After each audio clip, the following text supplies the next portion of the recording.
I am here. 13 minutes late. The music works fine. Normally, when I am streaming American Truck Simulator, I'll stream my desktop audio because I wanted to capture the sounds from the music and the game at the same time. But they changed how the layout of the website works, and I can't manually adjust the audio in the website anymore. So it's incredibly loud for me. But I can adjust it manually in OBS. Am I having internet problems, or is Twitch mobile being a butt? I hope it's Twitch, because if I'm having internet problems, I don't know what to do about it. It could be some other thing. I'd need more confirmation from someone else to confirm or deny what might be happening. I could probably unpause my audio on stream and see. It seems fine to me. Maybe it's okay now. What was wrong exactly?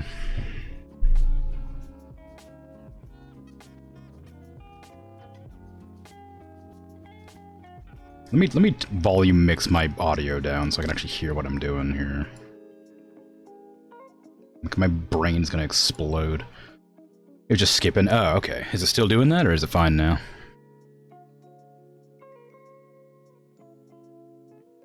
Well, I guess there's no way to tell. Well, I guess it's probably fine. It's okay now? Alright, cool. Anyway. Hi! How you doing? You're not new, but hello regardless. See if my experiment worked. Oh crap, I don't have it on this one. Damn it. Crap, give me a second. There you go, it should work now. Maybe.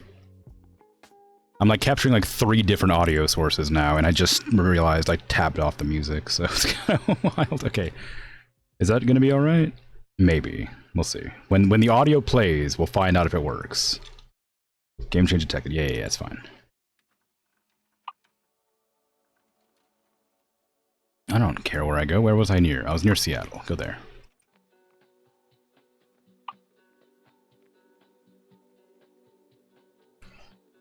I need to, like, pick a job so I can see if there's actually sound. Seattle. Oh, I don't care where. My game's really laggy for some reason. I wonder if it's just because it's loading it in for the first time after the update. Could be.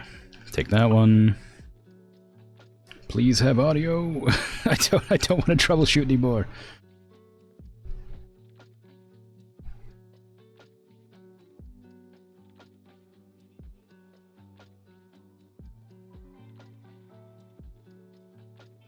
I don't even know where. Look, there it is. Application audio's there.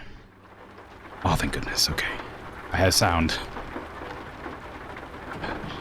I'll have to be told if the, oh god, everything's really sensitive. What's going on here? Can I, like, adjust my mouse sensitivity a bit to be a little bit slower than this, please?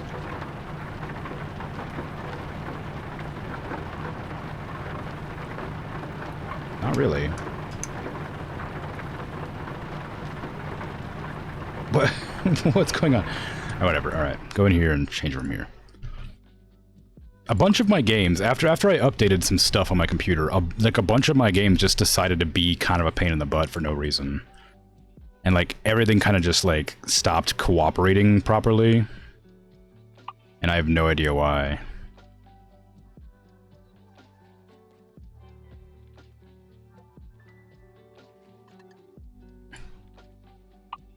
Wait, why am I not on Ultra?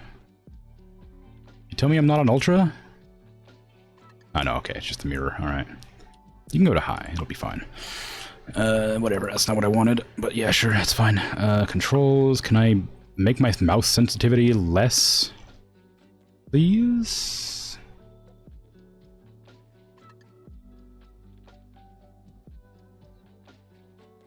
It was fine last time I played, like 3 weeks ago.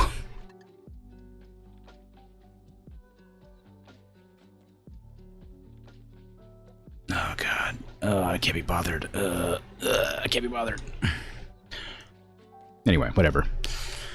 I'll just be dealing with the sensitive looking bits. Alright, what am I doing? What's my current job? Or my fuel or whatever? Oh, my truck's damaged. Well, I guess it's not damaged. My wheels are a bit funky. Oh no, I just realized something. I didn't limit the audio on my new freaking audio capture nonsense, so I have to go over and change it. Oh god, what a pain. Can I just, like, limiter 1260? Okay. And filters, add limiter. Yep, that's fine. Minus 12.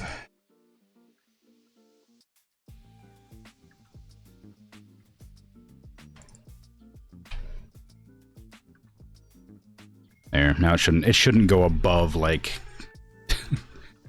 the reasonable hearing level, no matter how loud it gets.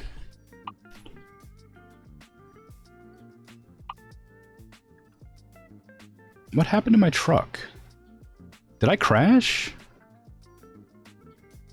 I don't remember crashing. Alright.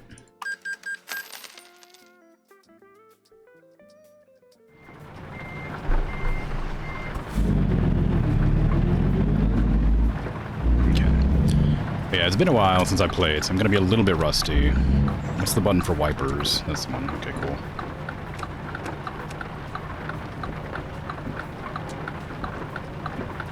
If I can remember how to do anything. Alright. So, how goes things? You were playing this earlier. I did see you playing it, but I didn't get a chance to watch because I was too busy. I was exporting all of my VODs, so they didn't go away. Did you have fun?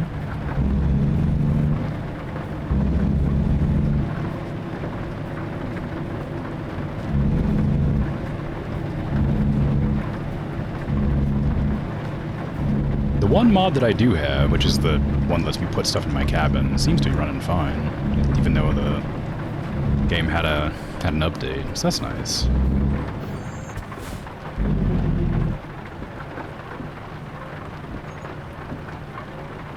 I don't really have anything to talk about yet. I haven't really thought about anything. I was too busy troubleshooting and I lost all my trains of thought. I'm sure there was something interesting I was going to come up with, but I don't know if the music is loud enough to hear over the game. Like I said, I can't really determine that anymore without the, without input. Since the, normally, I play it through desktop so I can directly adjust the volume, which I could just do, honestly.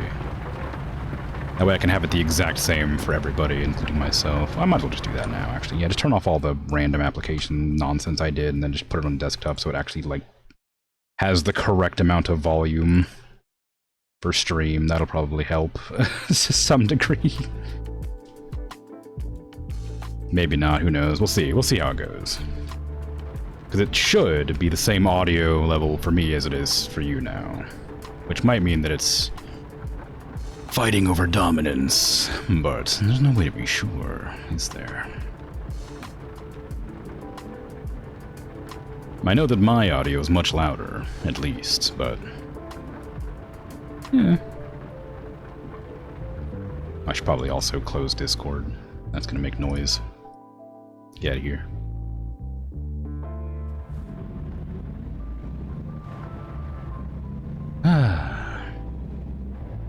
It's nice to be back and playing this. I've been waiting for a while to play it. I've been wanting to, but I had so many other games I wanted to play at the same time that I never really got around to it.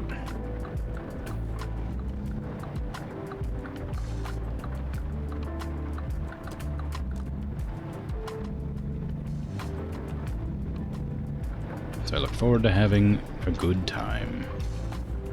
Stop? Why? There's nothing to stop for. How dare you make me stop for things?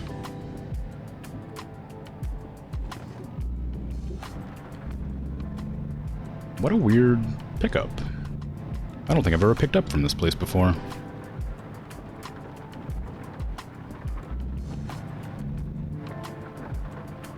My truck literally cannot go 5 miles an hour. It's impossible. Where's the turn in? I guess it must be there, because I can see the tire marks.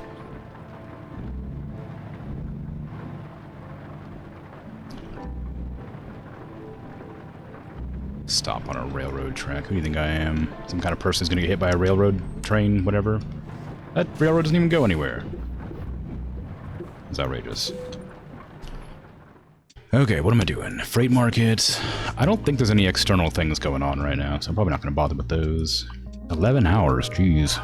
Seattle, Washington to Pueblo, Colorado. Yeah, that's a lot of money.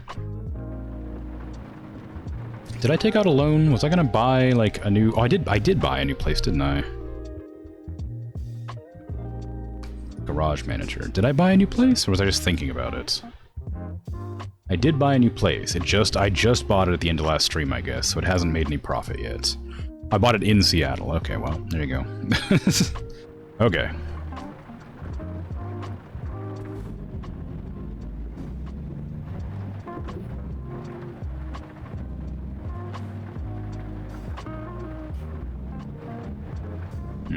Okay.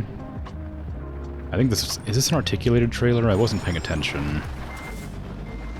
Part of me really hopes not, but... Ah, it is. There's not much to be done about it, I guess. Shh, it's fine. That noise was nothing. You heard nothing. In fact, I don't even know what that noise was, if I'm honest. I didn't hit anything. Maybe it, like, got caught on the, like, the tow nut, or whatever it's called.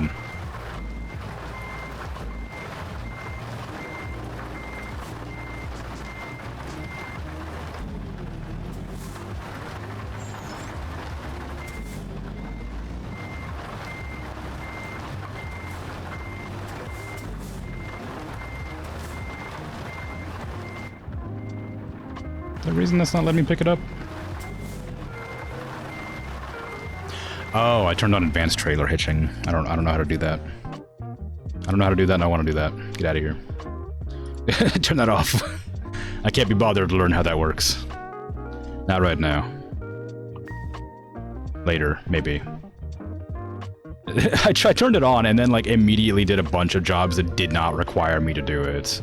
It's like I was like willing to learn a couple of weeks back and then just completely decided that I didn't want to do that anymore. Where is it in here? I hate that they changed the menus. Like, I know it's nicer for, like, console players, but my goodness, I can't stand it. I liked it the way it used to be. I can't find anything anymore. Well... Now it says right here, automatic liftable access. Advanced trailer coupling, that's how it is. Go get out of here. That's what I'm talking about. Let's go. Let's go. Now I got it. God, I'm so good at coupling trailers. Whoops. I mean...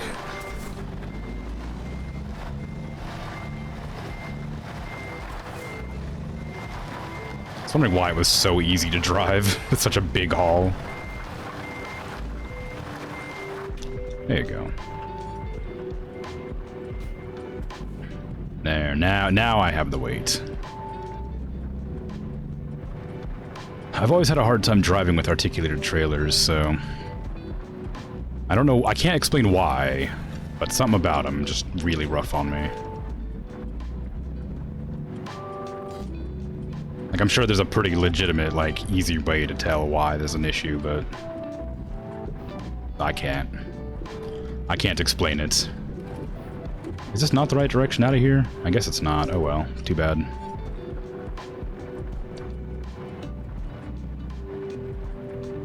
The GPS wasn't clear enough, so we're going this way. I say as I immediately catch the trailer. You gotten much better at parking in the game? Nice! Oh yeah, there's the exit over there. Whoops. It's fine. I think I'm here to obey traffic laws. In parking lots?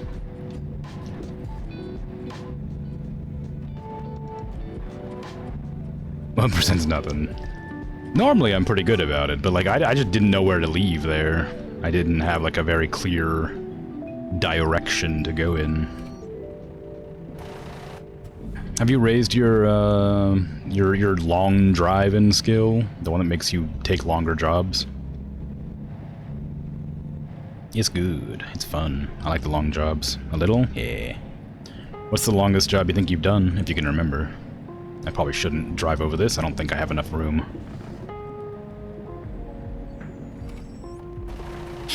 Yeah, it's not enough room. Hey, can that light go? My trailer's on the train tracks right now, because I definitely didn't realize it was it was gonna be there. Turn green, please. My trailer's on the tracks.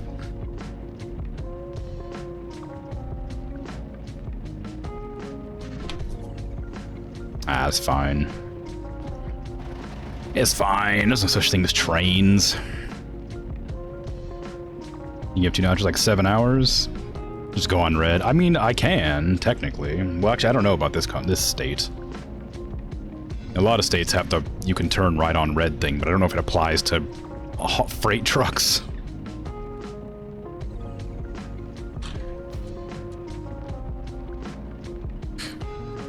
Seven hours in-game? Pretty good. Or 7 hours in real life, because gee whiz.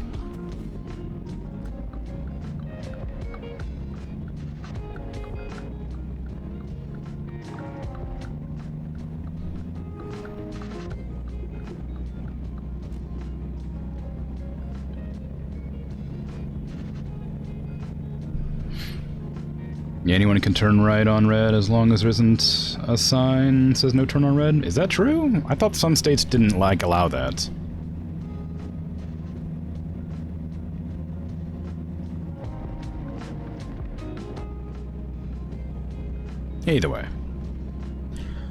Either way, don't let your American Truck Simulator driving fool me. You actually know traffic laws IRL really well. I've driven. I know traffic laws. I just don't know. I just don't know about the right on red thing for every state. I just tend to adhere to normal, like, driving etiquette, I guess. I don't know. I am going that way. So you know the left on red rule too? Is there one of those?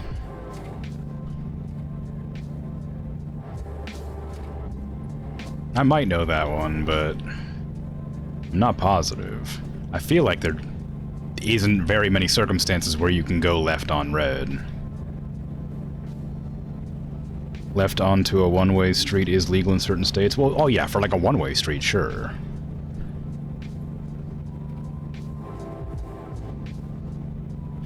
I thought we were talking the normal two ways, and I was like, there's no way you're allowed to cross over traffic. Like, that's insanity.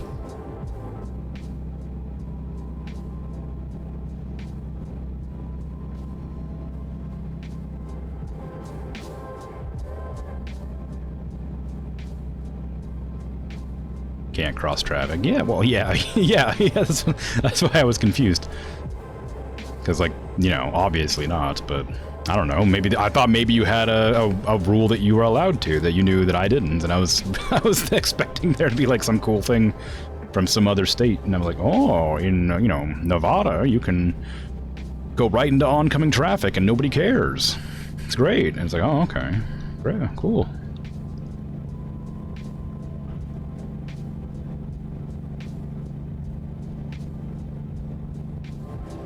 Aw, this is a detour. You can't detour me, I just started. Man. Oh man, that's a big detour too. Alright, well. Just drive through it? No! That's against the law! Traffic laws. Ugh.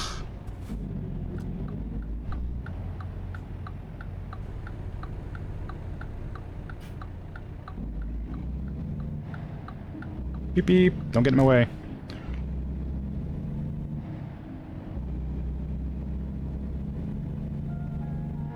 Off-road best road.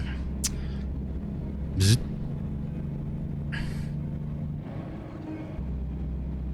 Oh man. It's a hit and run. Devastating.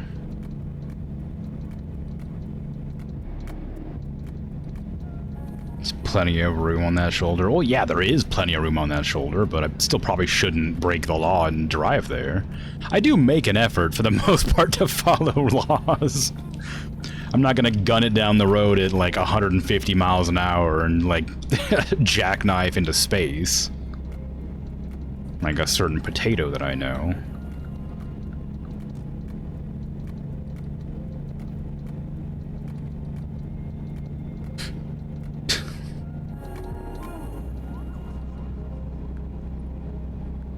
Oh, yeah, it's fine though, you know? Like a what? I don't know.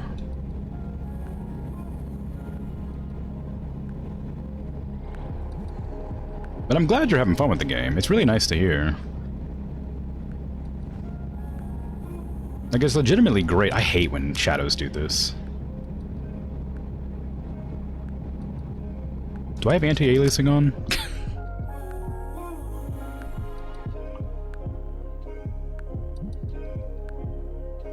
I mean, yes. Oh, you don't have DLSS. How dare you? Always soft.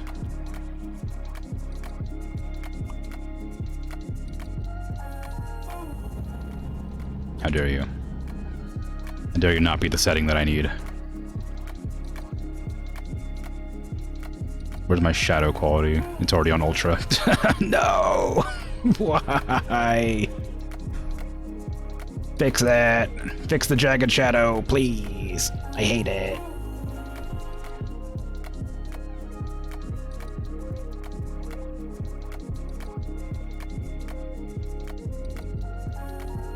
Whatever, it's fine. It's fine. Volvo, yeah. Yeah. Why?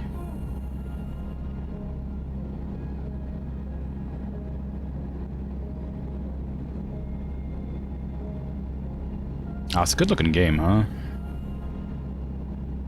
It's beautiful.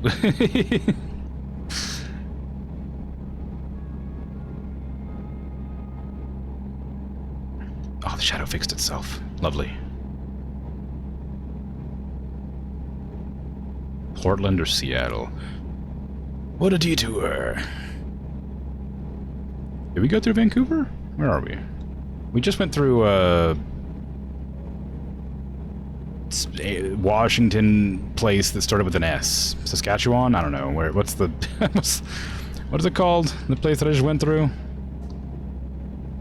Not Seattle, there was another one. I went from Seattle to, like... my friend used to live there. I don't remember what it's called, though. I'm in Vancouver now, I know that, yeah. Because Vancouver's near Portland, and I remember that.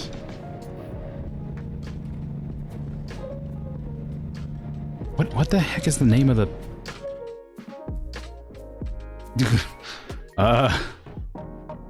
none of them. Apparently, what was I thinking of? I swear there was like a... Spokane, that's what I was thinking of. I thought I was taking the road to Spokane. And then I had to detour. Spokane's ages away. Well, I know it is, but like, well, now that I looked at the map, I know it is. Wrong side of the state. Well, oh no, I have no fuel. I didn't even notice. I can't see my fuel gauge there. You want me to freaking way station over here? Where's my gas station? Give me a gas station. Oh, there's a gas station? Oh, there's a way station in the gas station. Look, I've only driven through Washington a couple of times. I don't remember much about it. I know where Seattle is. I had a friend who lived in Spokane. I had a friend who lived in Olympia. I had a friend who lived in Long Beach. Is that? Oh, sorry. Hey, I was gonna go to the other way station. Yeah, no, it's fine. Is Long Beach in Washington? Long Beach is Portland. Gold? What beach am I thinking of? There's a beach. Cannon Beach? No, that's in... Is Cannon Beach in? That's near Astoria.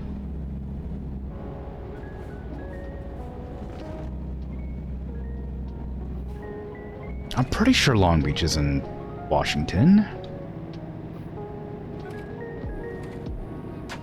Am I crazy? There's definitely a beach somewhere in Washington that I don't remember the name of. I've been there before. I don't like stuff like that. Long Beach is Washington, barely. Haha! I was correct. Why did I press 3?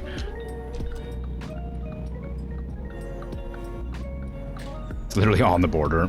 Well, technically correct is still correct. Thank you very much.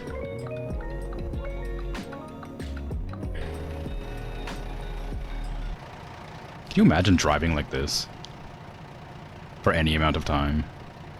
It's really cinematic. But like, you're definitely gonna crash. I need to go that way. This game is beautiful. It is really nice, yeah. Super nice textures right there, especially. That's some good looking ground. But no, legitimately, it is very nice looking. It's a very nice game.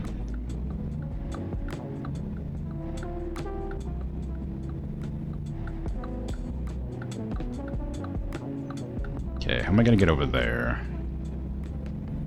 Tacoma. Get out of here with your Tacomas.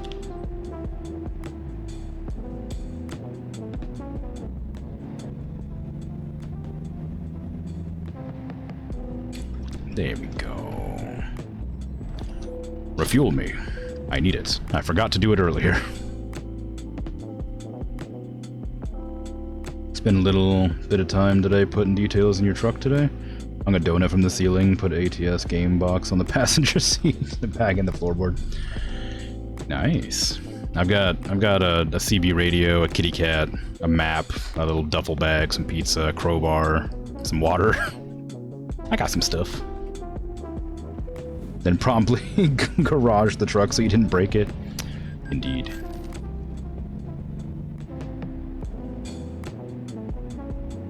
Okay, how do I get out of here now?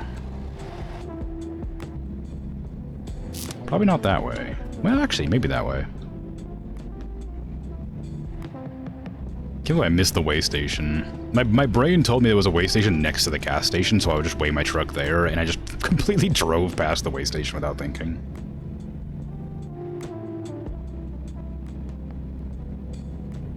You going to bed? Alright, take care. Thanks for hanging out. Sleep well.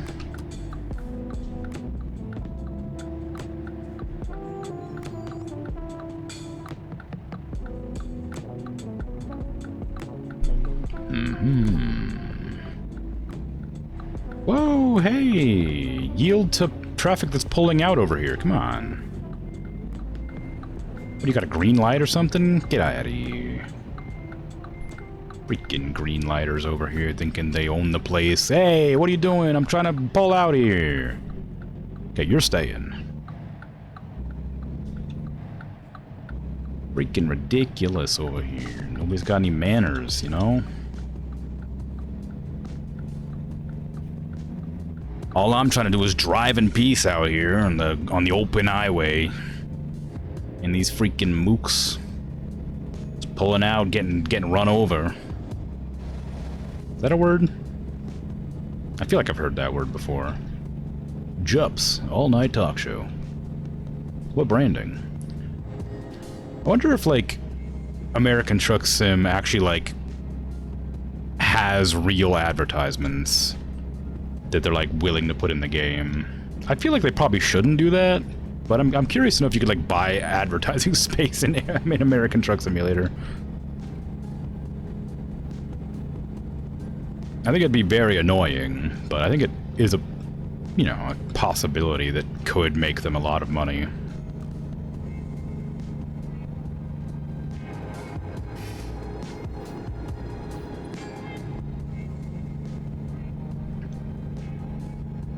Who knows? Ooh. Oh, another thing they changed. I was talking earlier about the fact they changed how the website worked, so I can't turn the volume down on the website. They also took away the randomize button, or like the shuffle button. So now the audio doesn't shuffle, or the songs don't shuffle, so it's always like one, like full, like album of a single creator, and then it goes into another creator, which is fine because I like the music regardless. But I used to turn it on shuffle. I used to like that a lot. It was a lot more fun for variety's sake.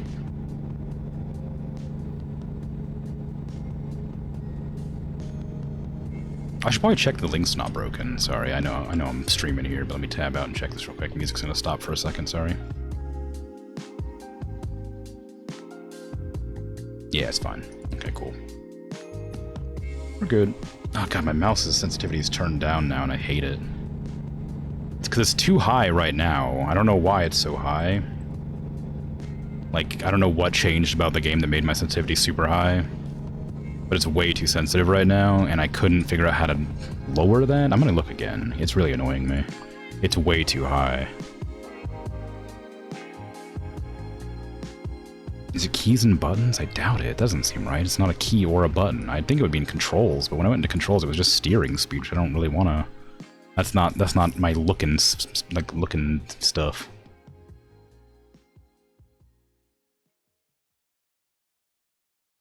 Cursor speed, that's not really what I'm looking for, but maybe that'll help. Well, it does help a little bit, I think. I mean, it's still way too high, but it's better than it was, I think. But I also have a DPI adjustable mouse, so I keep pressing the buttons on my mouse and changing it, and I can't really be sure that it's working at all. Because I'm also adjusting that at the same time. It's wild.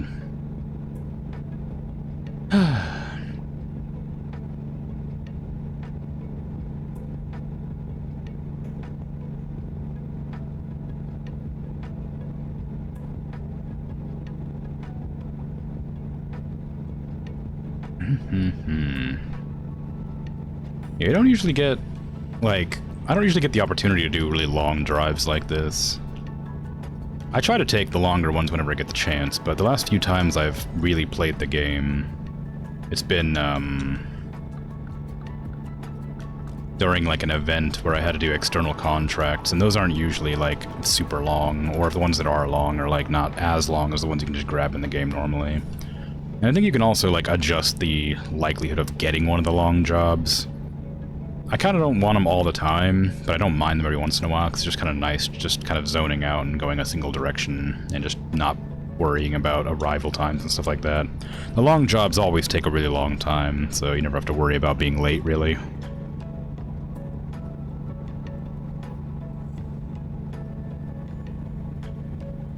Road safety is no accident.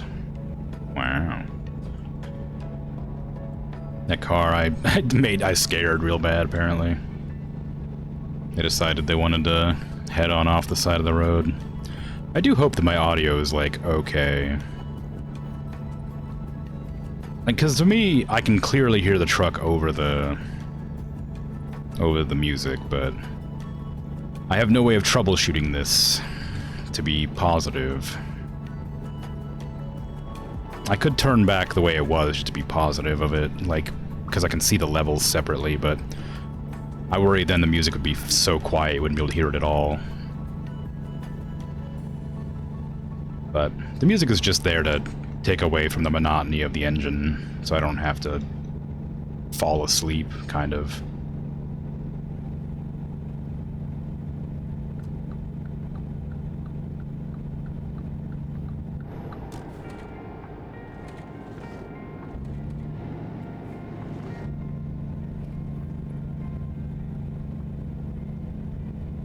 My truck is customized to carry big hauls, but I'm not sure.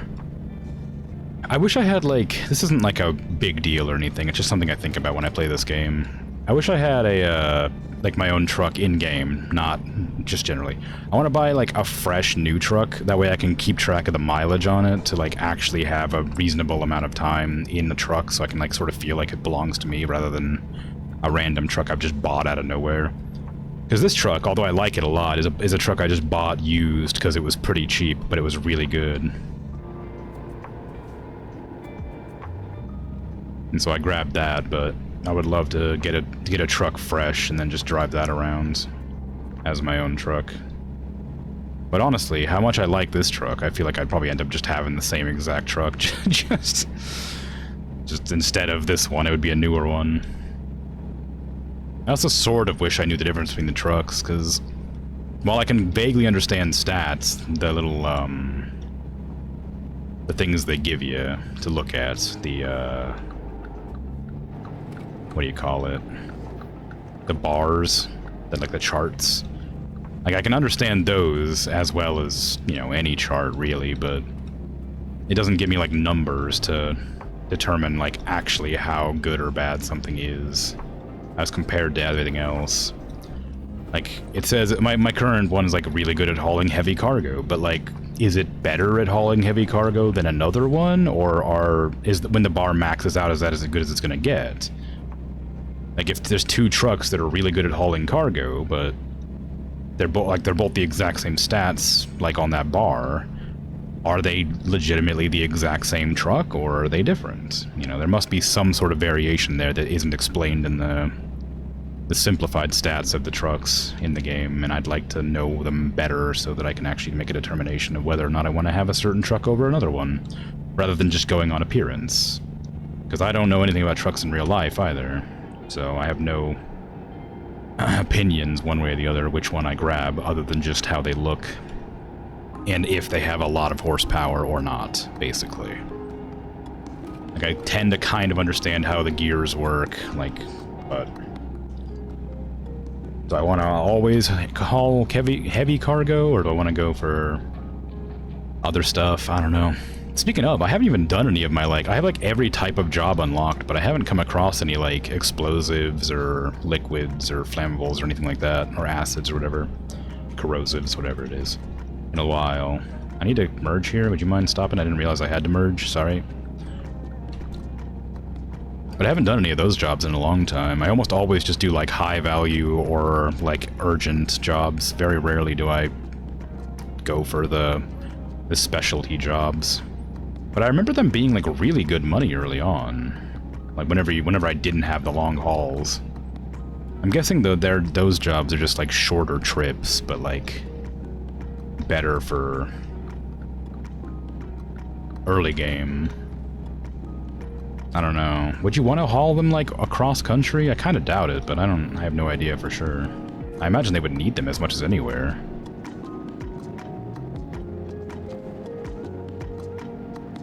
I'm curious to know also if they're going to increase the, because right now, like, 1150 or something is, like, the maximum distance for a job or something like that. But I'm curious to know if, they'll ever include, like, once they get, you know, like, Maine and Florida or whatever in the game, if they'll, like, continue to increase the cap of distance so you can go from, like, Washington to Florida and have, like, the longest possible road trip, like, across country or whatever. That'd be kind of fun. I have a suspicion that they're not going to do something like that, but it'd be nice if they did. I imagine it'd be an incredibly long time, because, like, even like the longest trips, they're like you know, 1,200 miles, whatever, or like 2.5 hours or something in game. Nowhere near real life, obviously, but, like, just feels like it's probably not likely to be something they want to do. Well, maybe they would, who knows. But then, like, it'd encourage you to play the game for that amount of time, right?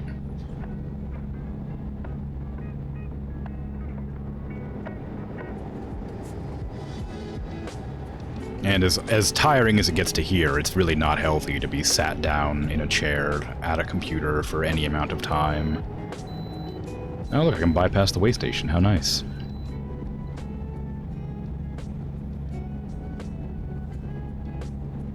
Like, I can easily hear the truck noises, but I didn't hear that beeping very much at all.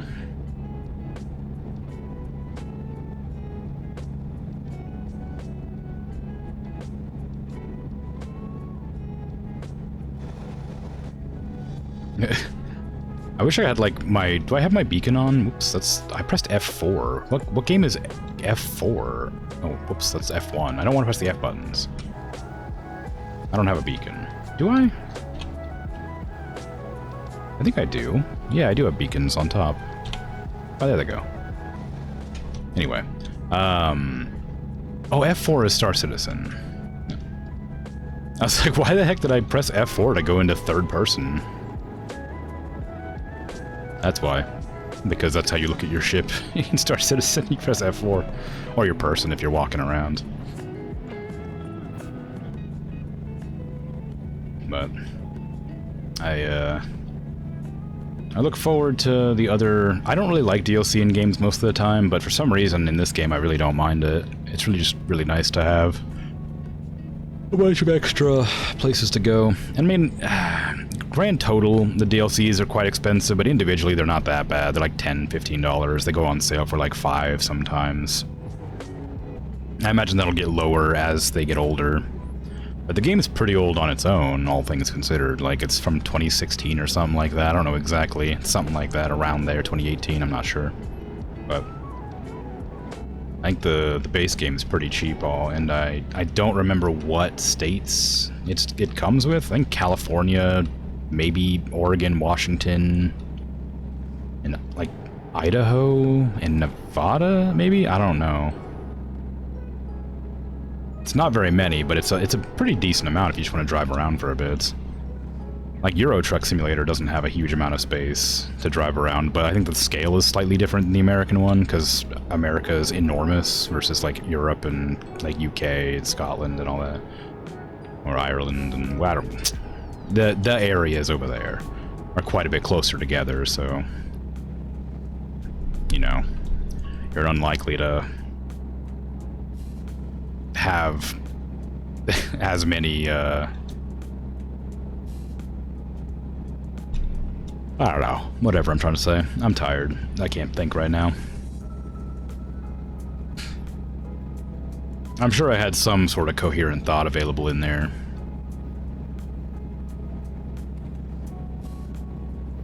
Perhaps it'll work one of these days. The brain. Ooh, I can speed up to 65, if my truck will go that fast. I've been kind of... I guess we're going uphill a bit, because my truck's kind of hovering around, like, 55, 58. So I clearly can't speed up right now, because my truck's at its, like, maximum speed for however much weight I'm carrying.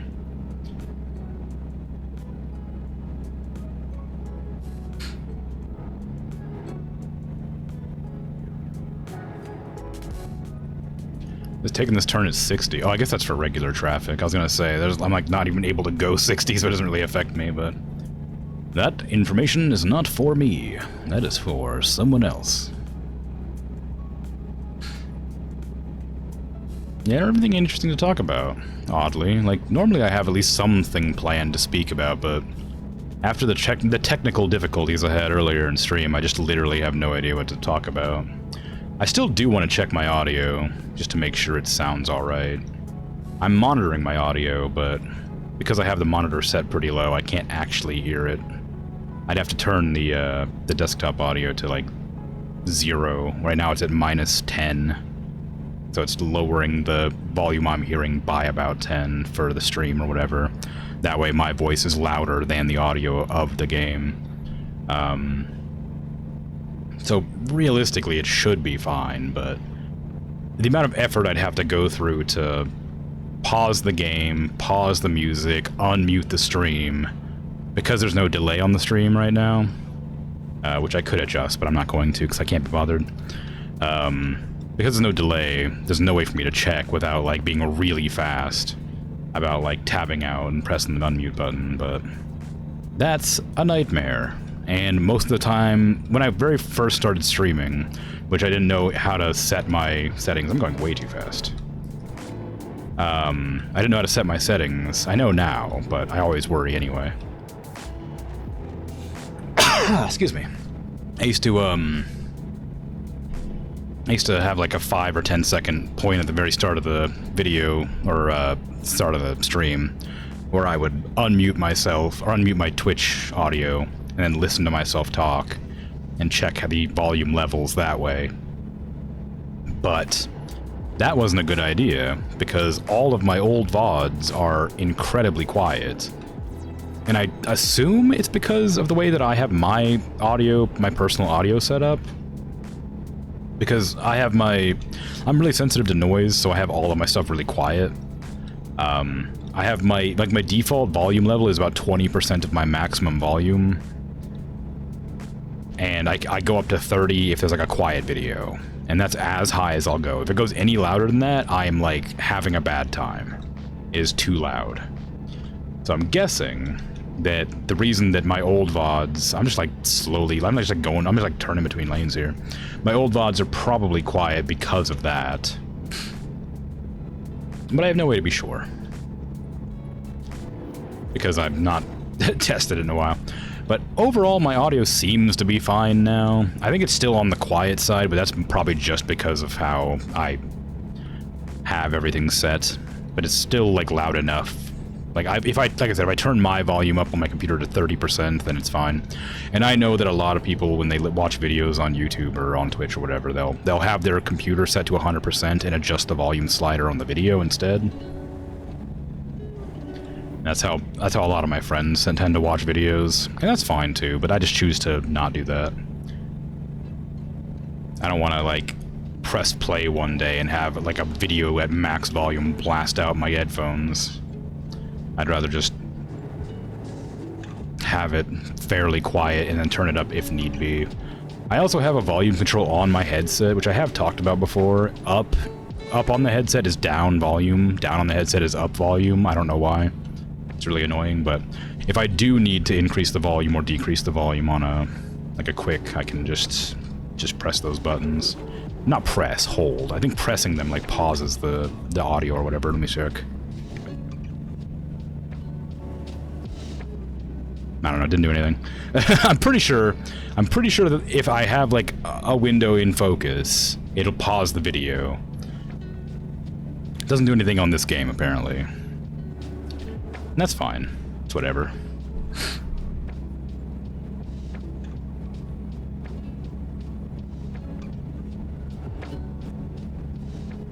65? How dare you? I can't go 65, except when I go 80 for some reason, out of nowhere. I don't know why that happened, but it just happens occasionally, I guess.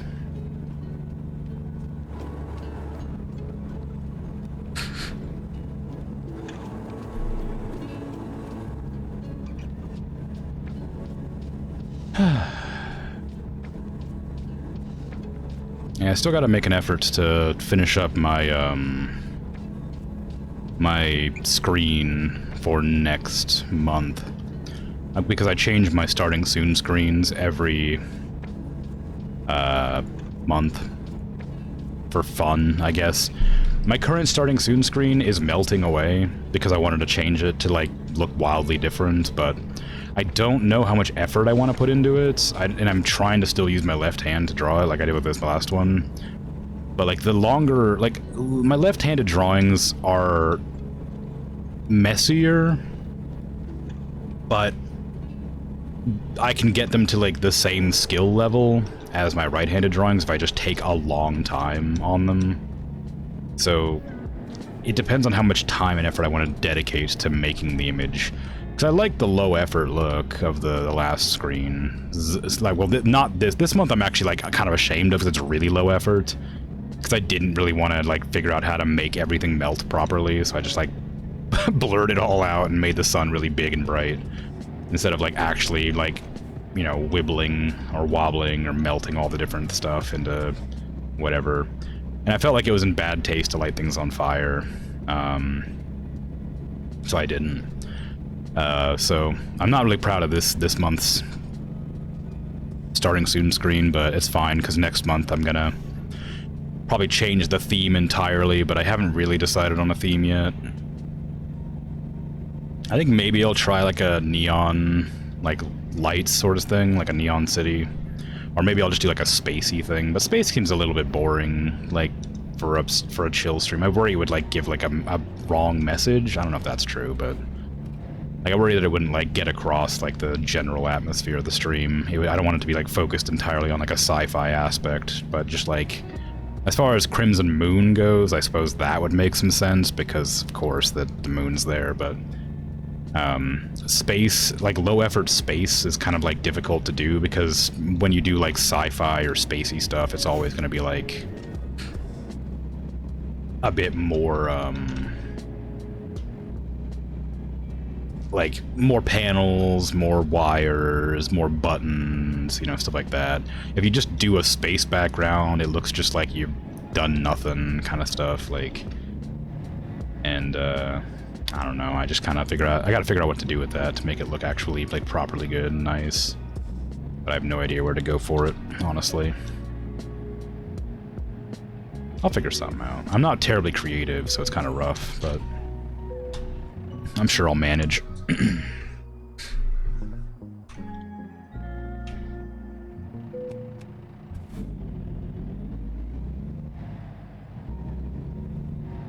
a nice area.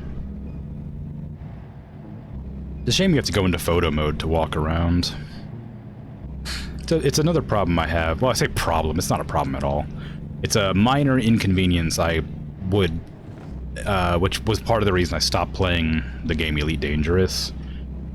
Is, Elite Dangerous is just kind of like Space Trucker Simulator, in that you are locked into your ship, and you just sort of like hang out in it, and when you go to do stuff, you just sort of, you know, land, activate a menu, sit in your ship, then you leave the station or the planet or whatever, but you're always like in a cockpit.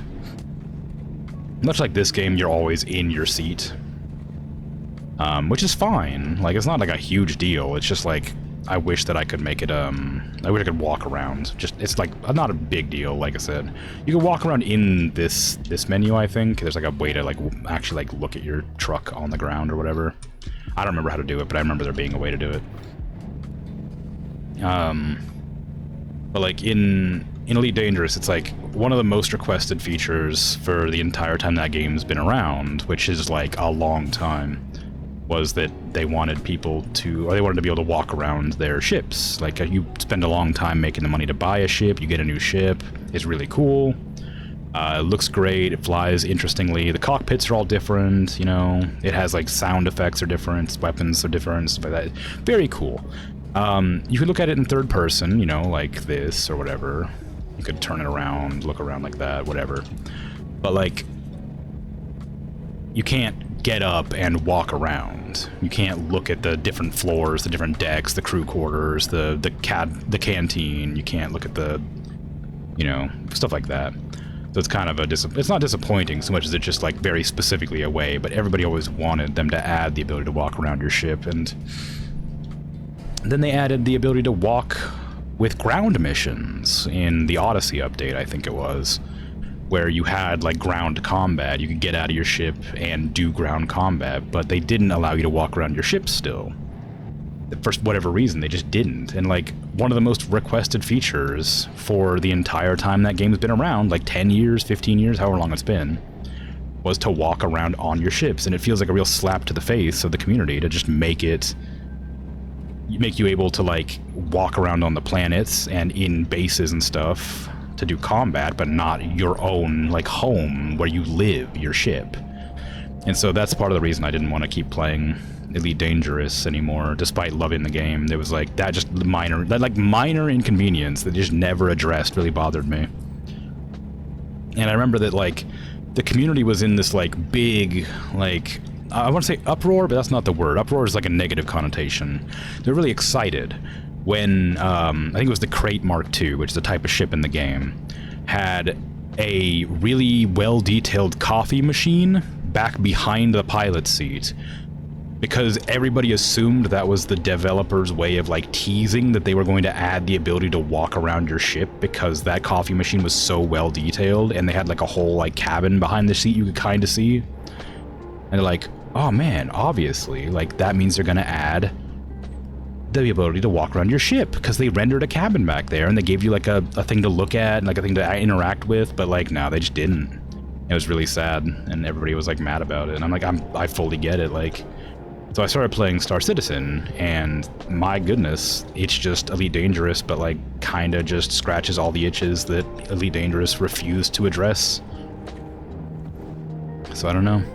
Anyway, hey, Egg Sandwich, Brooke. Yeah, Brooke. How you doing? How are things? I'm ranting about space games that I like, or previously liked.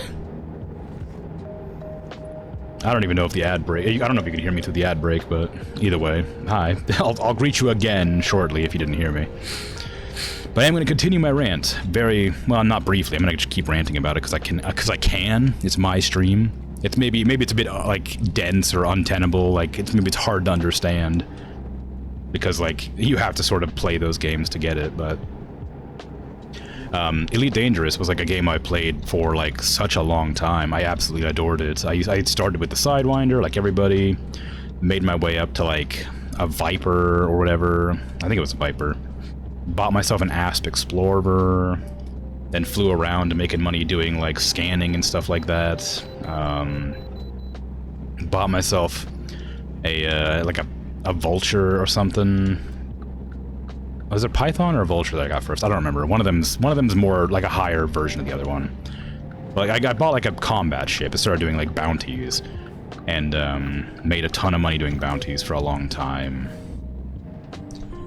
And then just kind of went about my business doing that. And then I eventually got enough money to buy an Anaconda, which is one of the biggest ships in the game for exploration. It's kind of the jack of all trades ship, and it's one of the most popular ones in the game. And it was like super cool, and I loved it. And then I convinced one of my friends to start playing Elite Dangerous with me, and they got themselves like they picked like this sort of big heavy freight line ship called the Type ships, the Type 7, Type 9, Type 10. Like they're big cargo ships basically. And they just kept picking those, and we would go mining together a lot. And it was a lot of fun just doing deep core mining. In Elite Dangerous, we would just fly around out there in the asteroid belt in the silence and just locate like diamonds or opals or whatever that were inside these asteroids, break them apart, mine them up. It was great. It was a lot of fun. But it just sort of like, it just constantly weighs on you that you can't get up and walk around the ships and explore like I said, the place that you basically call home. You live in them, you just are always in them. So you just can't walk around in them. It was really sad.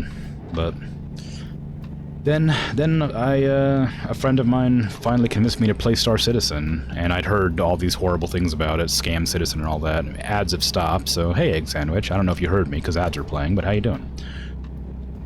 Bruck indeed. Yeah, so I started playing Star Citizen because like a friend of mine convinced me to play it, and like I said, I'd always heard that it was like a scam, you know. Lots of people still think it's a scam. People hate it. People think it's like predatory. I get it. I understand. I know the arguments. I understand. But like, there's so much there that like it isn't a complete game, and it's still incredibly buggy. But like, it just has so much that Elite Dangerous was missing that I think it's just such a better experience. The problem is that you have to get over the initial like roughness that exists in the game, because it's a really steep like I don't know what the word is, not learning curve. That is what it is, but it's not a learning curve so much as it's like a tolerance level. Road work ahead, I sure hope it does. Anyway, there's a tolerance level you have to deal with bugs in the game, especially for a game that's been in development for 15 years and is worth almost $1 billion. Like, you'd think they'd be further along than they are, but what they're doing is like, initially they wanted to create a game for like called Squadron 42. This isn't really important. I'm just going to go on a brief tangent. They wanted to create a game called Squadron 42, and one of the stretch goals for creating that game and getting funding for that game was to create an online version of the game called Star Citizen. But people were more interested in Star Citizen than they were in Squadron 42, and ended up donating tons and tons of money and buying these big like ship packages, these concepts, I guess they're called.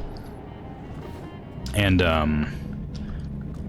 so there's a bunch of ships that were promised to be in the game, but haven't been created yet because it's such a small team. It's bigger now, of course, because they have a lot of funding and they're still working on it, but you can tell like the sort of eras that the ships were created because they've added more features to the game over the years, and a lot of the older ships have a lot less features, or like it's like some ships don't have light switches, for instance. Not a big deal, but it like you can tell some ships don't have like toilets or don't have like, you know, kitchens or beds or whatever, and like none of these are like really important, but like you can tell that that's like a thing that more modern ships have that older ships didn't have. They don't have like component access. You can't like open up their shields, you know, repair them or replace them and close them. Same with the engines or your quantum drives, stuff like that.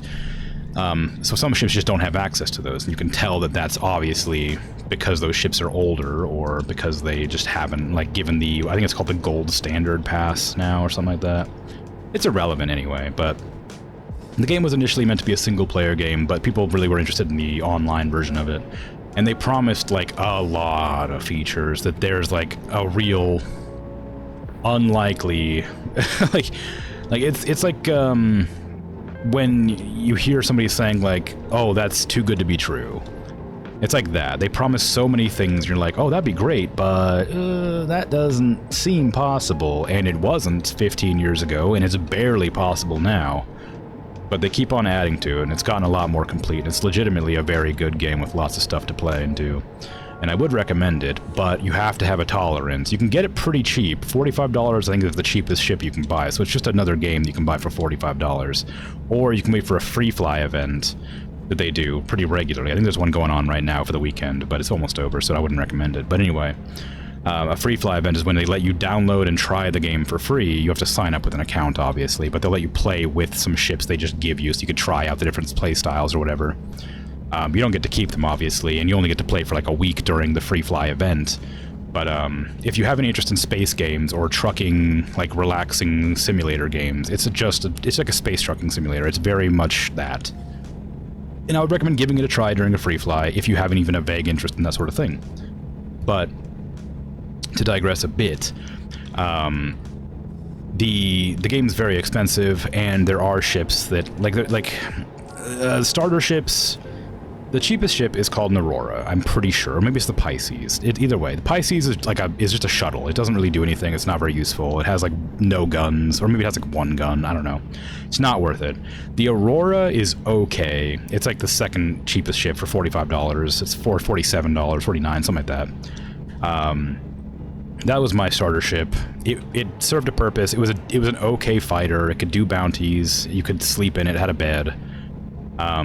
You could also get like a Mustang, which is like a pure fighter. It's just a fighter craft. It doesn't have like anything particularly good about it.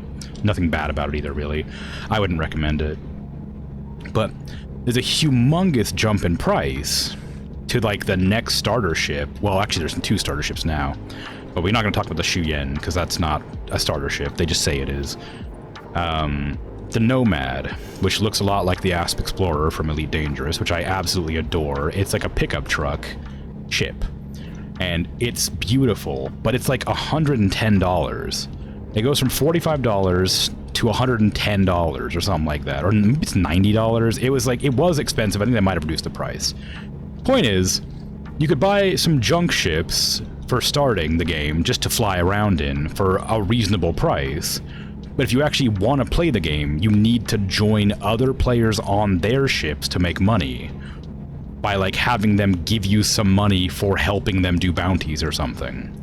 Like, so you could like go up to somebody who has like a Corsair and be like, hey, if you have a Corsair, I'll join your crew and we can go do bounties together, and you'll get in their turret and shoot down other people, or like not people, but like NPCs or people, I guess, if they want to do people hunting, which you can do, but it's not very lucrative. And like you can get in-game money for that, but bounties don't give you a whole lot of money unless you do like looting, unless you loot their illegal cargo and sell the illegal cargo. But that runs the risk of getting you a crime stab, which gets you in trouble. Then you have to go to prison and work off a fine or whatever. Or you can just like pay it off if you can manage to get to a station if you're not like super wanted. But the problem with the game, like, is it's so rude in that it doesn't respect your time at all. Like, the game is very fun, and there's a lot to do in it, and it's very satisfying. But, like, if you want to buy a ship in-game, it costs, like, an incredible amount of money in-game. If you have, like, a Vulture, which is a $125, $135 ship, something like that, that's for scraping, scrapping, recycling material, stuff like that. You go out, you fly around, you use little laser beams to strip a ship down, you crunch it up, and then grab its construction material and sell the goods at a station or whatever, or at a planet side. You can make like 500 grand in like a half an hour, but you have to pay $145 to get that ship. And if you want to buy that ship in game, it costs $2.5 million in the game. Like, so to get like 500 grand, you have to get 5 times 500 grand, so you end up spending like 3 hours or whatever in a Vulture that you don't have, unless somebody lends it to you or whatever, or it goes with you.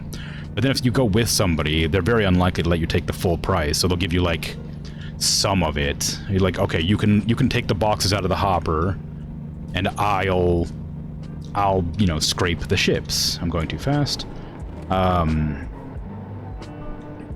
And so, like, you can do that, but they'll give you, like, a third of the amount of money, or a third of the money, or a fourth of the money, because you're not doing any real work.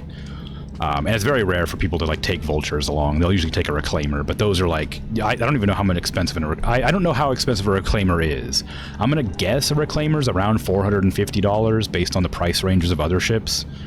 But, like, 450 real-life dollars for that ship. And there's other ships like that are called like capital ships that you can buy for like $1,000 or something ridiculous like that, and they're legitimately useless. Like, the idea behind them is you'll have like a company of people that will all go out from your capital ship to do jobs, and then you'll all get together, pool your money, and like share it amongst each other and like live on a ship or whatever. But like, the amount of time investment you'd have to put into the game outside of your real life to do that is insanity.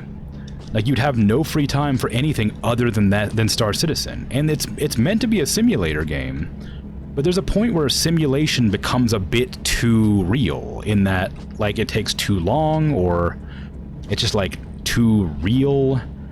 And eventually I remember them wanting to incorporate this, like, mechanic where you have, like, lives or whatever, or like a number of clones or something. And so, like, you'll have like 5 clones, and once your clones all die, then you'll have like a child or whatever. It's not, I don't think it's a child, it's like an heir. Like, you have another person that inherits all of your equipment or whatever. But it doesn't inherit your reputation. Reputation is like the most important thing in the game, in that, like, it allows you to accept better jobs for more money. And like, it's such a big investment in so many different things that you have to really enjoy the type of gameplay it offers you. And it's legitimately very good if you like that kind of stuff. But recently, a friend and I were playing, and we went to go do a job out in space. I talked about this last time I streamed this game, I'm pretty sure. I'm almost positive I did last time too. I have a Vulture. I bought it in-game for 2.6 million credits. I took that out to go harvest something called, like, it's like a mission called, there's like a special type of mission you can get where it's like a salvaging mission called, like, In Wake of Disaster. And it's like a catastrophic battle that happened, and you can go there and, like, you know, munch up all the ships and, like, scrape the hulls and, you know, get a bunch of, like, recycled material, composite, whatever, and sell it off. It's technically an illegal job, though. You're not supposed to be doing it, so the cops come after a couple hours and, like, catch you, and you get arrested or whatever, if you don't get out of there in time. Which is, you know, fine, because it doesn't take that long to do it anyway. But we got, like, a huge haul. Like, me and my friend were like, oh my goodness, like, they had a Reclaimer there, and that's a giant ship. That's a ton of money. And so we were, like, scraping the Reclaimer, and I had to go streaming. I had to go stream, because I would stream every day at the same time or whatever. And I finally like arranged a time to play with my friend, and we were playing, and it was like, okay, it's quite late, I should go, but this is a really good job, so I want to stay here as long as I can. So we stayed there for like an hour and a half or something, you know, getting the money off that hole or whatever, and we made like 1.5 million or something like that, or 1.7 million or something. And I abandoned my ship to get on their ship because mine got damaged or something. I don't remember the exact reason, it's been a while. But I left my ship out in space, which normally is fine because you can go back to the stations and press the reclaim button and it just like generates a new ship for you to fly. But it takes some time or money. And I did that. I would have done that, but I didn't do the reclaim. I just went back to the station and then signed out because I had to go stream. And when I signed in the next day, they had an update. And apparently, there's a known bug that exists right now in the game that if you don't have your ship claimed, meaning it's like out in space or it got destroyed or something, and you don't press the button to retrieve your ship so that it's in like the hangar, then it just deletes it. If there's an update, it just deletes the ship. And I didn't know about that, obviously. And support is like, well, it's a known bug, so we're not going to replace it, because you should have read the known bugs. But there's like 200 and some odd known bugs, so it's nonsense to expect anybody to remember all that, obviously. But it is technically in there, and it is technically an incomplete game in alpha. So, you know, whatever, I guess, sure. But it took me and my friend pooling our money together about like 4 weeks of playing like a couple hours a week or whatever to afford that one ship. And we just lost we just lost 2.6 million. Well, no, sorry, let me rephrase that, because we only lost about 900,000 because we made money from the job that we were doing. But we lost the ship, so we lost 900,000. And we had to make that 900,000 back without my ship that was what we were making all of our money with. And it was like so incredibly frustrating that like it was like that was my ship, you know? Like I was attached to that ship. I worked so hard to get it. We finally got it. I loved it. I had it. It's a ship I actually legitimately wanted since I heard it was announced. I was so proud to finally get it. And then like out of nowhere I just lose it, and it's like, man, that's crap. That sucks. Why'd that happen? And like, there's nothing you can do about it. So I just had to grind back the money to get it again. And I got it again. I have it now, but like I said, it's just like, it's a game that doesn't really respect your time in that you have to play so much to like get anything in it. But if you enjoy the gameplay that you're playing, it's not so bad. But if you have like responsibilities, like I'm self-employed. I don't make a ton of money, but I'm self-employed, so I don't have to worry too much about like, you know, deadlines and stuff. I make my own deadlines for stuff, so it's fine. I like, oh, I'll do a job in like 2 weeks, or I'll do like several jobs over the course of like 2 weeks, and then that's enough to pay rent. But you know, whatever. Doesn't make a lot of spending money, but it's, you know, whatever. It's fine. But if I had like a 9 to 5, there would be no time. I would not be playing Star Citizen because it takes like half an hour to an hour to just get to do stuff. Like, you spawn in, you get up out of your bed, you like take the elevator down to the lobby. If you're on planet side, you have to take a train to like get to the starport. I can bypass the way station. You take a train to get to the starport. If you're on a station, it's not so bad because the elevator just goes to the starport anyway, or wherever you depart from. But like, then you have to like sit there and wait for your friend to sign in, and I gotta hope that you're both at the same station, because maybe they were doing something and went out to a different station and then signed out.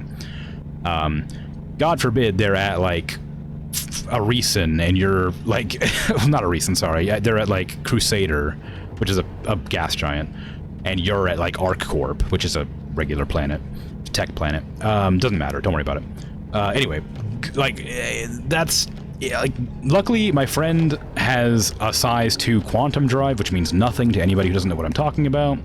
But basically, one of the things I like and dislike about the game is that it like kind of treats space travel in a realistic manner, in that you're going really fast, but it still takes some time to arrive.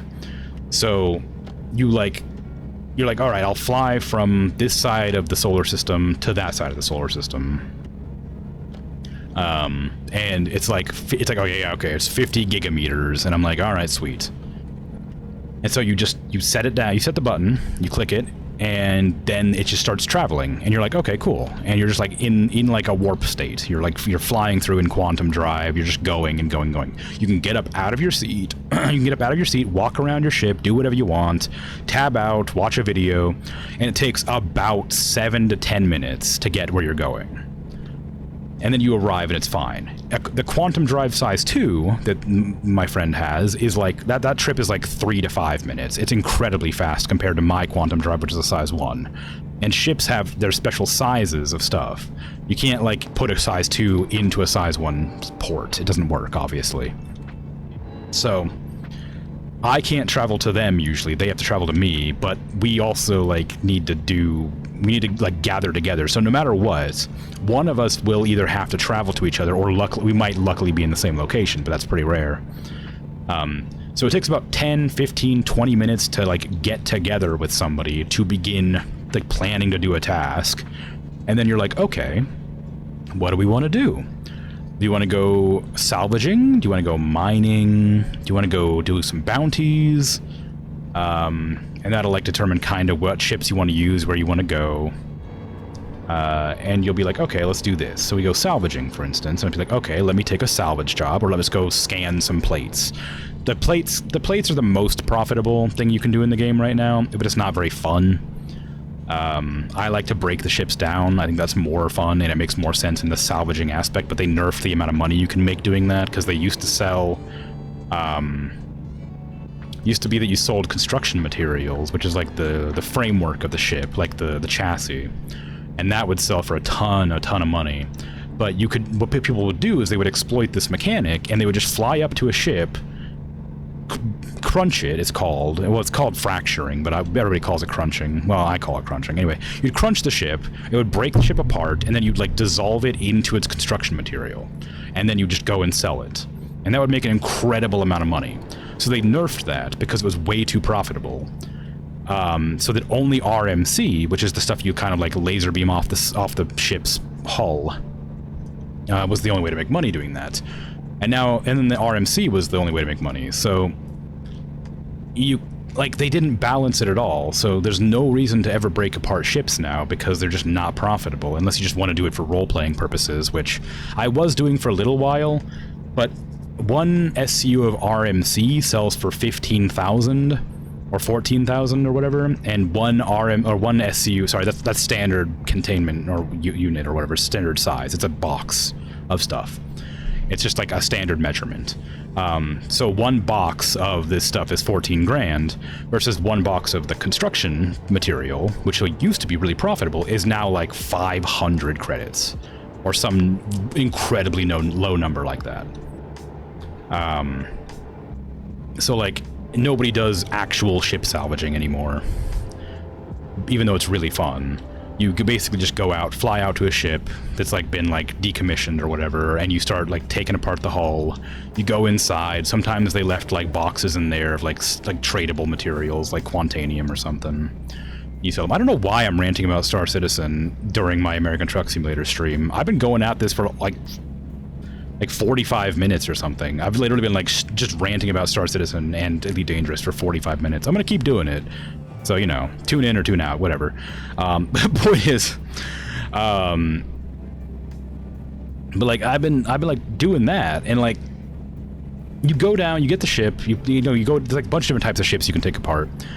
You go into their like components, you take out all their parts, you put them in the back of like your friend's ship, because you can't put them in the back of your ship because you need your ship's cargo for the boxes that you're going to be salvaging.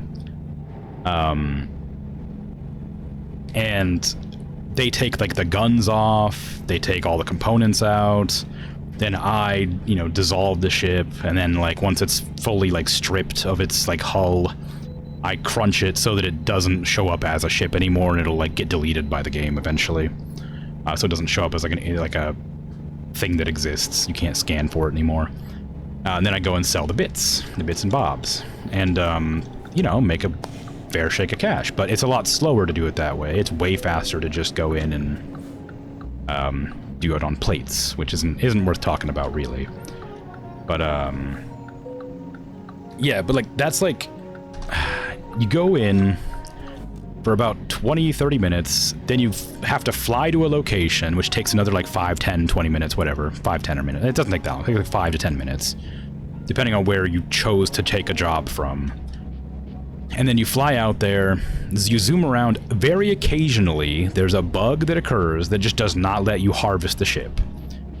You'll pay for the ship, and there'll be like this weird like invisible wall around where the ship is. I think it's related to server desync, so it's not really a bug so much as it's just desync. Can you buzz the hell off? I need to merge here. Oh no, I don't. Sorry, you can go ahead. I don't need to merge at all. Yeah, so you'll want to do this thing, but you can't do it because the game just decided that the ship isn't actually where it's located, and instead there's like an invisible box where you can't get at it anymore. And the number of times I've blown my ship up just trying to like position myself and toward the ship and then slamming into this invisible wall is like pretty high. It's like I've probably done it like 6 or 7 times. It's really annoying. But like it's kind of whatever. Hey Simpin, how you doing? You're not new, but hello. I'm ranting about Star Citizen. So if you're interested in hearing about that. But yeah, so like it's not a big deal, but like it's kind of annoying. So sometimes you'll do like if you take illegal jobs, you have to pay like a lot of money, or sometimes no money at all if you have like a special job, but usually you have to pay a lot of money, and they might have illegal cargo that you can sell. That's kind of the only benefit to doing the illegal salvage at all, unless you just want to try different ships out, I guess. But like I'll usually do some illegal salvage and some legit salvage just because it's fun. But the profit margins for doing those ships is super low, and I only do it because it's fun, not because I want to make money doing it. If I wanted to make money, I would just do the what is called plate scraping, where you fly around and just look for debris in the asteroid belts. But it's just like not the greatest way to make money if you don't do that. So like ends up being about an hour and a half or something, because after you like get a full inventory, you have to fly back to a planet and sell your stuff. Planet landing takes like 5-10 minutes anyway, because you have to get into atmosphere, then fly down to the planet's surface, wait for the hangar doors to like open, you have to request landing, and then you have to like go in there and land, get out, put your ship away in the hangar, and then like ride the train to the development, like the what is it called, the TDD, the transport and development department or whatever it's called. You have to ride the train over to there. That takes about 5 minutes. Like, so like one run of like cargo takes like approximately an hour to do if you're like playing with another person, because you have to like always kind of play together or whatever. And like it's legitimately very fun once you get into it, but it takes so much time to like arrange a play date with somebody in the game. You like illegal stuff in games like Thief Simulator? Yeah, it's fun. It's a bit different than Star Citizen, but there's still lots of illegal stuff you can do in it. And in Star Citizen, you can get arrested and actually go to prison and have to work off your fine. So, or you know, so you know you can do that. It's properly illegal in that it like takes real time for your sentence to get up. But yeah, so like my main complaint with Star Citizen is just like they don't value your time. It's a fun game, and it's a good simulator, and it's really immersive and nice, and I have more positive things to say than I have negative. But the negative things are like, there's so many negative things that are just like very minor inconveniences. They fixed the weird bug where you'd fall down the stairs and die, which is nice, but you still sometimes will clip out of the map and just go into space. Like, like it doesn't happen that often, but it does happen. And it's like, when I first started playing Star Citizen, like when my friend finally convinced me to play it, because I was complaining about Elite Dangerous, I absolutely hated it. I played it for like 2 or 3 days, and I was like, this is like awful. I can't stand this game. I don't know why you tried to convince me to play this. This was awful. Why, like, do you hate me? Like, what do you, what? Why would you want me to play this? And then, like, after about another week, I was like, this is, like, the best game I've ever played, ever. Like, oh my god, it's amazing. Like, after you get past the really, really annoying bugs, it's really good. But those bugs have existed for a long time and haven't been fixed. So you have to wonder what they're doing all the time. Like they have like a podcast or whatever where they kind of like update you on what they're doing in development, but they never address the bugs. They just tell you what they intend to add later in the future or what they're working on adding, but they never talk about bug fixes and stuff. Unless it's like game-breaking bug fixes. Like when there was like a duper, there was like a glitch to let you duplicate the cargo on your ship. Well, you could duplicate your ship with cargo in it, and then you could sell that cargo, and it was a huge problem for like 2 weeks, and it was completely tanking the economy in the game, and nobody could like do anything about it, and it was like making every single town had like 50 or 60 ships just sitting outside, like tanking frame rate really bad, because each individual ship is made up of like pieces. It's not like a ship isn't like an entity.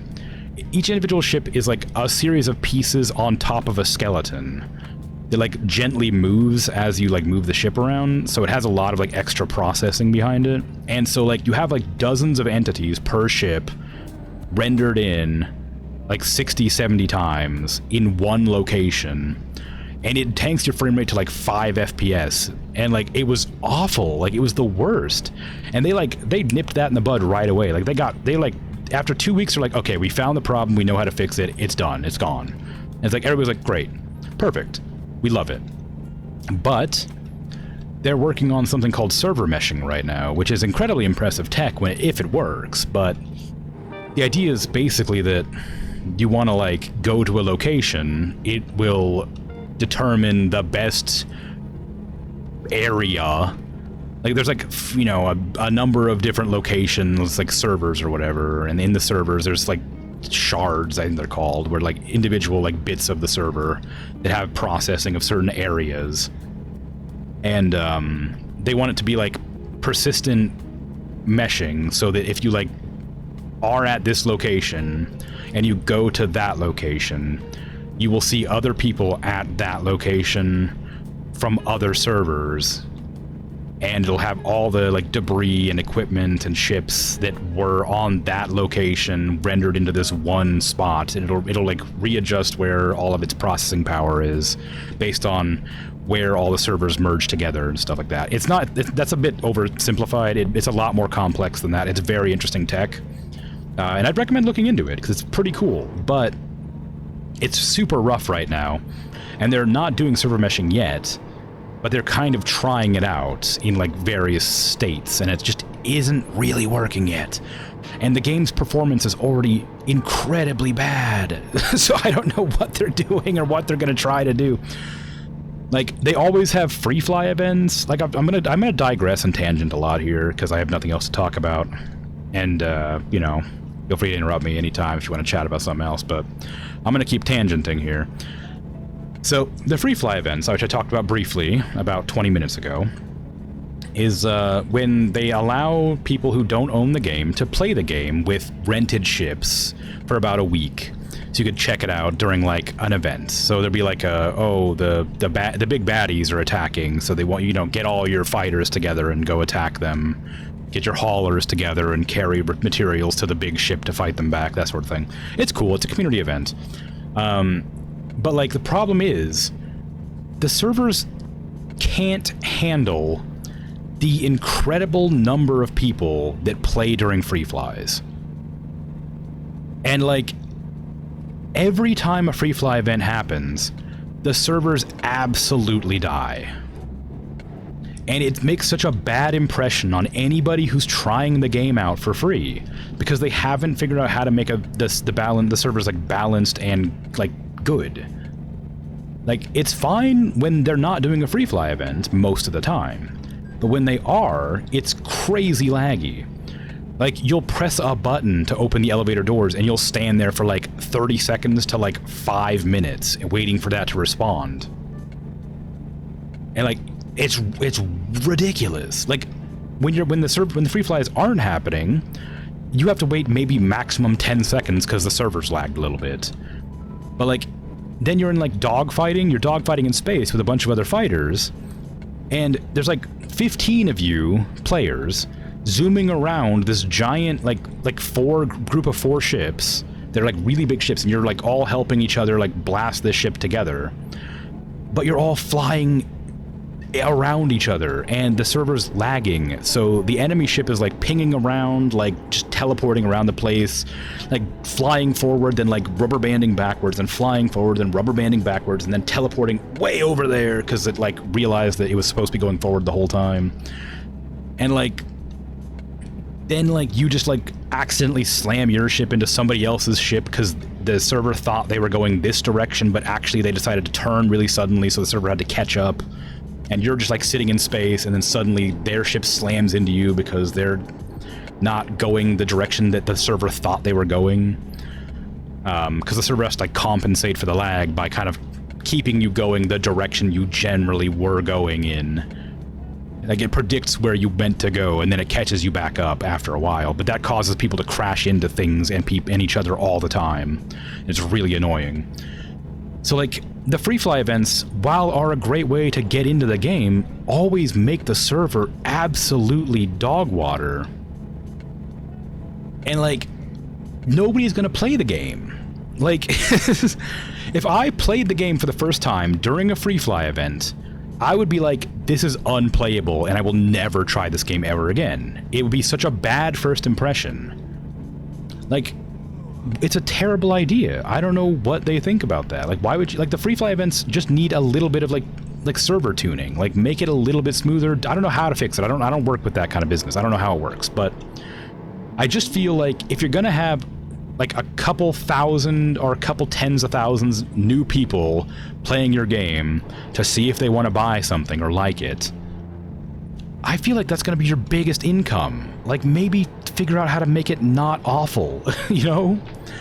But like, genuinely, I talk mostly good about Star Citizen. Like, I have very few bad things to say, but that's not true. I love Star Citizen. I'd give it like on my favorite games list, it's probably like number 4 or 5, but it's an MMO, so I don't really consider it with like most of my other games. So it's on my MMO games list. It's probably like number 4, 3 maybe.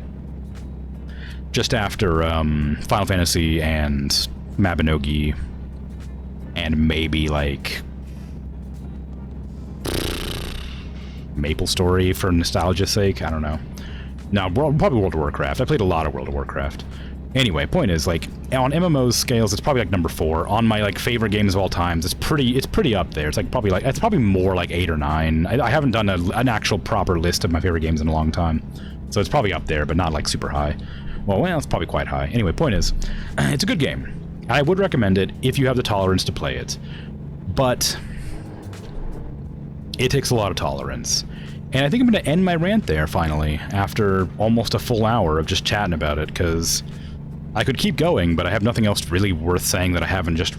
It would just be a different flavor of the same thing, I guess. Like, oh, do you like doing fighting?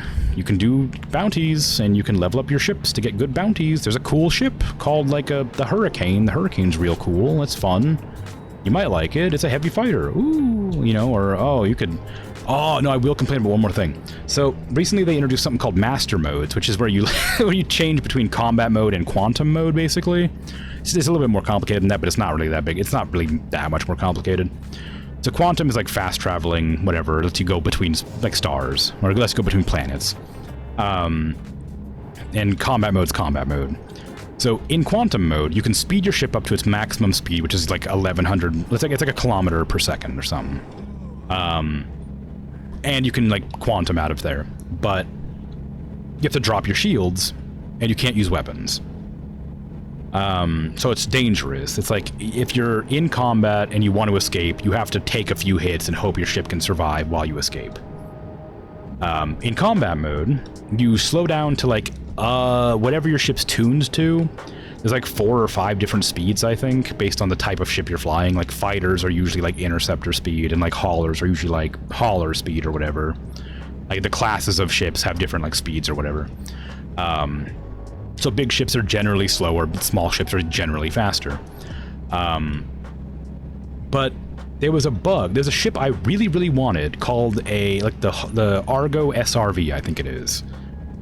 And it was a ship that's designed as like a tow truck. It's like a tow truck ship where you go around and haul other ships to, like, you know, to get them out of the way or whatever. And I was like, that sounds like an awesome gameplay loop. I'd love to play that. And I was so hyped, and I got enough money to buy the ship, and I was like, oh man, I'm so excited to buy this ship. I can't wait. I went to the place to buy it, and it wasn't there. And I'm like, what happened?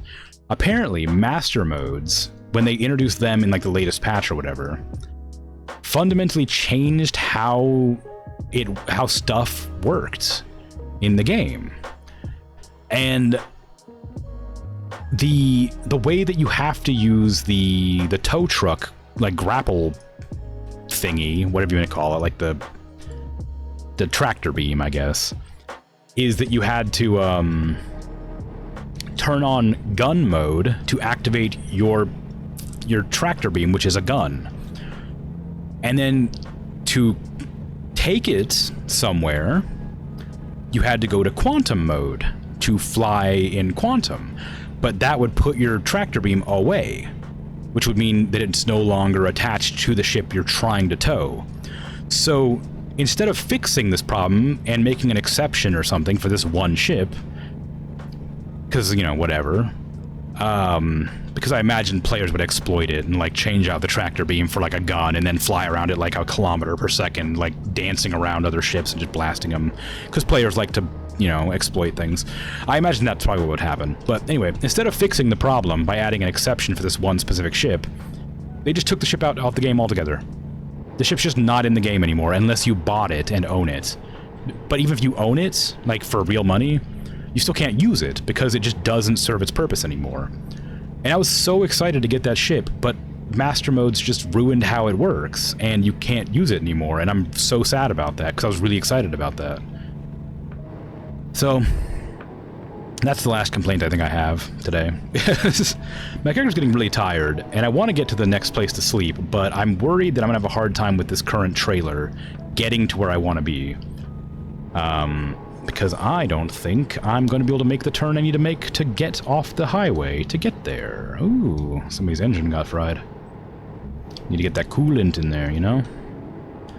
But yeah, so hopefully you enjoyed my incredibly long rant about Star Citizen, which was very much not an interesting rant about anything that anybody's interested in, because it's a super niche game at this stage, because everybody thinks it's a scam, and it probably is, but it's still pretty good.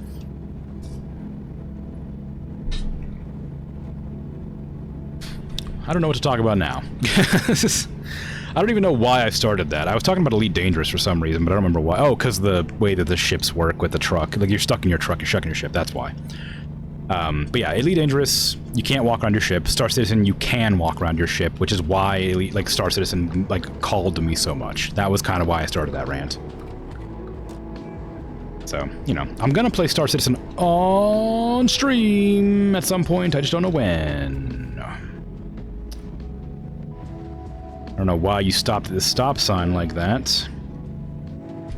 I definitely wasn't pulling out my phone just now. And that's definitely not why I crashed.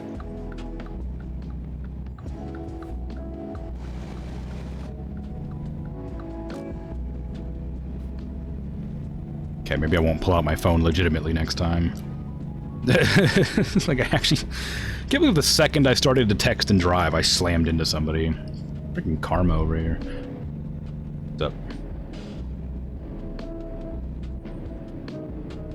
I was playing, like, the thing is, like, I thought I was paying attention, too. Like, I was making sure I was pretty far away from that car, and then it started slowing down really quickly, and I wasn't ready for it. Am I gonna be able to make that turn? Maybe. Where am I gonna park? I think that's, where's the spot to sleep? It's like right there. Am I gonna be able to get in there to sleep? Is it like right here? It's right there, I guess.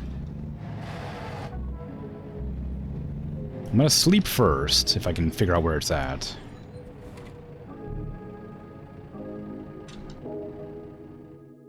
Where is it? It's like right here. I mean, it's probably next to where those trucks are at. That would make sense, but it says it's here, which is obviously not correct.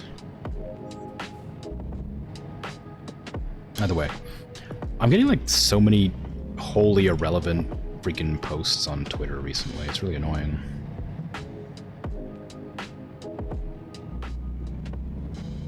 What the hell are you? I don't know who that is. I got a message. I got a private message asking, do you play this too? And I don't know who they're talking or what game they're talking about. Because they didn't send any links or questions or anything. It was like my Crimson Moon Twitter. It wasn't even, I'm just gonna park right here. It wasn't like my work Twitter. It was just my personal Twitter or whatever. Not my personal, my Crimson Moon Twitter. Like nothing in that statement made any amount of sense. How much longer do I have on this job? 15 hours? How much longer do I have on the path? Oh, 6 hours. I got plenty of time. We're good. See, look at this person, smart enough to detach their trailer so they could park up. I need to get fuel, so I should probably detach my trailer and then just get in there to get fuel. And, and then drive back around.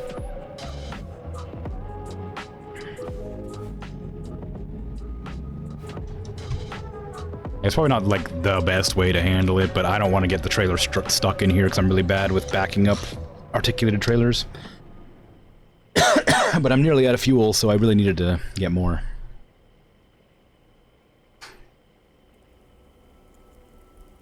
What happened to that car? That car's just blinking over there. You got emergency lights on, or is your car alarm going off?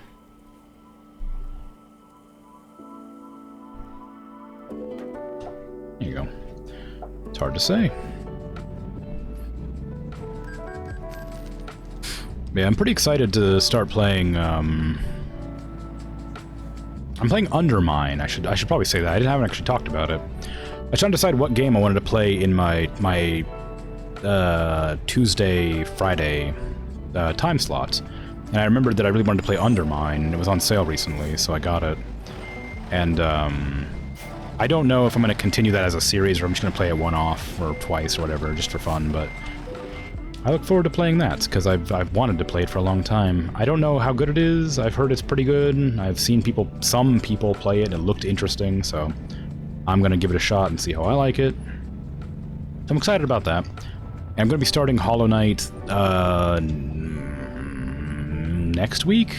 The week after this coming week. Because I'm doing a palette cleanser for Dishonored 2, because I finished that last week.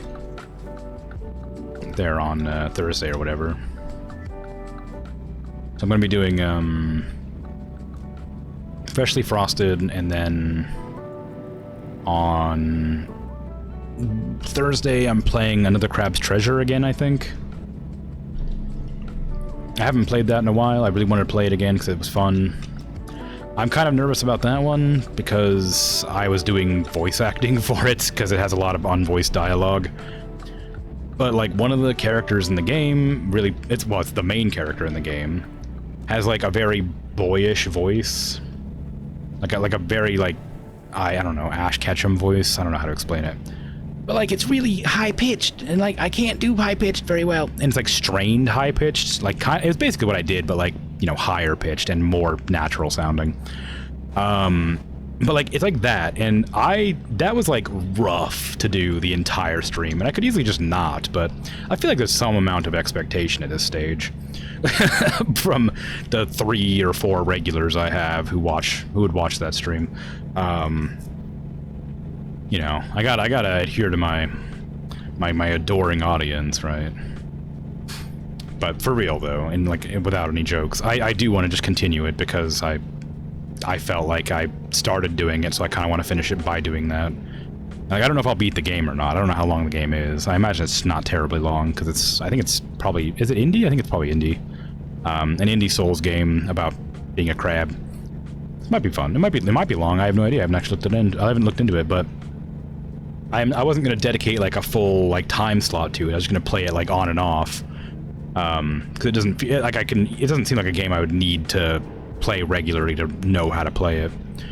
But I started playing it as like a one-off and like really enjoyed it. I wasn't sure if I would, so now that I have really enjoyed it, I'd like to keep playing it, but because I've already planned all the time slots for the next several months, aside from Undermine, I guess, which I could, I suppose, play Another Crab's Treasure instead of Undermine, but I really want to play Undermine.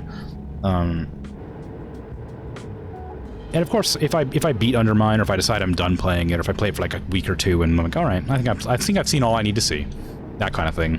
I can easily just like go back and play Another Crab's Treasure for the rest of it. But yeah, I have most of my games planned for the next couple of months, which is nice, but my Planet Zoo is going to end when I finish getting all the animals I can fit in a zoo in the zoo. Because I'm making all the enclosures of my zoos the animals, I think I'm going to either lag too bad to continue or run out of space very quickly. Because I've already used up like a quarter of the space available, and I think I'm only like a tenth of the way through all the animals I have access to.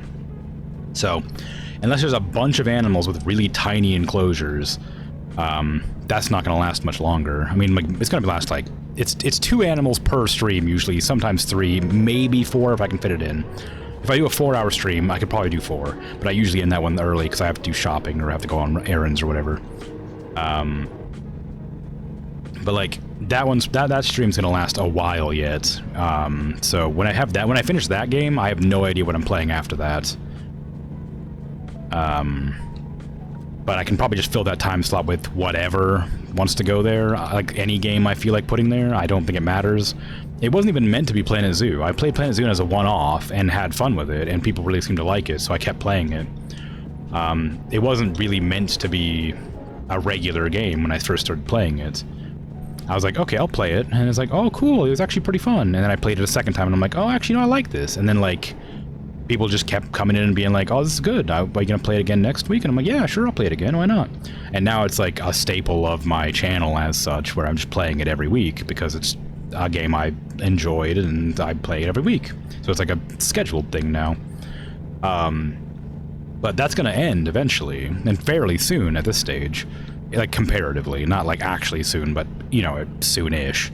But I really don't have anything planned for that. And, like, when I go from, like, a long game into a different game, I feel super weird. Like, when I was playing Gloomhaven and, like, Valheim, and those games took forever to beat. Or to, you know, get to a stopping point, I guess. Like, it was wild how long that took. And, like, when I changed to a different game, I just had nothing. I had nothing. I was like, I don't know what to do with myself. I've lost all my being, you know. I have nothing to. I just had this like sort of bittersweet melancholy about gaming because I was like, I've been playing this for so long. It was a part of me, and now it's gone. You know, that sort of thing. I got over it pretty quick, but at the time it was like really rough because you're like in a very specific mindset for those kind of games, and then you just like switch it up, and it's like, oh well, suddenly I don't know what I'm doing or what I'm feeling anymore. Hey, it's this song. Anyway, the point is, like, once Planet Zoo ends, I don't know what I'm gonna do with that stream. Sunday's stream, this stream that I'm currently doing, this time slot, it's just sort of whatever I feel like playing. It's usually meant to be like games I use to relax or de-stress at the end of the week. Which so far is almost always, I say well almost always, but for the last few weeks it hasn't been, almost always American Truck Simulator, Power Wash Simulator.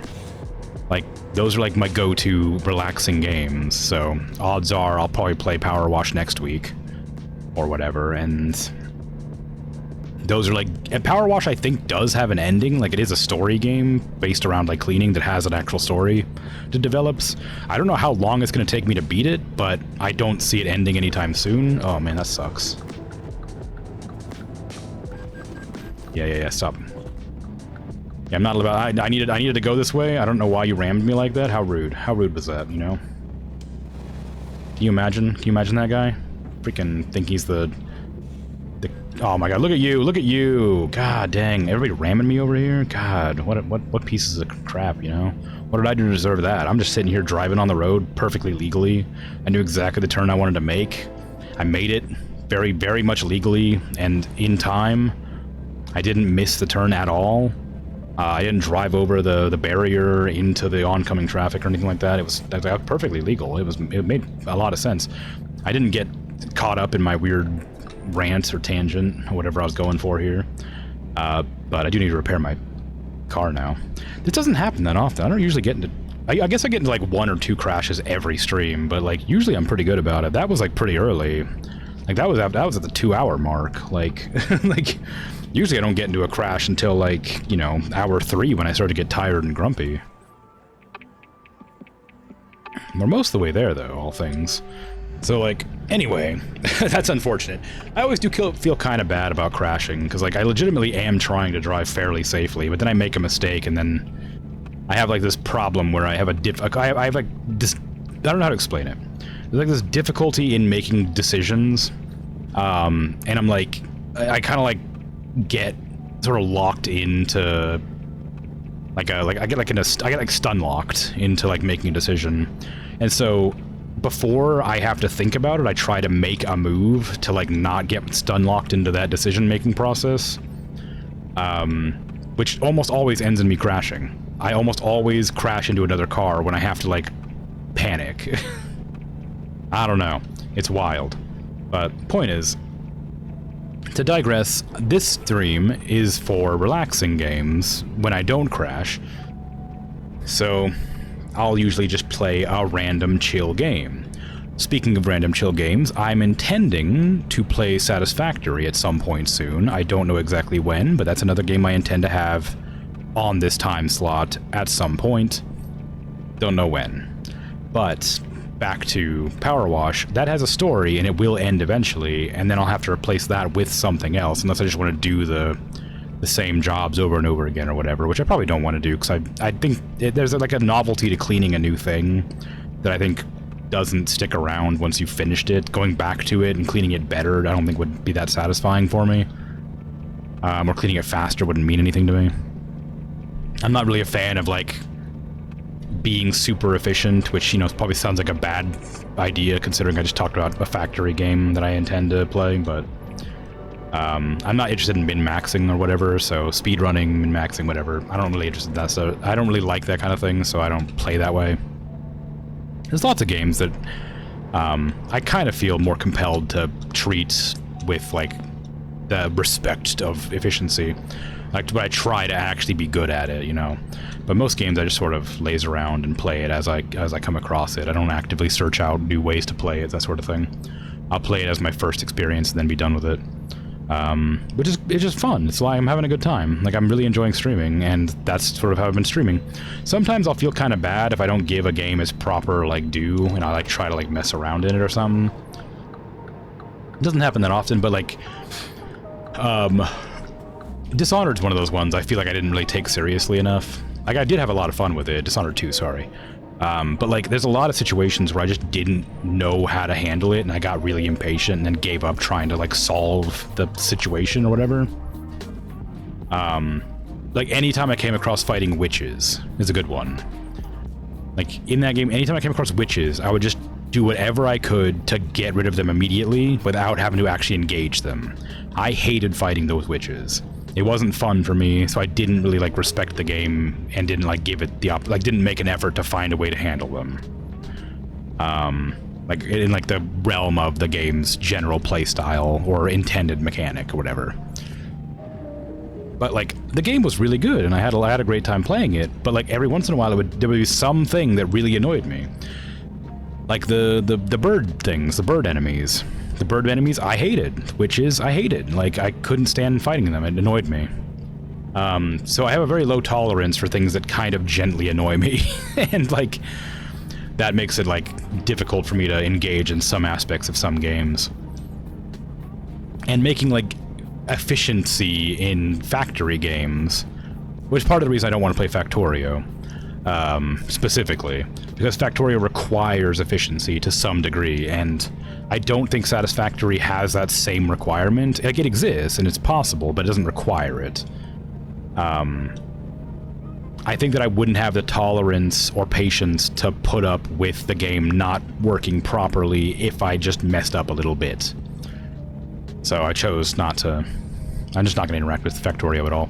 But most games don't have that problem, and it's fine. It's something I am genuinely worried about when I go to play Oblivion, is like, there's not really a right way to play it, but I have a tendency to just sort of meander about doing a whole lot of nothing all the time. And I guess that's kind of the charm of those kinds of games, so I don't think anybody would mind it so much, but I worry that it would just end up me doing a whole lot of nothing every stream for, like, a long time. And my streams are only 4 hours, and I would only be playing the game 2 times a week, so 8 hours a week, which is a significant amount of time, generally speaking. But for a specific game, I worry I wouldn't get anything done in that amount of time, and I think it could get frustrating if, like, I'm halfway through a quest and I have to be like, oh, I can't play now because I spent too long, you know, messing around or whatever. So I can't finish the quest, or I can't get this interesting dialogue out of the way, or, oh, I said the wrong thing, or I made the wrong action, or I killed the wrong person, that sort of thing happens. But it's whatever. It's the experience, and I'm looking forward to playing that for sure. I'm just nervous about how it's going to go, because it's an old game, so backseating and, like, spoilers are probably pretty prevalent. I kind of know generally what goes on in the game. I just don't know the full story. Hey, we're in Denver, Colorado. How exciting. But yeah, I'd also like to get around to doing another art stream at some point. I think I'm almost at, well, I was gonna say almost at 300, but I'm not really that close, am I? I'm still pretty, my numbers have not dropped off, but they've kind of, like, slowed down a lot. There was a point where I was getting, like, 2 or 3 followers every stream for a while, and then I just kind of, like, petered out. Drop a follow if you like my content. But for real, it's kind of like, slowed down a bit, so planning, like, the special streams for, like, art or whatever, or, like, a special game or whatever, are a bit more difficult. Speaking of special games, I want to play Black and White too, as well. So I want to do an art stream, but I don't know what I would do in the art stream. I don't really have any emote slots, because emotes are tied to, subs. And I only have, like, I say only, but I'm incredibly pleased and, like, honored to get any subs at all. It's very kind. But I have too few subs to get more emote slots. So I can't really draw emotes anymore, which is what I initially started doing with the art streams, is I would draw emotes for my art streams. But because I'm not getting more subs, I'm not going to be getting more sub emotes. So I don't have a reason to do an art stream yet. And I feel bad, because I do like to do those. They were kind of fun, even though they were very niche and people didn't watch them very much. I still enjoyed them. Which is saying a lot, because I don't actually enjoy drawing that much anymore. I used to really like it. I don't like it that much anymore. Since making it, like, work, making it a job became less interesting, less exciting to draw. That's a terrible sign. Keep right, it said, though, so I guess I need to go right. Anyway, so once I finish up the, I'm gonna continue to play American Truck Simulator for, like, pretty much indefinitely. If I get, this is, like, really far in the future. If I get enough money to upgrade my PC, I will be doing either Elite Dangerous or Star Citizen on stream. Probably Star Citizen, because Elite Dangerous is good, but I don't think I want to play it on stream. Because I played so much Star Citizen since I played Elite Dangerous that I worry I would just mess up all the controls constantly and get annoyed at things that I couldn't do. So I'm going to be playing Star Citizen probably on this time slot, because the game is genuinely quite relaxing to play. So that's probably what I would do. Colorado Springs, wow. But that's still quite a ways in the future, because my computer is not nearly strong enough to do that yet. I would need to get more RAM, I need to upgrade my motherboard and CPU, and I'd probably have to get a better graphics card to run it at higher frame rate. because it'd be a nightmare to watch it at like the 45 FPS that I tend to play it at, and like 15 at Cityside. I could lower the quality, but like it like there's like a weird thing it does where if you have the graphics set really high, it uses your GPU, but if you have them set really low, it uses your CPU. And my CPU is not terrible, but it's not good. And my graphics card is also pretty okay, but not great. So for a game as poorly optimized as Star Citizen, I would need to upgrade both my graphics card and my CPU, but that would require that I upgrade my motherboard as well. And I'd probably have to get more RAM. So I basically have to upgrade everything about my PC to like run that game on stream. So it's going to be a long time before I ever play that on stream. So that's not really something to worry about, but after Power Wash Simulator, I'm probably going to go with Satisfactory. And then I'll keep this one going all the time, because I just like this game a lot. Just have it sprinkled in there. Whenever. And after Undermine, I don't really have a game planned. I was thinking maybe I would try out Minecraft after Undermine, but I feel like that's too similar a game, because I don't know how much focus Undermine has on mining, but it sounds like it probably has a lot. And Minecraft being an open world exploration mining game, I feel like would be too similar to Undermine in the mining sense and Oblivion in the open world adventure sense. So I don't want to have those going at the same time, and I don't want to do it too close to another game that's similar in genre. So I was planning on doing Minecraft, but then I have to rearrange that somewhere in the future. So I might do XCOM, either Chimera Squad or XCOM 2. I was thinking about doing XCOM 1, not the old ones, not UFO Defense, not whatever. I was thinking about doing XCOM 2 because that game's really fun. And Chimera Squad I've never played, but I really want to. But I feel like I should probably play XCOM 2 before Chimera Squad. That way there's like a... in my stream canon, there's like enough context for that game to make sense, because I'm pretty sure it's in an alternate universe canon, but I feel like you'd still have to have a general idea and understanding of what XCOM is about to appreciate Chimera Squad. Though I've never played it before, I'm positive it would help. But I was also thinking Phoenix Point, because I really want to play Phoenix Point, but that game I remember being really, really tough. And I'm not sure if I'm really into playing a really tough game right now. So once Undermine's done, I have to figure out what game I'm going to play there. I have a lot to choose from, but I don't know what I'm going to choose, because initially that was meant to be my tactical game slot. But I kind of... Not that I ran out of tactical games, but I have a lot less tactical games than I have every other kind of game. Not too far. Or not far enough. Like, I love tactical games, but I don't have that many of them. And I do also want to play, at some point, the Space Marine game, Space Marine 1, and then Space Marine 2 in the future, because I've been waiting for Space Marine 2 for who knows how long. And I was really excited for it to be announced and released or whatever. Can you let me in? Thank you. But that's kind of like a... That's one of those games that's going to be rough to play because it's Warhammer. And Warhammer's like incredibly, well, I was gonna say niche, but that's not really true anymore. But it's like, there's a lot to it that I don't think people would understand off the top well enough without context to play. So I'm not sure what to do about that. Now you can like enjoy a game, but if it's just a shonky action shooter that you don't really care about,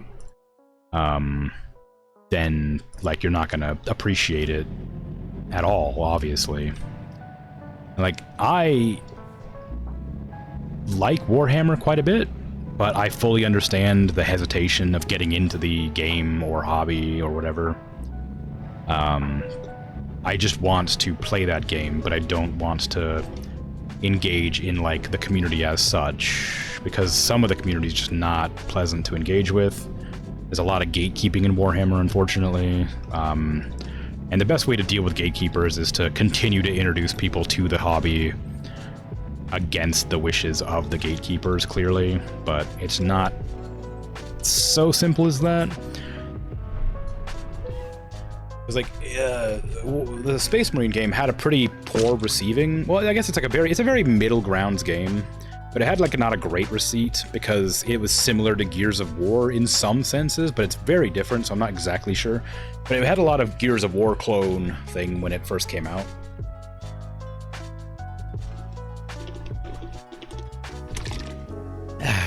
Gosh, I had a hour-long rant. I didn't even... I had an hour-long rant. I didn't take a single drink of water that entire time. But yeah, it's similar to Gears of War, so I worry that, like, I would get the people who are grumpy about that potentially coming in every now and again, and I'd rather not have to deal with that if possible. Hey, Zifa, how you doing? How's trucking going? It's going alright. I had a really long rant about Star Citizen, like, about 30 minutes ago, so... that was fun. But, how you doing?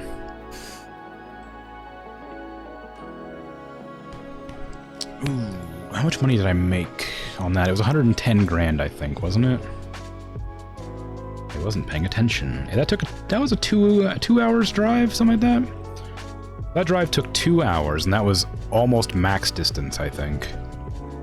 It's not bad. I should probably pay off one of my loans. Doing good? Glad to hear it. I pay off that loan. Nice. Still got 250 grand, jeez. How much... is there a way to check my income? Like, how much was that last job I just did? Also, what are the emails? Is it a real estate page? Oh, I don't care about that. I haven't gotten any of these in a long time. I feel like I remember them giving you, like, special jobs randomly, but I don't think I've gotten any in a long time. Or any at all, maybe. Dunno. I don't know what about the trailers, though. I need to figure out how to do trailers, too. I should probably look up a guide on that. Scout around for world companies that produce or accept cargo compatible with particular trailer type. Freight market trailers available in-game. Experiment with various trailer configurations. See what new upgrades are available. I do really need to, like, check out the trailer stuff, because I'm sure there's, like, a big section of the gameplay I'm just not in at all. That I'm not, like, engaging in. But I have no clue. Delivery log, that's what I wanted. 114,000, and previously I did 118,000, so... it wasn't bad. How long was that? 1,500 miles. 19... oh my god, really? I thought the max was like 1,100. I guess it's up to 2,000. Never mind, jeez. So that was actually a shorter drive with only a little bit less money. Wow. Day 51, Jesus. I became like a millionaire in 51 days by doing trucking. Can you imagine? I got 24 traffic violations. Ugh. I like to think that I'm pretty good at driving in this game, but like I said, every once in a while I'll get like stun locked into decision making and then just like slam into somebody by accident. Excellent, good work, late, boo. 59, 80, oh, I got one damaged one apparently. No, 59 on time. Out of 60 total deliveries, and then one that wasn't on time, I guess, and 2 that were damaged. Oof, tragic. I've only served 30 out of 109 companies? Really? Holy crap. There's 1,596 depots? Holy crap. Wow. Dang. That's a lot. Alright, well, I should probably go get refueled and sleep so that I can do a big job, or maybe I'll just do a small job, I don't know. Where do I want to go to? Where haven't I been? I haven't been to, much of Kansas, and I haven't been to, Texas at all. I drove through Texas around Amarillo, but I haven't been down anywhere. So maybe I should try to get into Texas. I mean, we're pretty close. If I'm gonna get a job going to Texas, it'll definitely be, like, down here somewhere, based on the distance. Yeah, I've never been to Eugene, apparently. Weird, alright. Let's see. Where's the nearest sleeping in gas spot? Right next door. There's also a truck dealership I could check out there. Yeah, yesterday when I was playing Planet Zoo, I was I was hoping you were in chat because I was asking about a type of animal. I was asking like how close like goats and deer were related to cows or whatever. And I figured that's something that's kind of up in your wheelhouse, knowing everything about animals somehow. Like an animal genius over here.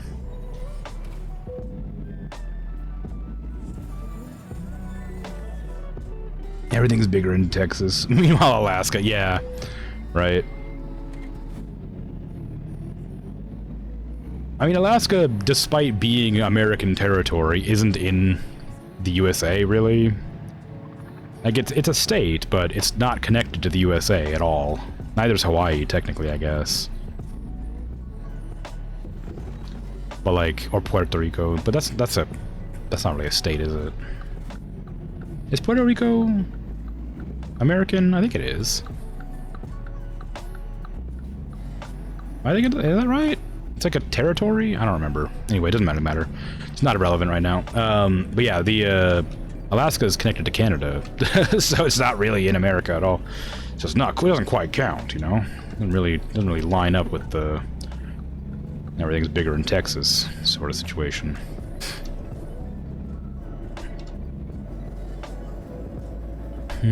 What dealership is over there? I can't even see it from here. The Kenworth, maybe? Or, I don't know. I have to get over there, I guess. I think it's Kenworth, but I can't quite tell.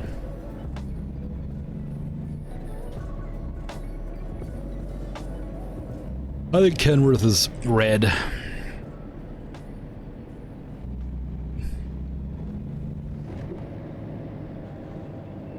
I may as well repair my truck after my couple of crashes, too. Or is that just a garage? I thought it was probably a store, but maybe it's just a repair station. Yeah, I thought it was just a garage, yeah. That's a shame. I was hoping I found a new truck dealership.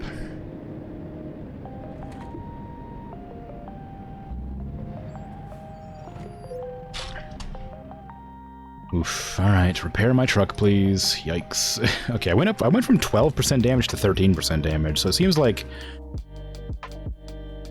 every like long job I do ups the percentage damage. That also could just be because I slammed into somebody and got it properly damaged. How does replace all do? It's alright.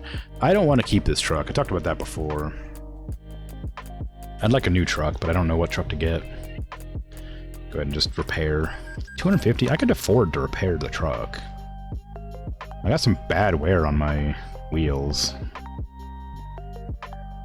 I probably should replace them. Oh, that really fixes up the thing. There you go. Oh, I don't care about this right now. Goats are a subfamily of bovids. Cows are also subfamily. Deer are a separate family since they have no horns but antlers instead. I think that we were discussing it because I was making an enclosure for takin, which are a type of goat / antelope, I think, and it made me curious as to why. Or how close goats are related to antelope, and how close goats were to, like, cows, I guess. Because antlers are replaceable. Yeah. But it felt weird, because, like, there's also... Like, you know how, like, the American pronghorn, or whatever, is like, technically, like, a giraffe, or whatever, right? Like, it's related to the giraffes, like the okapi are. But that doesn't make any sense, either. Like... So I was just thinking, like, it was kind of strange how there's so many things that are, like, somehow technically you're kind of related to each other, but are so different in appearance and stuff.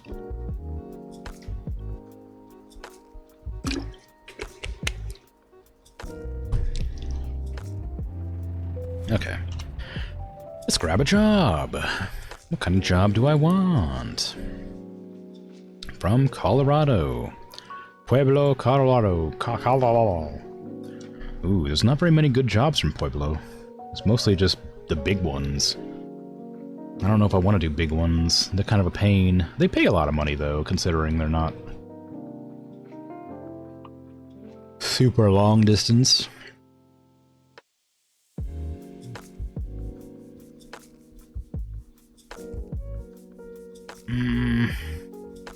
Oh, I could take some Kenworth trucks out for 61 grand. This is 62 grand. What's the distance on this one? Not bad. Goes down to Arizona. I didn't want to go to Arizona. I wanted to go towards Texas, but I suppose I don't mind as long as I'm going south. The Blade could be kind of fun, but again, it's just kind of like, it's all going like fairly similar places over there. The Blade is different, at least, if nothing else. Valuable, standard delivery, heavy cargo, high value. Yeah. These ones aren't bad. I just kind of like, I don't love the heavy cargo missions. I feel like they're not boring, but they're not like exciting either. Because you have to take a very specific route, obviously, and you get escorted by police. And you have to, like, adhere to where they want you to go to. I think it's something. Yeah.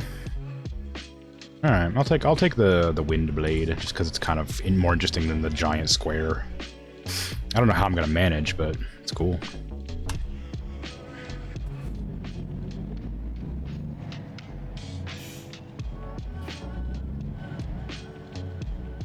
What time is it?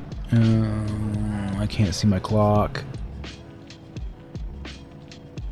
6:03? That's not right. Oh, it is alright, yeah. 6:06. Okay, so that is my clock. Alright. Thank you. But yeah, so the difference between, like, the defining characteristic of deer being different than cows is just that they have antlers instead of horns, then. Because, like, they all have cloven hooves and stuff, right? They all have that, like, little weird footy thing. So, I mean, there's that, of course.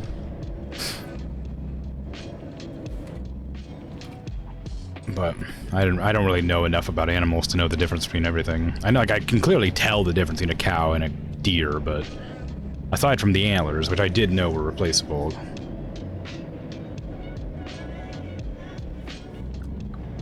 I didn't really know what all the differences were realistically.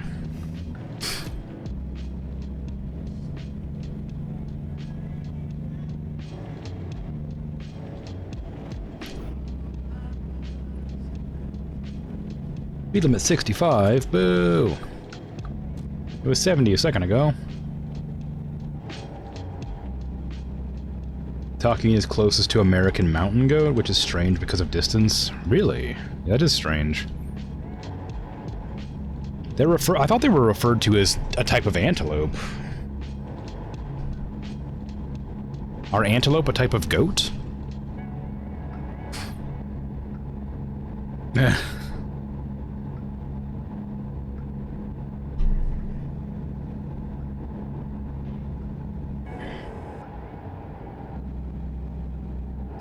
You know, I could really go for a donut, although that's a weird looking donut.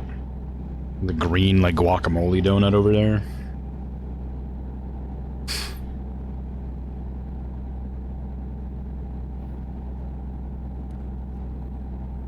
I don't think I've ever had avocado outside of guacamole. I don't even know if I like guacamole. I don't remember what it tastes like. Very strange. They're too expensive to buy, especially if I don't know I like them.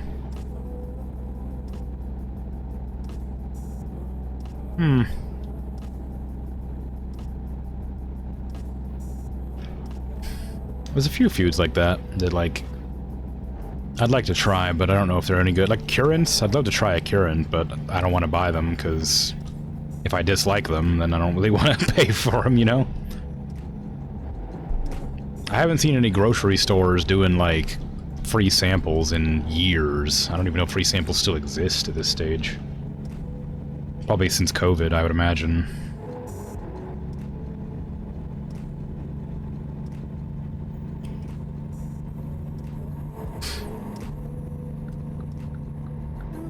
I don't know if they would give you a free sample of a current, like... Not sure that'd be particularly... I'm not sure that would be the same thing. It's not like a product they're trying to shell. Or shill? Hawk. It's not a product they're trying to hawk at you, so... I'm not sure it would be something they would give you a free sample of anyway.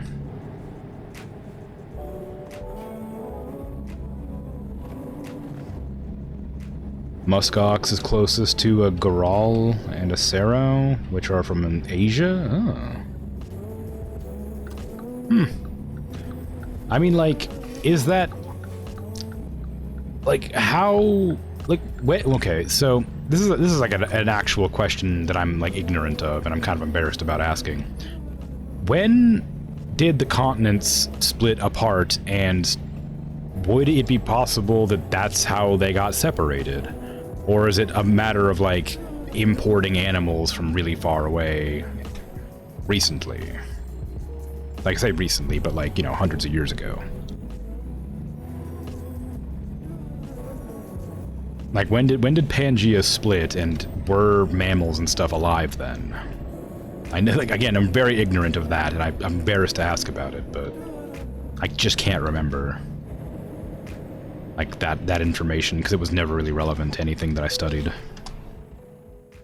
I know it was a long, long time ago, don't get me wrong, but I don't remember when mammals came into existence.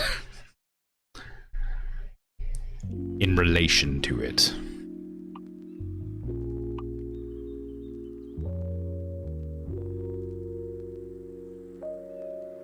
It's a case of every common ancestor between those two died out. Okay.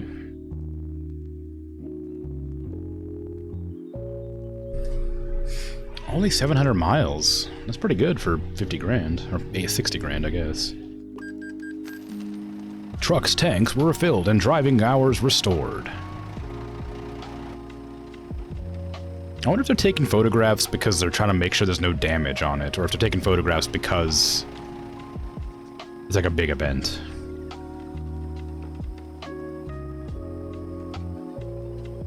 Like, they want to make sure that they can sue me if I bump it into a wall or something. Or is this like the small towns, like, one big event that happens? Oh, we're getting a windmill blade, wow! Yeah, I know. They'll give me a warning when they want to turn, I know how it works.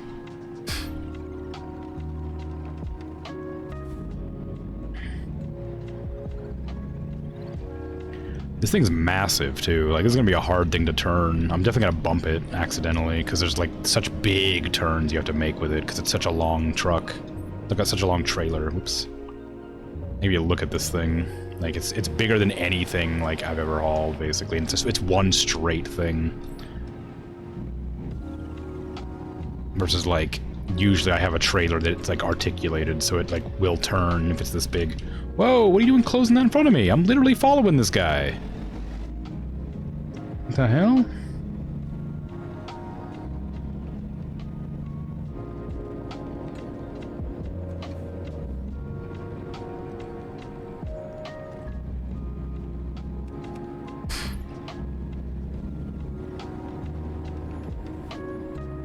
Mammals are about similar as age as dinosaurs.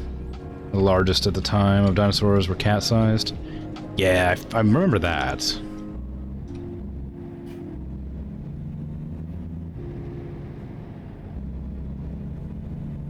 I remember them being, like, the bottom of the food chain, so they had to be, like, small so they could, like, hide away.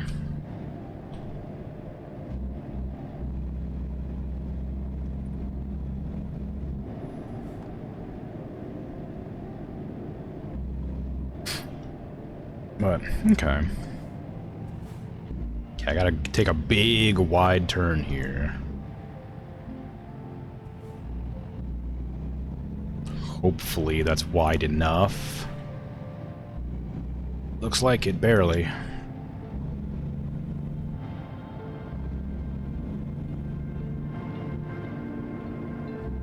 The today known mammals appeared after the dinosaurs, except for monotremes like platypus. Really? mean, I knew about that. I didn't know about the platypus, though.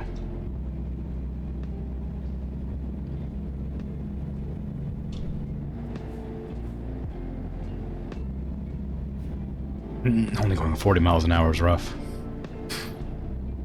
Okay. Yeah, like I knew that mammals, like, you know, evolved out of, like, the same way humans have, out of like very many previous evolutions, and pick and chose the best ones, and all the others went extinct basically.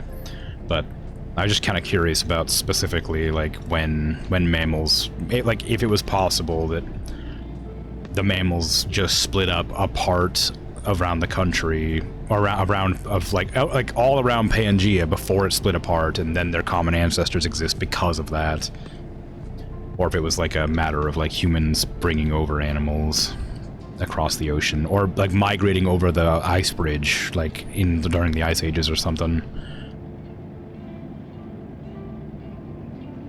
I imagine that's probably more likely than Pangea splitting apart and just like having the animals on the separate islands. There were fossils of platypus-like creatures from the Jurassic. Ooh, that's fun. Imagine just an animal that never evolved and just like it's just been the same for a long time. That'd be kind of fun. Just like the perfect evolution. I guess there is. Isn't that like the coelacanth or whatever it is? Isn't that like a really old fish that just never really evolved because it just kind of was fine? Crabs? I mean, maybe crabs. Or like the horseshoe crab, isn't that like a prehistoric one basically that just kind of never really evolved out of being a horseshoe crab?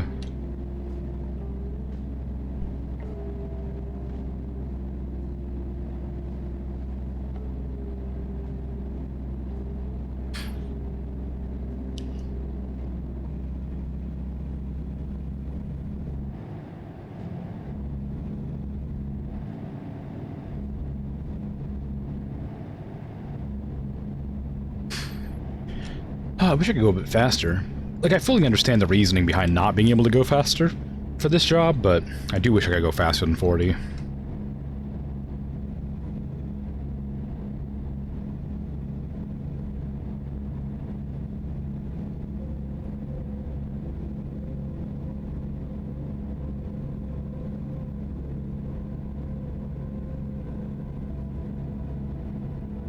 Come on, hurry it up. Go faster, escort. I got places to be.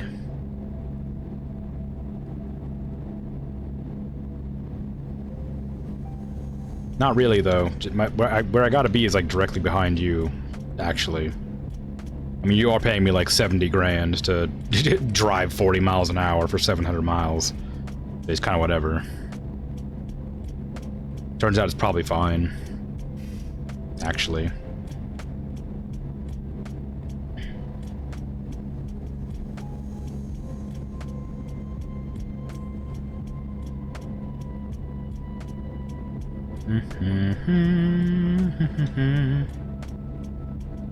One of these days. One of these days will arrive. I suppose this is probably the downside of these big missions, is just how slow you have to go. It's not that I like going fast, exactly, but I like being able to, like, have less monotony, I guess, because, like, there's no cars on the road, there's no turns. I mean, there's turns, obviously, but, like, no... I'm going so slow that it's basically a straight path, because I could just very easily just not pay attention.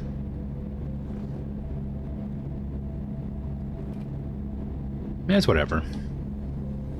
I guess it's a nice kind of change of pace after that incredibly long one that I did earlier. I gotta remember that around 1,500 miles is 2 hours.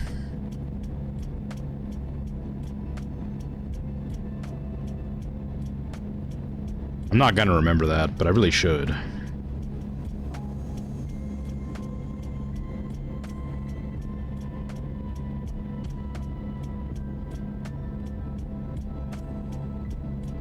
Sharks were the same since before the dinosaurs. During the Devonian, they were actually the majority of fish. And our evolution teacher said if nothing changed in the water since the Devonian, we would be eating canned sharks like sardines. Oh. How do sharks taste? Because I heard shark fin soup is like a delicacy, but I've also heard it's terrible. Like, do sharks taste good? I can't imagine. They'd kind of like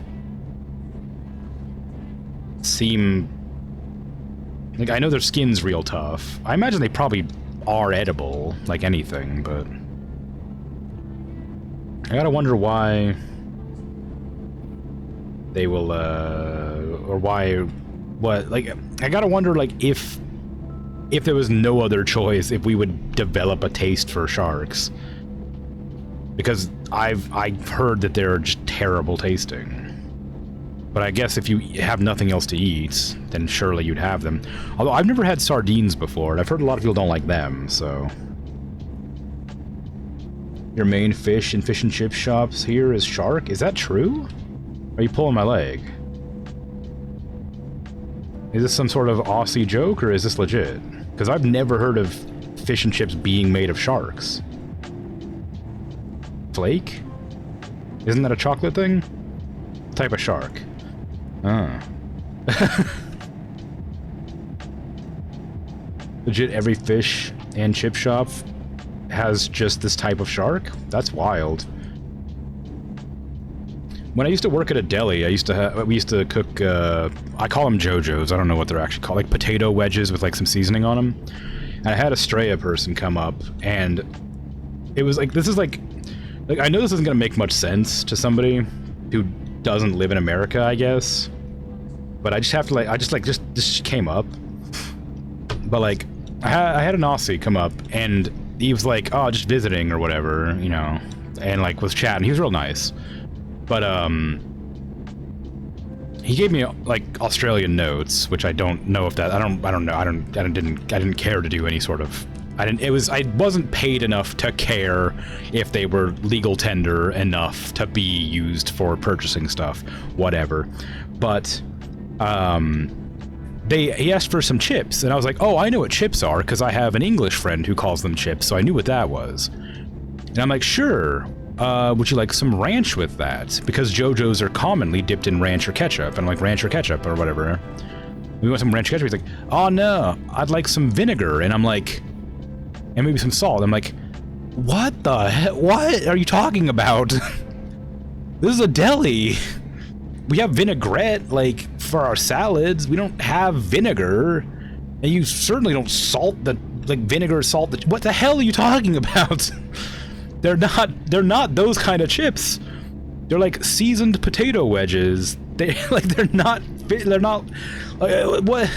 Like, I know, like, vinegar and salt on chips is normal.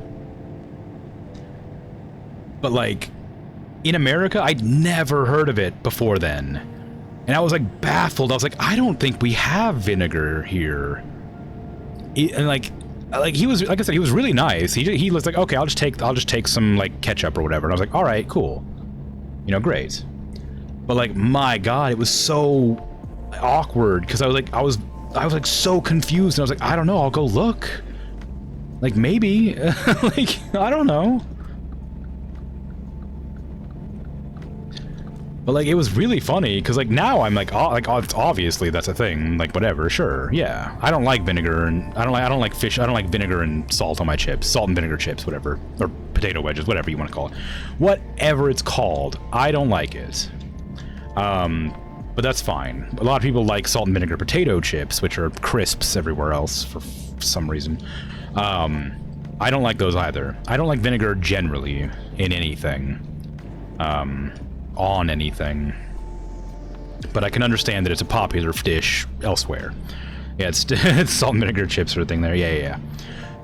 But like, they're called like the things that we served at the deli were called JoJo's, and they're literally just like a potato wedge that's been like seasoned with some stuff that I literally have no idea, and then deep fried.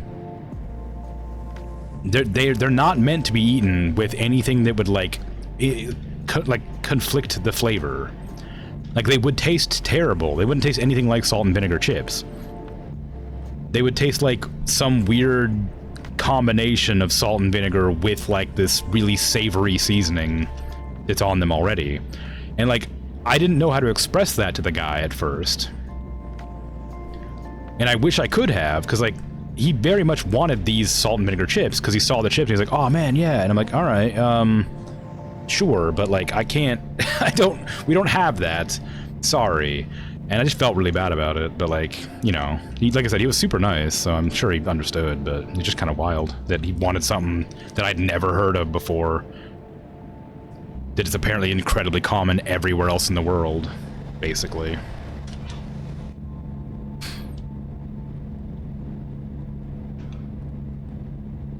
About the breakup of continents, Pangaea wasn't the first continent, and it broke it. Hold on, let me rephrase it. Pangaea wasn't the first continent, and it broke during the Triassic extinction, creating the Atlantic. That was the cause of the extinction. Oh, was it not the first continent? I thought it was. That's wild. I'd always heard Pangaea was the first. Why do I have that information in my head and it's not true? That's wild. Alright. Then it further broke up into more continents. Yeah, I mean, that makes sense. Did each one of those continents breaking up cause extinctions, or was it just the biggest ones?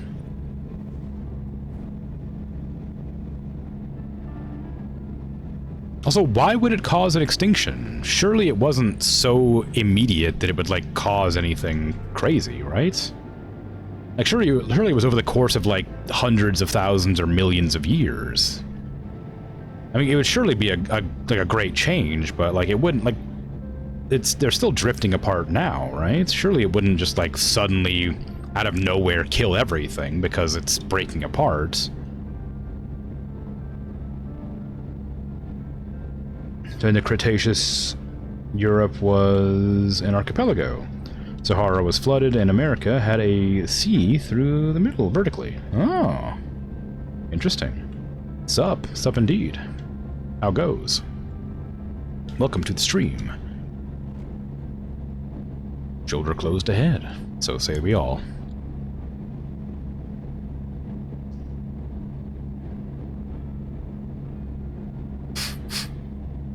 I do wish I could go a bit faster, though. Like, on, like, straightaways, at least, I would expect the speed limit to be more than 40. Like, come on. Come on. It's gonna take us all night to get there. Oh, weird. Are trucks' cabins light? Let me phrase that sentence. Are truck cabin lights actually on the side like this, instead of in the middle, for some reason? The cabin light back there, isn't there? No, oh, there's one there, yeah. That's a terrible cabin light. You wouldn't even be able to use that to read. You'd have to, like, lay on your side to read. Or sit, I guess.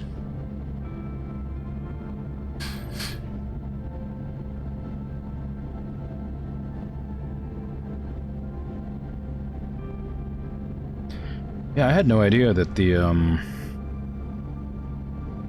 Disco Taxi, yeah, right? Cretaceous in Europe was an archipelago. I'm very surprised by that. Well, am I? I guess I am. That means they must have scooched together. And America had a sea through the middle vertically. Is that the Grand Canyon? Or what used to be the Grand Canyon? Well, probably not, because the Grand Canyon doesn't go across the entirety of America, but I'm sure there's, like, some evidence of that existing.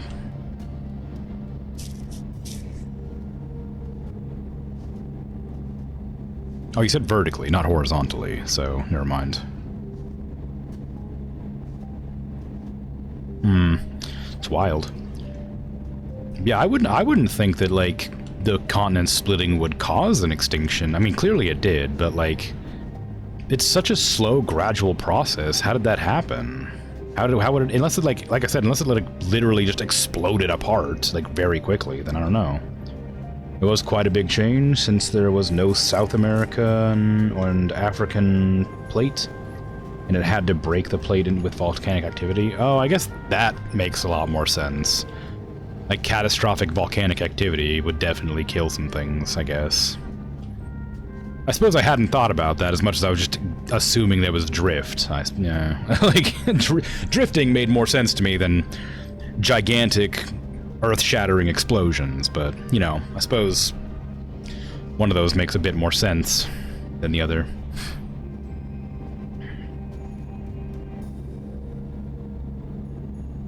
Look, I'm not, like, I'm more than happy to like, say that I just didn't know about it. Like, I'm very ignorant of this topic, and I'm more than happy to hear about it. It's interesting to learn stuff. Like, I'm curious, but I'm not so curious that I'll actively look it up. But if somebody happens to know in chat and is willing to, like, talk about it, I'm more than happy to listen and learn.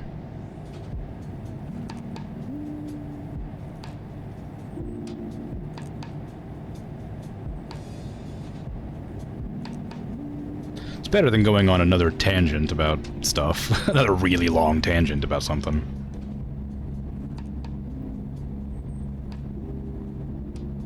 All I gotta say, it's a real shame that more people weren't here for it, but that was one of my better rants. Like, that was a good rant. Like, that was a good, long rant. I made a lot of really important points in there. That nobody, nobody heard. What makes a rant good? Oh, I just had a lot to complain about. That's all. I just had a bunch of different talking points, you know?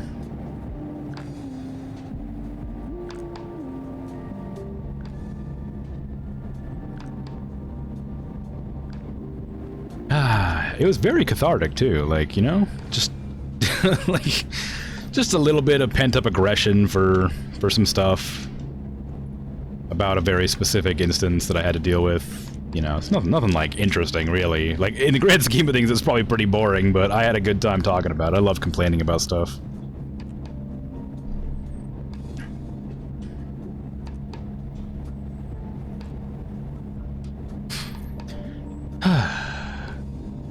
Oh, it's finally starting to cool off in my freaking office. Great. At almost 3 a.m., it's starting to cool off.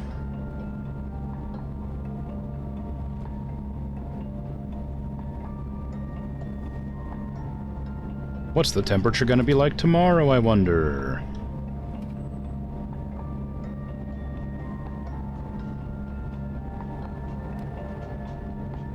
Oh, we've got a red flag warning. That's not good.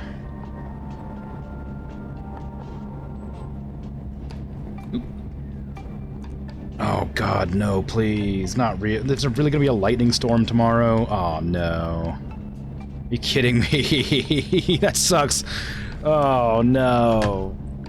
God, alright. I shouldn't be looking at my phone while I'm driving. What's the car in front of me alarming people of? Is it protection for me? Yeah, technically. I wish I wouldn't have been looking at my phone when I was doing it, but yeah, it is protection.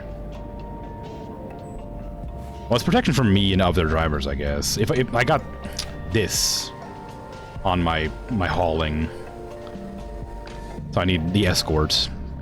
Yeah. It's huge. Yeah, it's one of the electric windmill. Oh, sorry, electric windmill. It's one of the windmill blades that you put on the the electric windmills, whatever they're called. I don't know why I can't think of the word. The electric generating windmills. But yeah, it's really big. It's a single blade turbine. There you go. Yeah.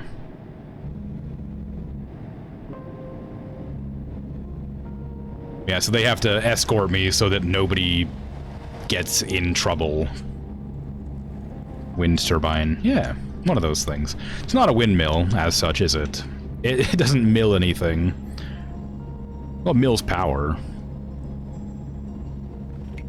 It rubs a copper plate against another copper plate and creates friction or some such, right? Or is wind power to use friction, or does it generate steam?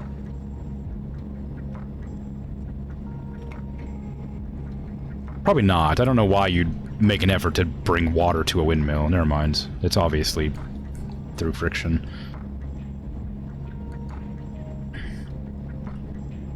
You think it's usually spinny magnet things? Yeah, you know, friction. It's close enough. It's one thing or another. Whatever. Mills the grain to flour. Yeah, it's. I don't think this thing does that, but it might. You know, I don't know. I'm not gonna police what Kansas does with their giant wind turbine blades.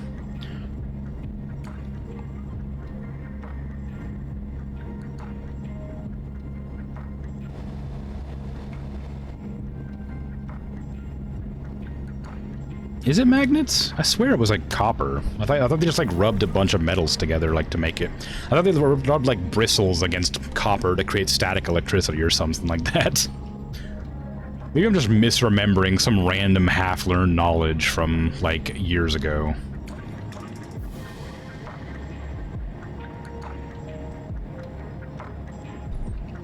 It's one of those either you use it or you lose it situations where I have so much vague knowledge of things that I've just kind of like chopped it up into nonsense and combined it with other stuff that doesn't make any sense.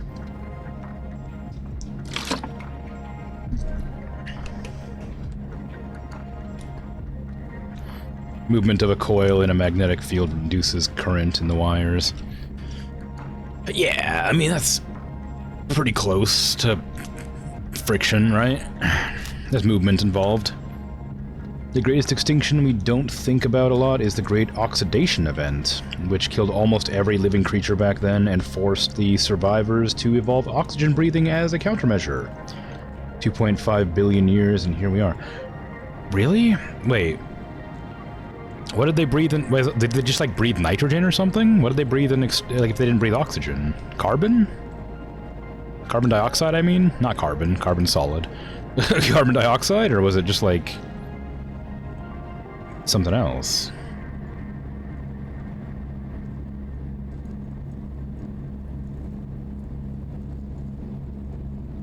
Because I didn't know about that. Like, I knew at one point that plants were gigantic because of the, like, massive amount of, like, carbon dioxide or whatever, right? They used chemosynthesis? Huh.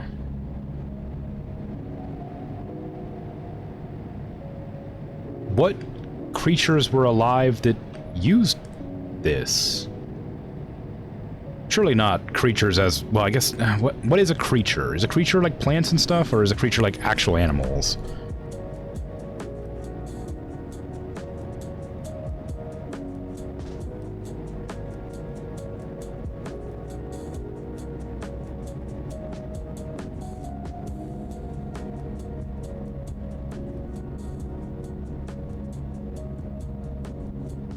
Or is it just like... Or maybe it was just... Or is it like the time when it was just like...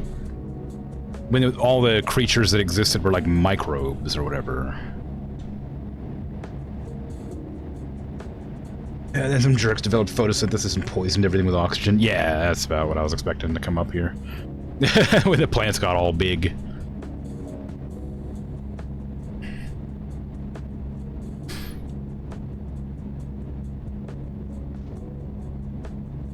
Single cell everything. Okay, cool. Okay, that makes more sense. I was aware of that. I didn't think about it being considered an extinction process, but I was aware of that, I suppose. Took me a minute to, like, connect the wires in my head. I was like, how did living creatures do chemosynthesis? And I was like, oh, right. Yeah, they didn't always exist as, like, fish and mammals and lizards. There was little tiny parasites, like little tiny microbes at one point. Little tiny organisms. I guess they're technically creatures, but I wouldn't consider them creatures by today's standard, but I suppose they are in a very technical sense.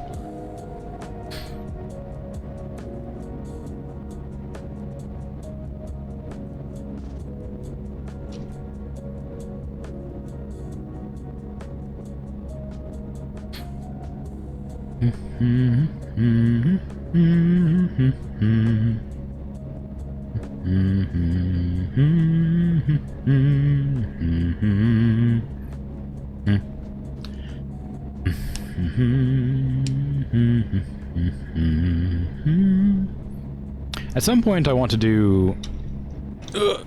slow down. I don't know why you're stopping, but you're stopping.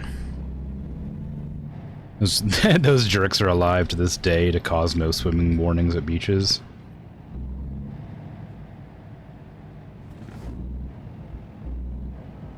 Cyanobacteria? What? Did... Algal blooms? Toxic? I wasn't aware of that for some reason.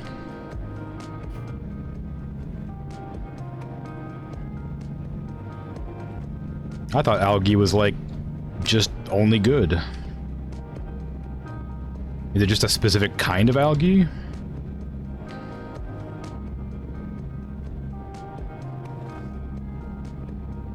And I've never even heard of cyanobacteria. I mean, clearly it's a type of bacteria, and it's probably blue, I'm guessing.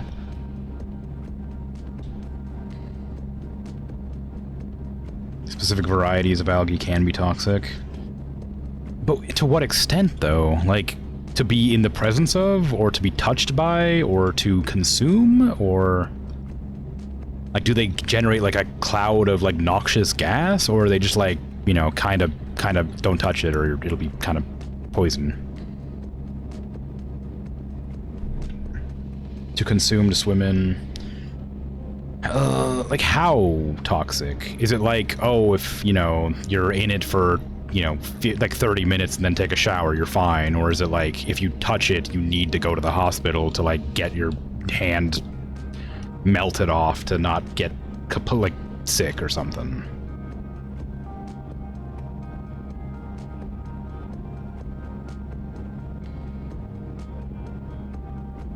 And there's varying degrees of, like, toxic, you know, like, when I said melted off, I meant decontaminated. I don't know why I couldn't think of that word.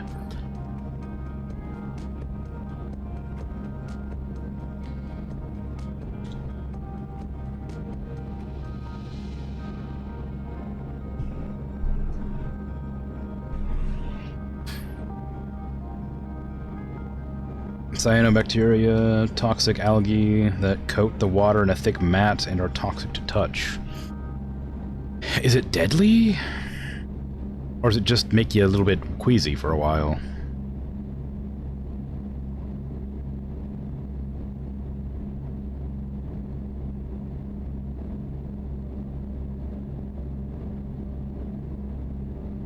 It could kill you. Anything could kill you. I mean, everybody knows about how toxic dihydrogen monoxide is. Anybody who's ever, like, died has died within 3 days of drinking it, like...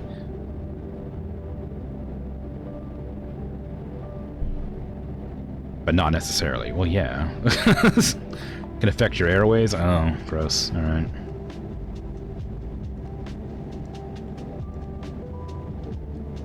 So, can stop your breathing in bad cases. Yeah. Does it, like, affect your bronchioles, or is it just, like... Does it just, like, cause an allergic reaction? Like, does it cause, like, I don't know, swelling, or is it just, like, a... Does it actually, like, kill your lungs? Well, it's not a very interesting... sorry, it's not a very, chill topic. It's interesting, but not chill. But I still am curious. Because I've never heard of it before. I didn't even know that was a thing. It's like an allergic reaction. Oh, crap. Is it like an allergic reaction, or is it an allergic reaction? Would epinephrine fix it? Would it, like, help at all? Or is it just, like... Or, like, an adrenaline shot, or are you just, like, dead?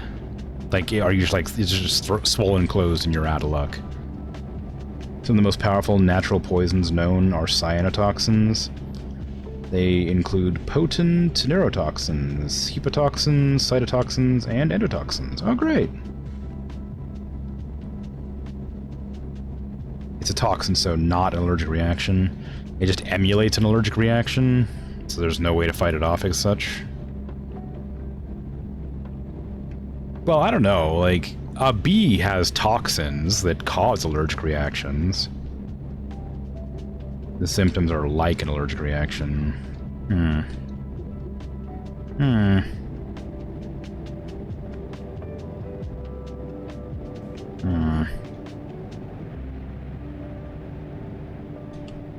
So what you're telling me is that if I want to go swimming, I need to bring an inhaler.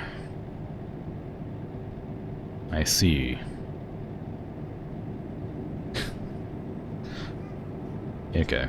It's interesting.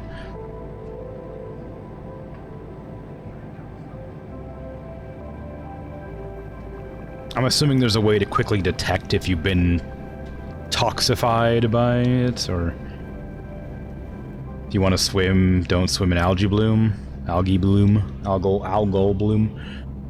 How, like, does it look, is it just like a big blue spot on the, is it like green? Like, it's a cyano whatever bacteria. Does that mean it's blue, or is it just, they just say that because it's a similar word to the different word that means blue? Is it just like green algae that just exists, or is it something else? You want me to click? You want me to click on something? In the Great Lakes? It couldn't be. There's nothing harmful in America. As my character passes out slowly. Because I tabbed out.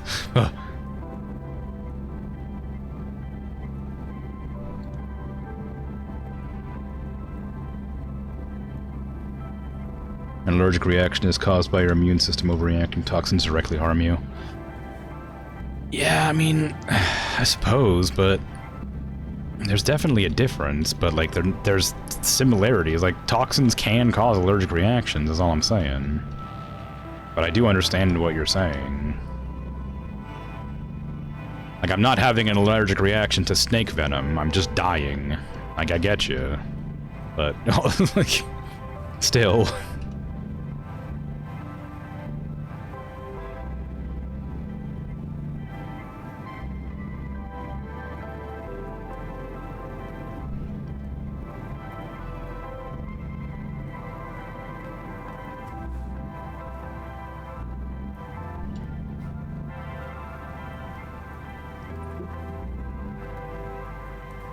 Am I stopping to refuel, or am I stopping to sleep? Probably to sleep. Why is this a big deal? Why are people taking photographs of this?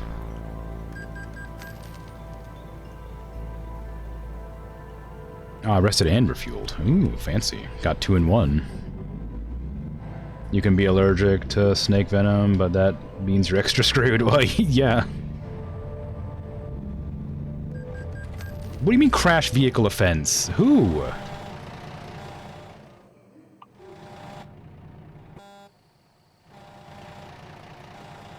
Oh, that hardly feels like my fault. Freaking ridiculous over here.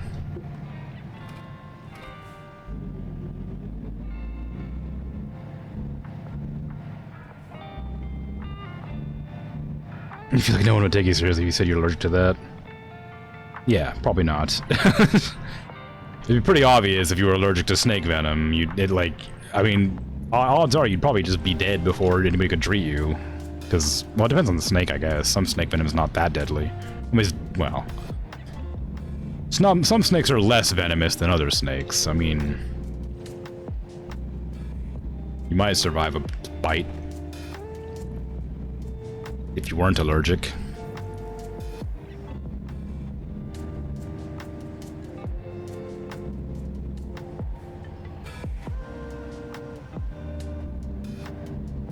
Who knocked over that sign?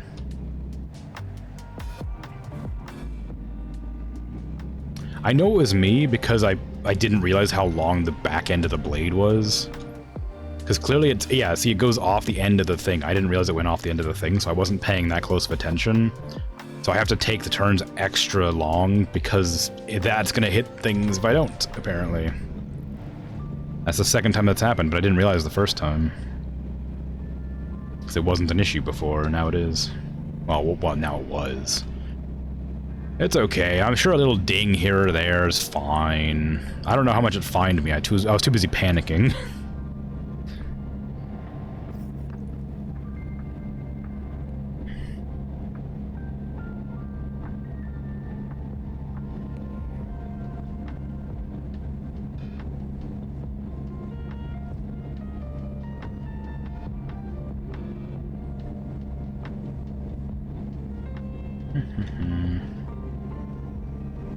Oh, God.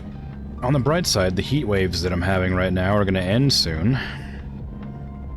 It's just going to be a general normal temperature now.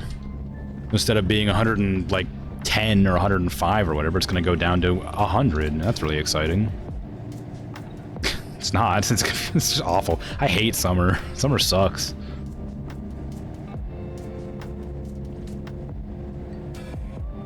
The largest selection of mining machinery. Goliath.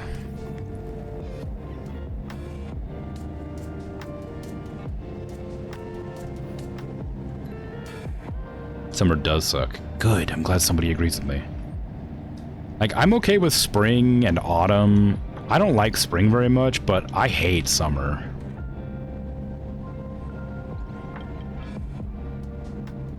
Where? Travel? Okay, I can't read that. That one was just blurry. That wasn't even me misreading. I just couldn't read that. That was too blurry.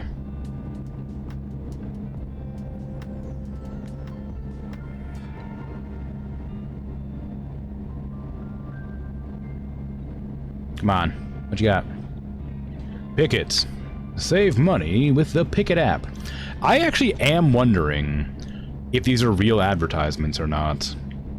I feel like there's a lot of silly ads that aren't real in the game. But I also have a mod installed, which I think does change some of the billboards, and I'm wondering if those are real things. Assassin Caterpillar, because of course that exists.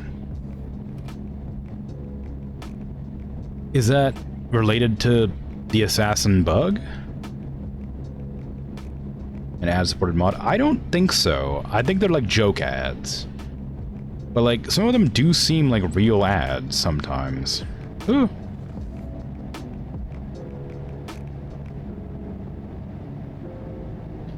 Like that Picket app one feels kind of like it might be real. But like it has like a Dance for Pedro one somewhere in here. Like some of them are clearly like jokes, but there's like a podcast one that's like just a podcast ad. That's a Kenworth ad, like an actual Kenworth ad. But that's because the Kenworth are in the game, so they're like licensed. But like none of the restaurants are real. There is a mod that can like actually give you real advertisements, so I doubt the actual like game has ads. Like you have to like download a mod to get like McDonald's and stuff on the billboards, and like that'd be like Dairy Queen instead of that or whatever, and that's gonna be like Western Family or whatever.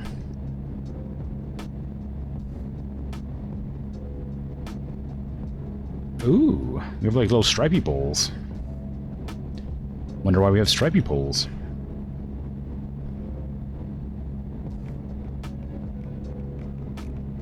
It's a South American moth whose caterpillar is extremely no-touchy. Oh. Interesting. I mean, I know that there's a couple of moths that are, like, harmful to touch, but...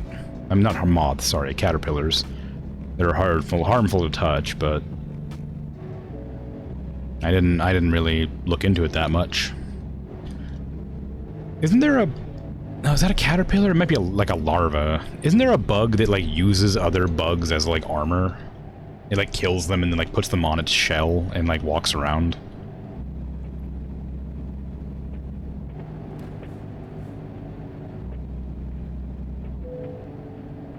What do you mean trailer damage? Did somebody bump into me again? Or is that just, like, general damage for, like, existing? Maybe.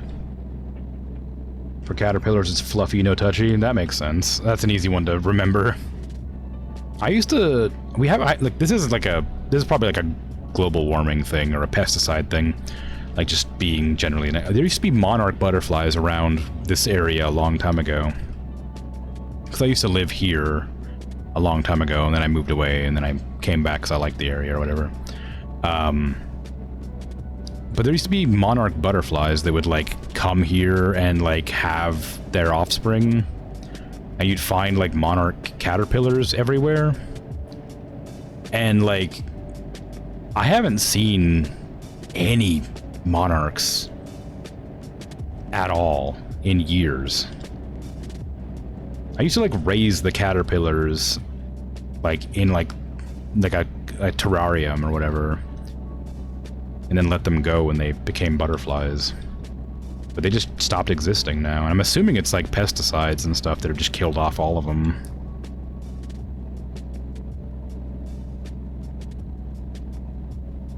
It's kind of sad. They had like cool chrysalis that looked like they were gold. They were like green and gold dots. They were nifty.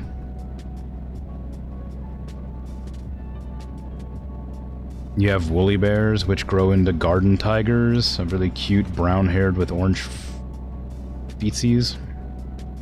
So I thought it said feathers for a second, and I'm like, what? Feathers? Is that a type of caterpillar that turns into a moth, or is that like a type of, just a type of creature? A type of bug?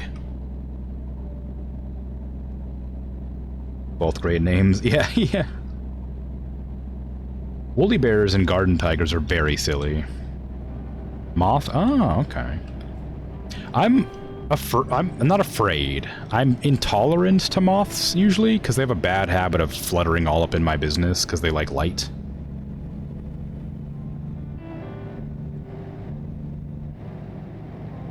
And they all, some moths also just eat clothing, and I don't play with that.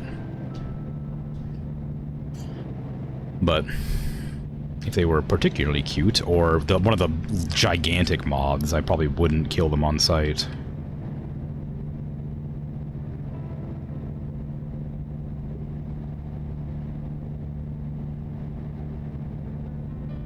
They're also very speedy for caterpillars. Oh.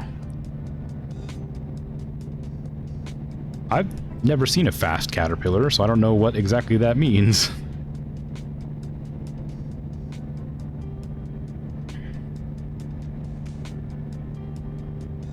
Not to be like a downer here, but I've also not seen any, like this one doesn't matter as such.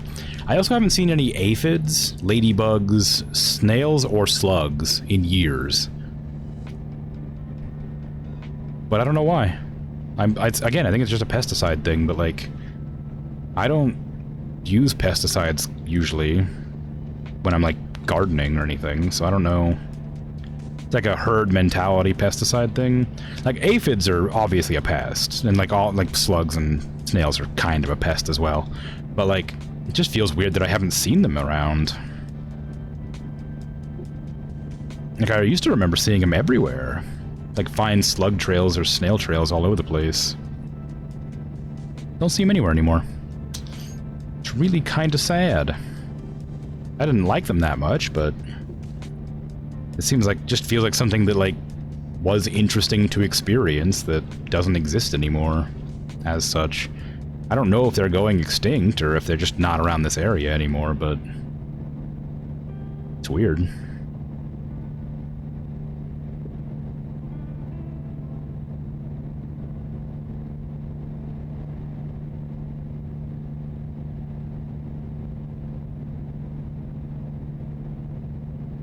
You in Europe have an Asiatic ladybug problem, which outcompete our classic 7-spot ladybug. Oh, weird. I guess that makes sense. I was thinking to myself that they would, I don't know why they would compete, but I guess just some would be more aggressive than others in getting their food. As with any sort of creature. Aphids, slugs, and snails are definitely not going extinct here. Well, that's good. I mean, like, well, probably not good, but you know.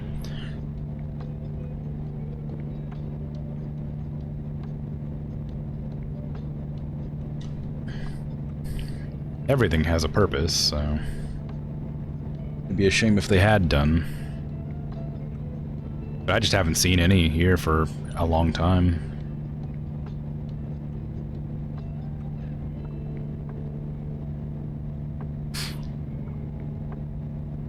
I have a rose bush outside, and I remember that my grandmother used to keep roses. She would have to deal with aphids every year, and she would go out of her way to collect ladybugs and put them on the rose bushes so that they would eat the aphids.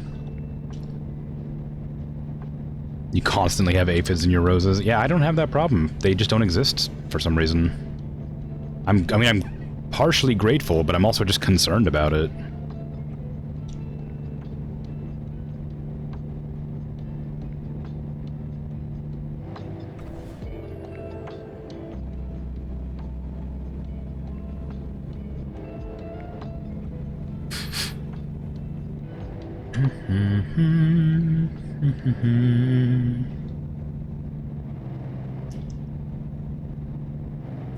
Uh, Getting tired.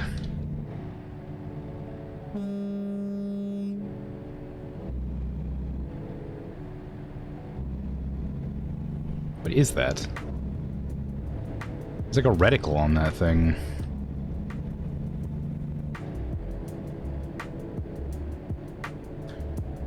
Oh. Oh, it's like carrying like an oil tank or something.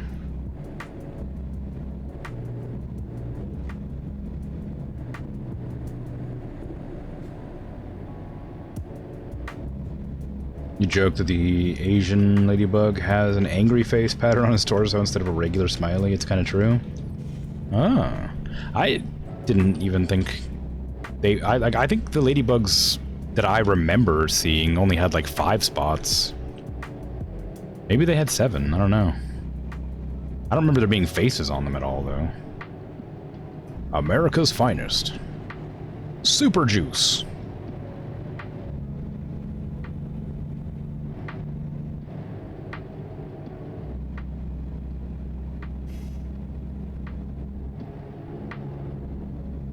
Dumpling Palace, I think that says. I can't read it, that's a terrible billboard. I guess in real life it'd be easier, because I'd be like... everything would be larger than it is now. Like, I don't know how to explain that part, but... the game's... well, I mean, I guess I do. My monitor is not as large as the real world, so... like, I'd be able to see things a bit better.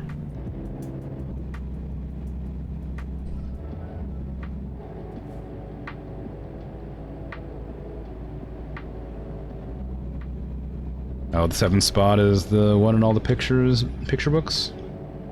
Ah. Not on the wing covers, but the thorax? Oh, I had no idea. I just assumed it was on the wing covers. I didn't even know they had spots anywhere else.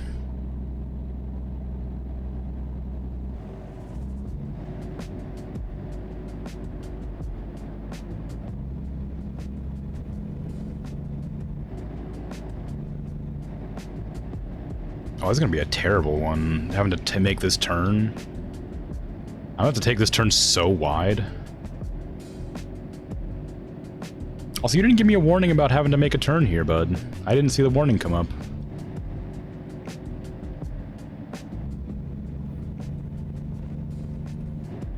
Luckily, I have a GPS, otherwise I wouldn't have known, you know? Oh, I was about to...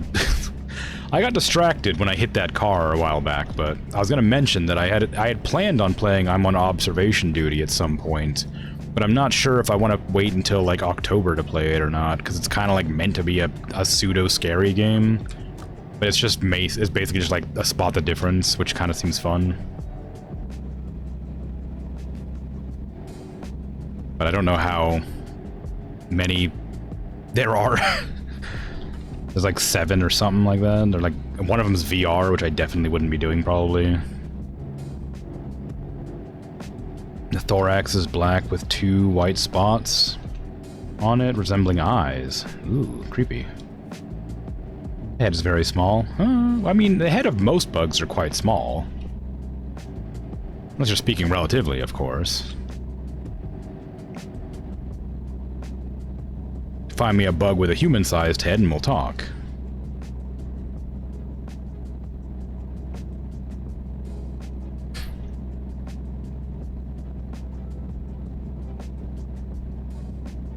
Yeah, I guess like everything, there's just different types of bugs. Like, I didn't realize there was different types of ladybugs. That makes perfect sense. I don't know why I didn't just assume that, but... when somebody says ladybug, I just assume they're talking about the one ladybug I'm aware of that I've seen before. I can't picture it, but I can probably describe it, like, just from, like, general logic. Just the reddish orange ones with the 5 black dots, but that's all I got for you. The white eyes, I guess. Ooh, that's a mosquito. Oh no, I can't kill it, it's too far away. Oh well. I've been bit 3 times today by mosquitoes. Once on my ankle, once on my thigh, and once on my hand. And I don't know how it got my hand, but... it's really pissing me off.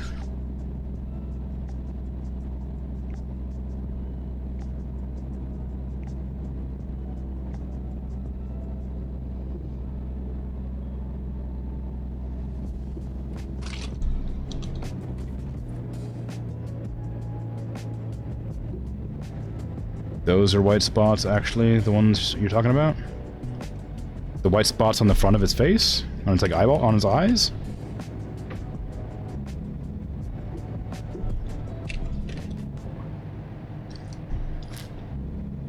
I thought you said thorax.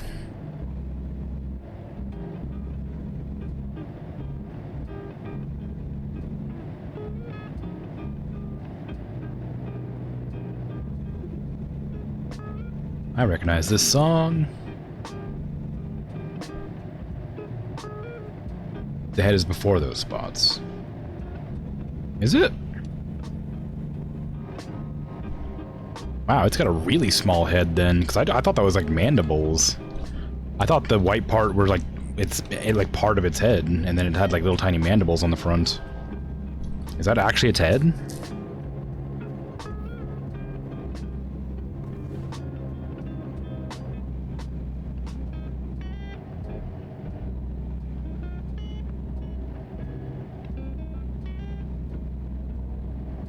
There's Wagner's or whatever it's called again. Walden's. Landscaping supplies, not Walden's books. That was the antennae then.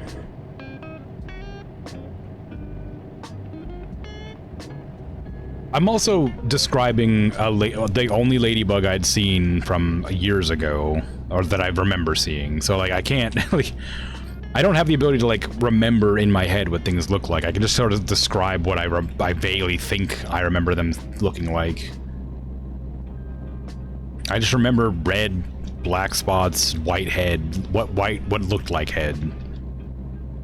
Like white eyeballs or whatever, like white dots on their face. That's all I remember. I don't remember anything else. I can't picture it, so I don't know. I don't know what it's meant to look like. I'd have to look up an image of it, but I can't tab out to see it. To do a stream of making me draw things from memory, that's not gonna work. We could do it. I was talking about wanting to do an art stream again soon, but it may be fun, but I have no idea how that would go. Okay, I can't turn until this truck passes, because I don't want to hit it with the blade.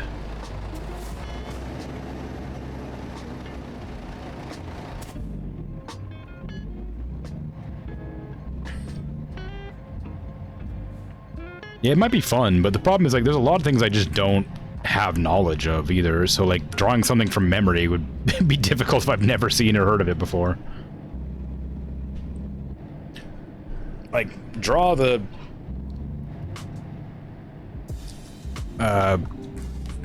Tibetan... sun-kissed... lotus flower... dog. And I'd be like, I don't know what that is, and then I would just not draw anything, because I've never heard of it. Only stuff you've definitely seen, like Garfield or Pikachu. Oh. I think I could probably draw Pikachu from memory, but I feel like Garfield I would mess up on bad. I think I'd probably make Hobbs. If I tried to draw Garfield, I think I'd end up with Hobbs. That's the aim. Oh.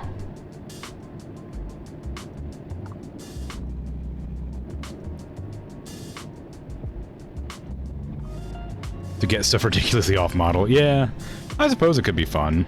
I would need to like gather suggestions before I would do that stream.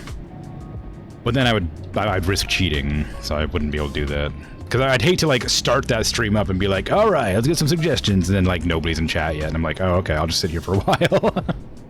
I just like sit and wait for people to funnel in. Please give me something to draw. But yeah, I think it'd be a fun idea for a stream. For sure.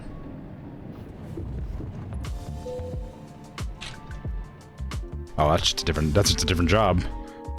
Sorry, it's not the job I'm going for, that's just a different job. Yeah, I could plan that out sometime. Drawing a leaf scorpion fish from memory. I've never heard of that, but I could draw a leaf scorpion and then give it like gills. Probably. I know what a leaf looks like. I think I know what a scorpion looks like.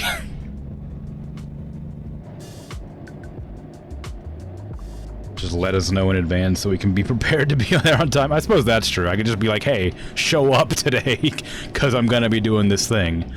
That could be it. I guess that's a possibility that I hadn't thought about. Like, requesting that people show up. Feels a bit desperate, but I guess if I'm gonna be doing something that requires community input, I suppose it would be nice to have people show up. Yeah, alright. I might plan that out at some point. That seems like a fun time. I'd have to do it left-handed, which would be wild. Do I have any scorpion fish and scorpion flies in America? I don't think so. I've never heard of them. If they exist, they're probably like either in the south or in the north. I imagine there'd be either hot climates or cold climates, because I've never heard of them and I'm like temperate. But maybe they exist. I don't know. I feel like scorpion flies would be like a horror monster that people would come up with, like that flying spider meme from like, or creepypasta or whatever from like 10 years ago or whatever. Like, oh no, spiders have evolved wings.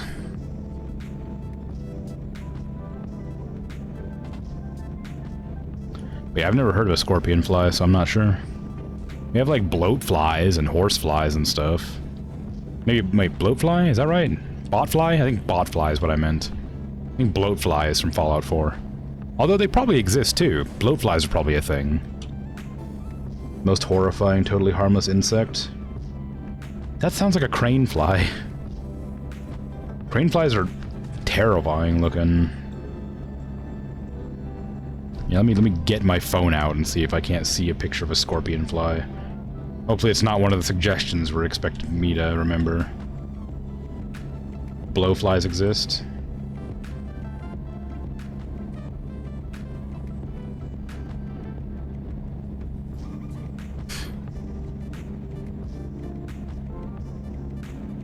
Ooh. Oridae, commonly called snow scorpion flies, or in the British Isles, snow fleas, are a very small family of scorpion flies. That's not what I'm looking for exactly, but it's probably fine. That's a specific type of them. I'm guessing that's because the stupid Google AI was like, hey, here's this very specific thing about this general question you asked.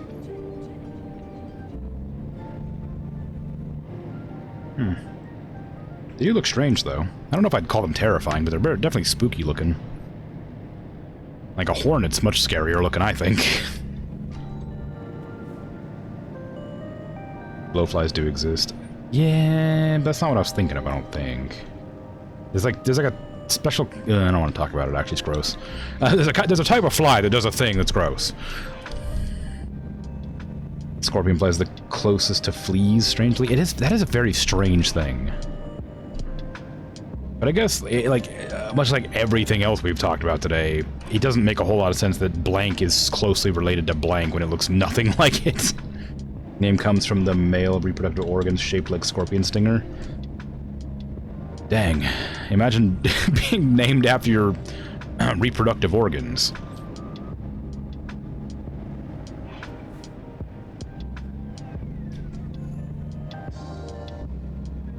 Like, the most defining characteristic of your species is your weird-looking genitals.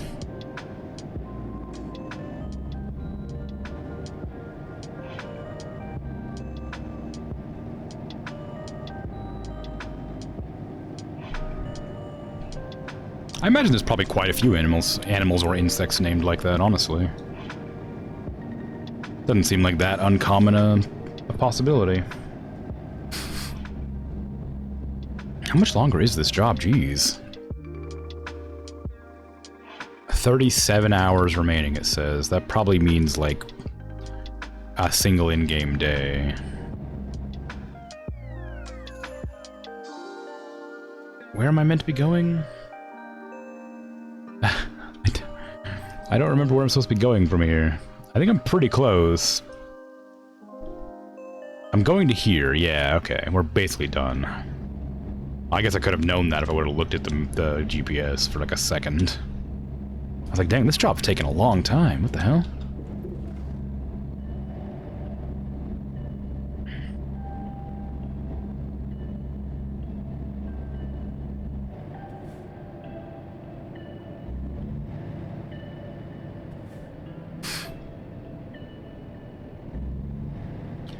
Big turn.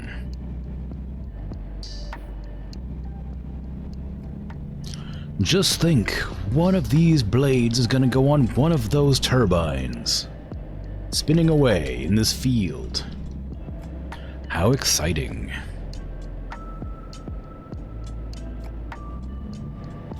There are smaller dragonfly species called damselflies, which you find funny because the classic damsel kidnapped by dragon trope.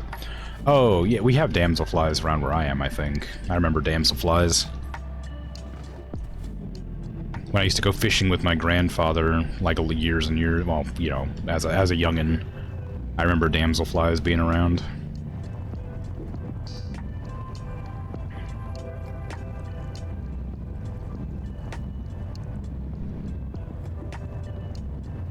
Slander. Oh, the damsel kidnapped by dragon. Yeah, okay. Usually close to water, yeah. You've not done that at all yet. Yeah. Do you have plans to do that? I'm not a cop, you can tell me. Suspicious.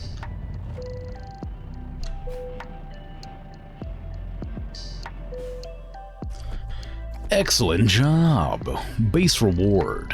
Proficiency bonus. Long distance delivery bonus. High value cargo bonus. Trailer maneuvering bonus. I didn't level up. Boo. Tragic. Devastation. Do I have enough time for another job? Like, I don't have that much time left to stream. Do I have any short jobs available? Like, real short ones?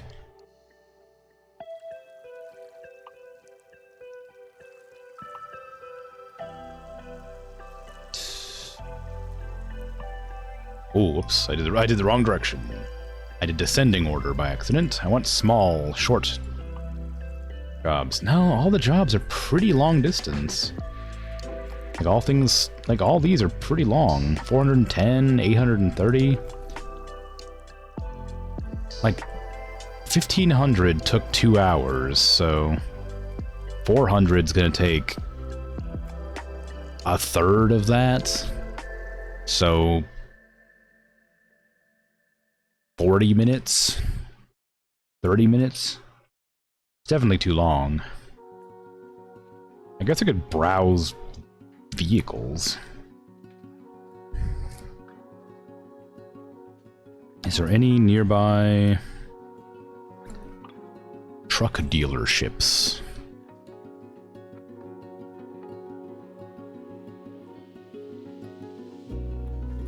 Is there a way to add a key?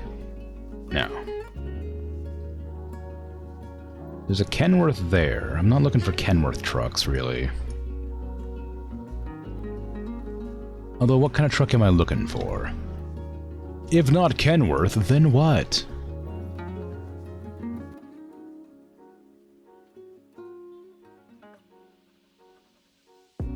I have a Volvo right now. I kind of like it, but I wouldn't mind changing it up every once in a while.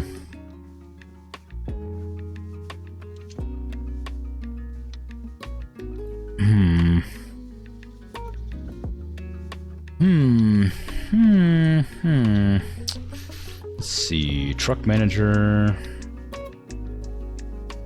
Truck dealers.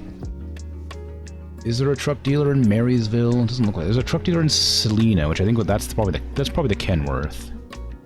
Emporia. Wow, I only have like one truck. Peterbilt's. I could try to look at used trucks and see if there's any trucks I want to grab. What do we got for Max? Mack truck's pretty cool looking. I do love this old style truck.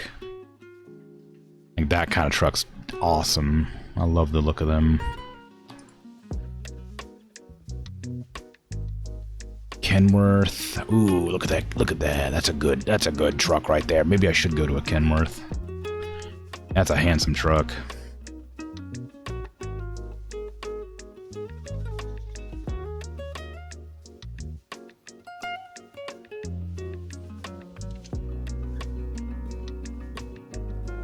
Well, something about the Mack trucks just calls to me. But I'm gonna go to that Kenworth dealership.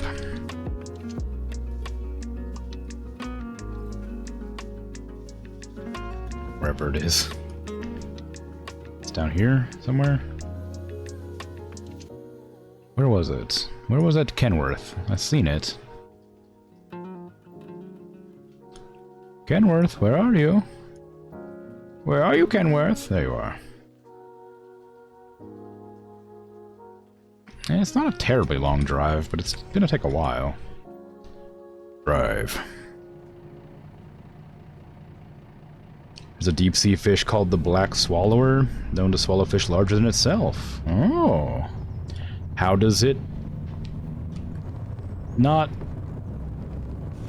die doing that?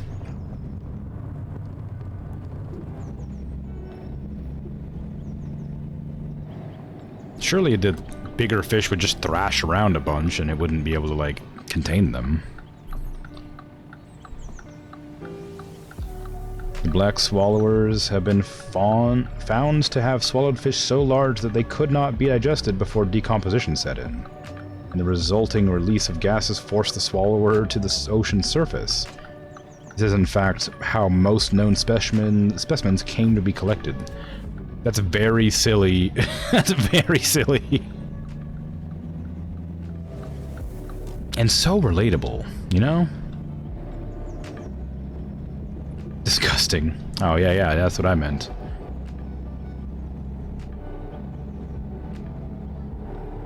Ugh. Whee! I can go higher than 40 miles an hour for once, finally!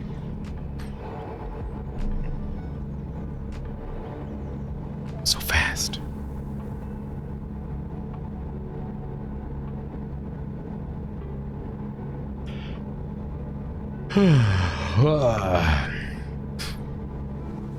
I'm slowly drifting into the left lane. My hands are not on the keyboard. I was just slowly drifting over there, trying to decide when I wanted to change lane.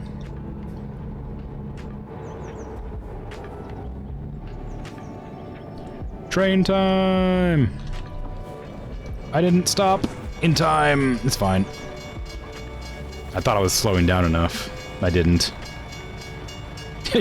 Parts of the relatable bit. Oh, you know.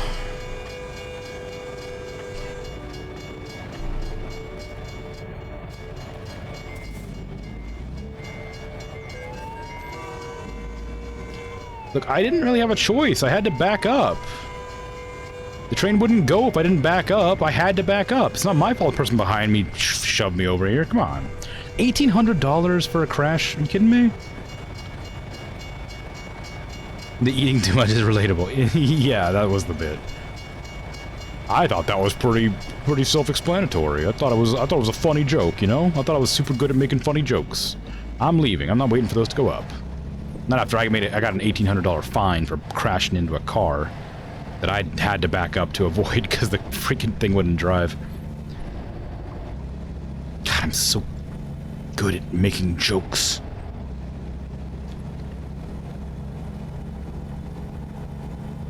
It's especially good when people have to ask me what the joke is. You understood it, don't worry. Good. Somebody had to.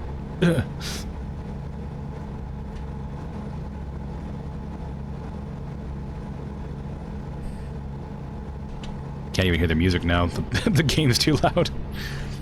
There you go. Just roll up the windows. The famous Ziphaxtinus fossil, labeled fish in a fish. The specimen likely died from choking on its meal.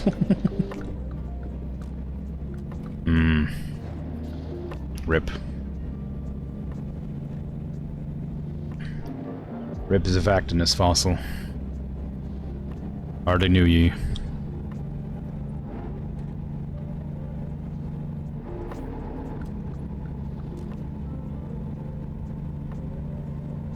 That's how I want to go, you know?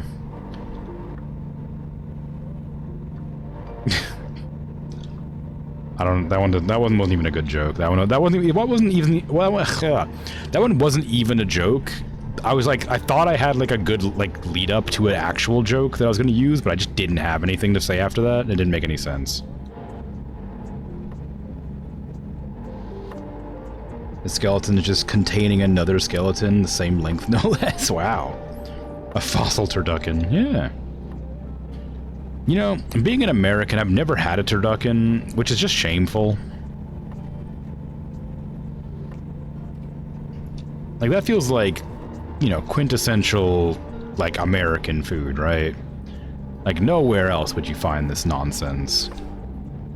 I gotta have one. But I can't imagine it would taste very good. It's a funny idea. Well, I mean, as funny as you want to get with Frankensteining a bunch of birds together. But, like, turkey meat's not great. Duck meat's great. Chicken's good. Like, I don't...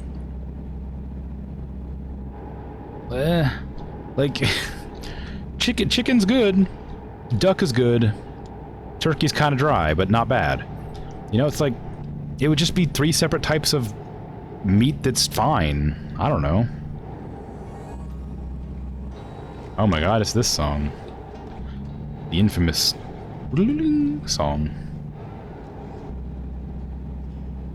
I can't see what that emote is. I'm too far away from my screen, but I'm sure it was abject horror. Had to Google it with the duck. Yeah, it's a chicken inside of a duck inside of a turkey.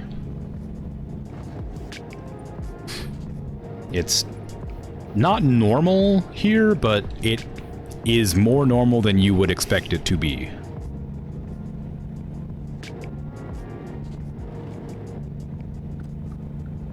Like, it sounds like a joke, but it is something that people do make sometimes.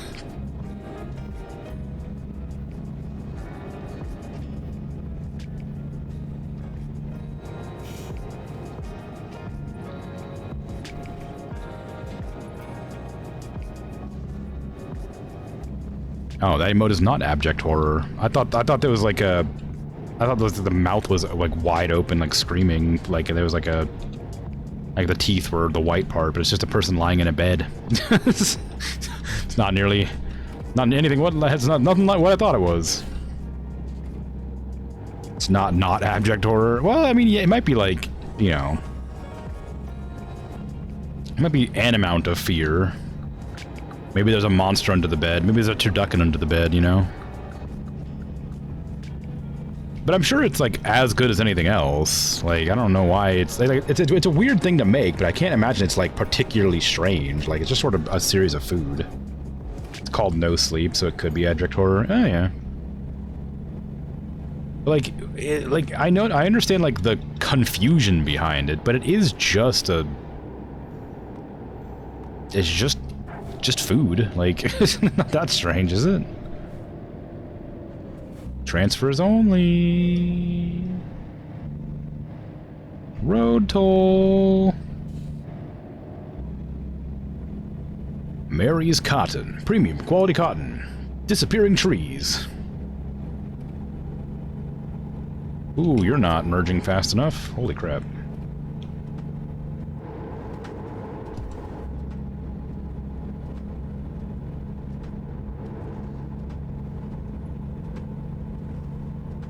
Wasn't at the turducken, you know all about that? Oh, okay, yeah. Was it I thought... Okay. I just thought I'd defend it, I suppose. I don't know why. I've never had it. I just can't imagine it'd be bad. It feels excessive, but it's probably not bad.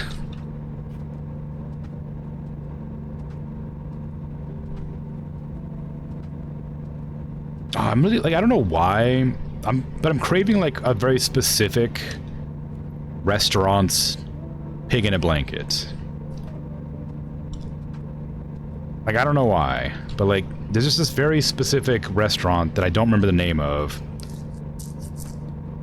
that had these pigs in blankets that were, like, you know, it's a sausage wrapped in, like, pastry dough or whatever. But, like, the pastry dough was, like, really sweet and kind of like honey glazed. And like the sausages were like not like super high quality, but they were like, you know, better than like Vienna sausages or whatever. And like I remember them like being so tasty, and I really want them. But I don't think whatever restaurant that is. I think that restaurant I ate at was like a very specific place restaurant. I think it was like 4 of them in like the entire world or something, and they're all like in this one area. And I just for some reason I had this sudden like craving for them. I'm so upset. Haggis is stuffing a sheep into its own stomach. Sounds like a lot of effort for not much. Oh, the turducken or the sheep? The haggis. I've never had haggis, but in American media, I don't know about other countries, in American media, haggis is meant to be like the most disgusting thing in history for whatever reason.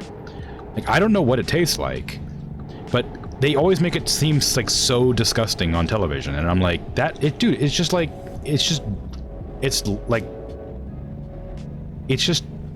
sheep.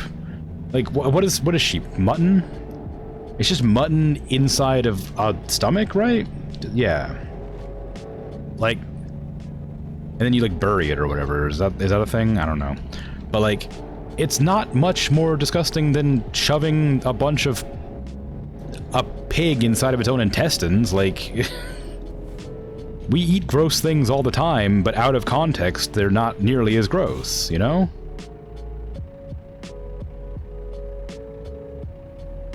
Sausage is meat and intestine. Yeah, exactly. That's what I'm saying. Like, why is haggis got this weird, like, stigma about it when it's probably quite good?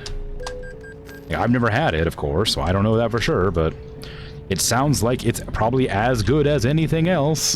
Which is like, I don't know.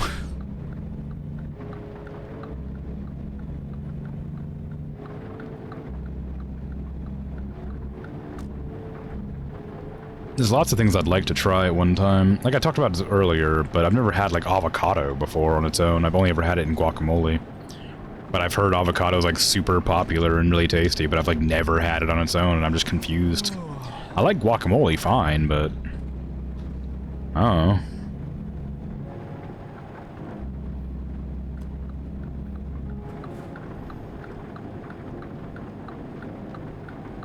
You don't like the stomach part? The texture is ugh. Some people like tripe. I don't know what tripe is. Or I think I do. I think I've been told what that was the last time it was mentioned, and then I forgot.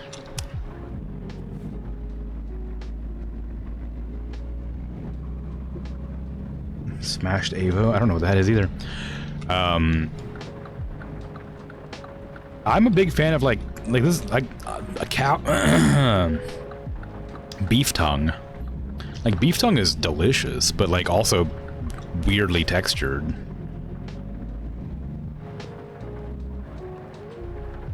It also smells terrible, but it's real tasty. I had it in some tacos once at a Mexican restaurant. Oh, it was the same Mexican restaurant I mentioned a few days ago when I was talking about that like balcony that was out the back. That was just like overlooking into like an alleyway or whatever, but it was really nice.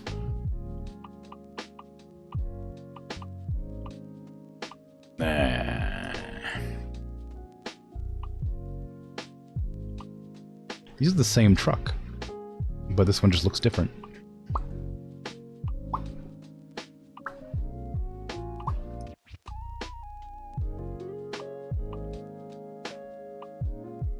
This one costs more, though. Why does it cost more?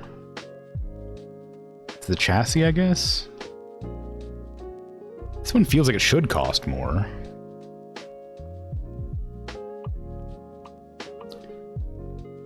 That one's pretty big.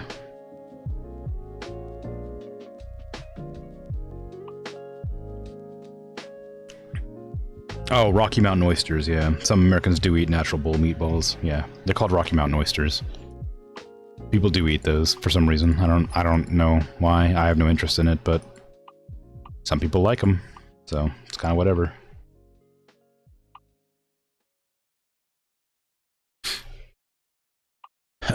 Why is this one better than the previous one? 100th anniversary? Is it specifically just, is it just like a specifically new truck for some reason? Like, is it cool for a reason? Hold on. Medium lift. That's a long, oh, I see. It's a long bed. Does that help me in any way? Is that important? I don't know. What's the difference between them? Like, what does a medium 8x6 give me? Does it change anything? It makes uneven terrain better. 8x6 mid-lift. Nothing changes. A short. Gives me better maneuverability. So why would I ever want the long 100th anniversary one? It's just worse than the short 8x6 or the short mid-lift. This is one of those things I talked about previously. I had a little rant about. It's like, I don't have enough information on the statistics here. Like, this doesn't help me know anything. I can't, like, I can't expand this menu for more information. Like, this doesn't seem that useful. Like, this information exists, but, like, these stats are similar. Like, the uneven terrain or whatever,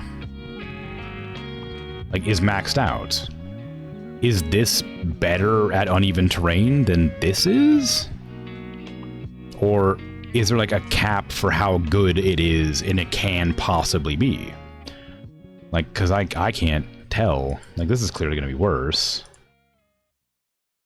That's better for heavy cargo, but I don't know why. Powered axles. Whatever. And, like, worse for heavy cargo. Like, this is probably just, like, the short 8x6 is just the best, like, as far as I understand it. It just seems like it's probably the best, but I don't know why. Got engine. 625 horsepower.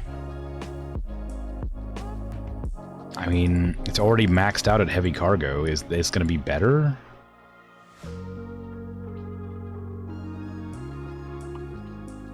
We got an 18 speed, probably much better for heavy cargo than anything else I could slot in here.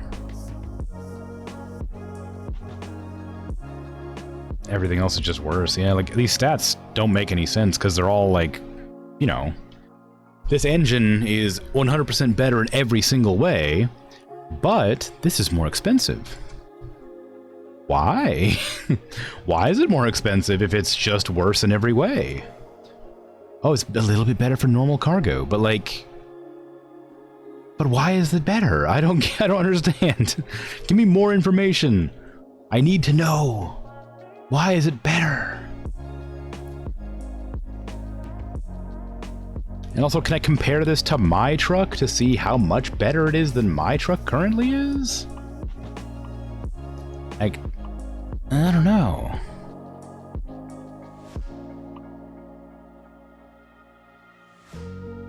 There's a video where a hyena caught a buffalo's jewels and the buffalo swung it around itself while painfully calling. Oh yeah, I bet. Hyenas always go for the back, right?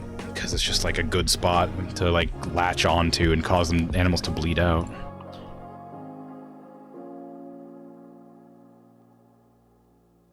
Ooh. I don't like not having a cab. I like having a cab. So no matter what, even though it's not, like, as good, I'm gonna probably grab this because I like the cab. Although I guess I could... Is there a... Can I do like this? Is this a cab? That is a cab. It's not as big, but how big is it? Probably big enough. It's not terrible. It's got, like, a little shelf. That's kind of nice. What does the other cab look like? It's much more spacious. Oh, it's got a little couch that turns into a bed. That's kind of nice. Has that same little thing there. I don't know if I want this, though. It's not bad. The couch is nice. Do I prefer a couch over a bed? Maybe.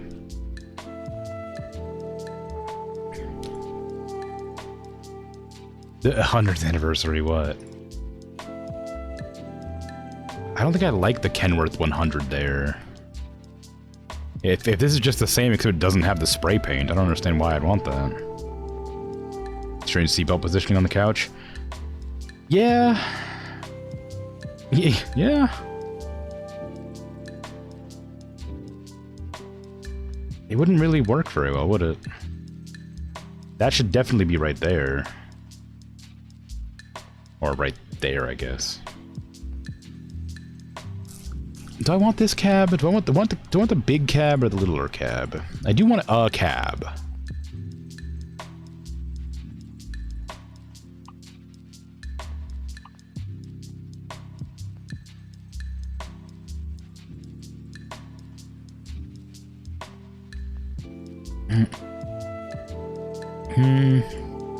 I don't think I like this bed being here, because this mattress is just like, it doesn't have a blanket over it. I think that would annoy me more than anything else.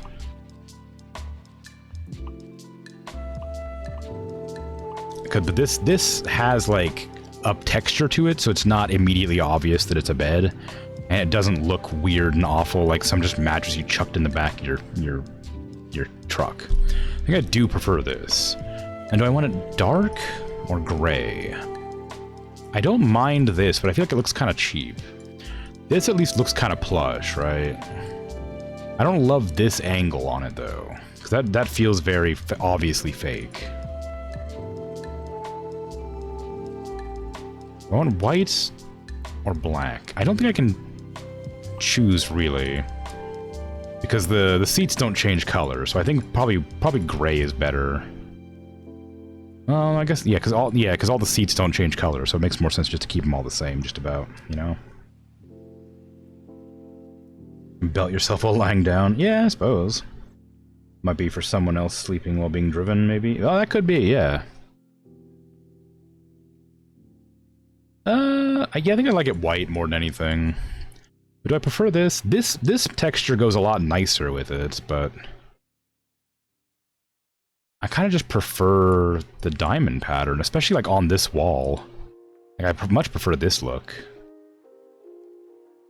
Oh, and it's up here too? It's just kind of fun. I don't know if it's a great... but I also like the dark, like, looking forward a lot more.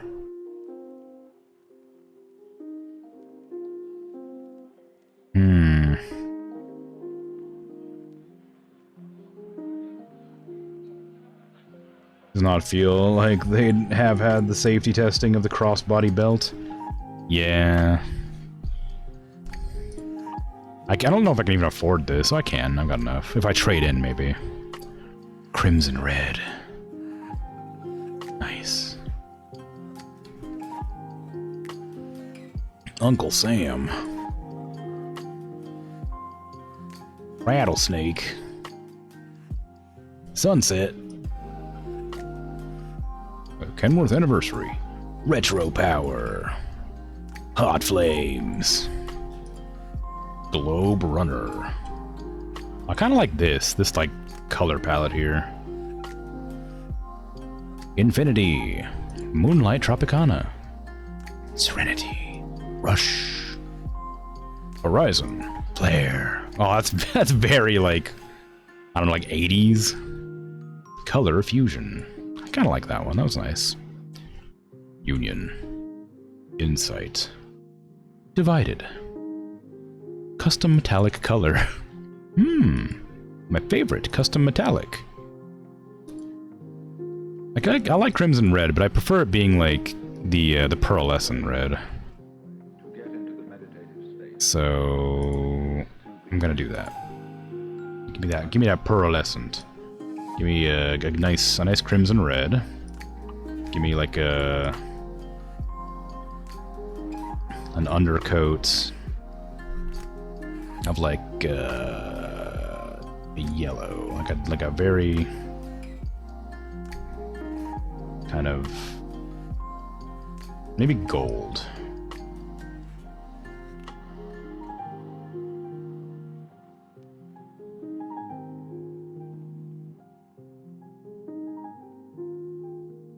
It's only on the top there. That's strange.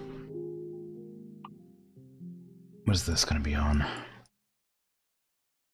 Oh, interesting. Only on a couple of parts. It's got like a weird textured finish on parts of it. How odd. Hydrate.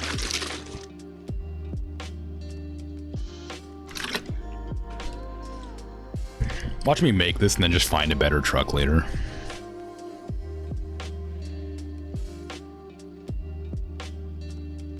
I think maybe I'll just go with the Crimson, honestly. Like, I don't like it because I want it to be pearlescent, so maybe I'll go in and just change it to be pearlescent, but like... I don't think I'll add the extra colors like I did this last time.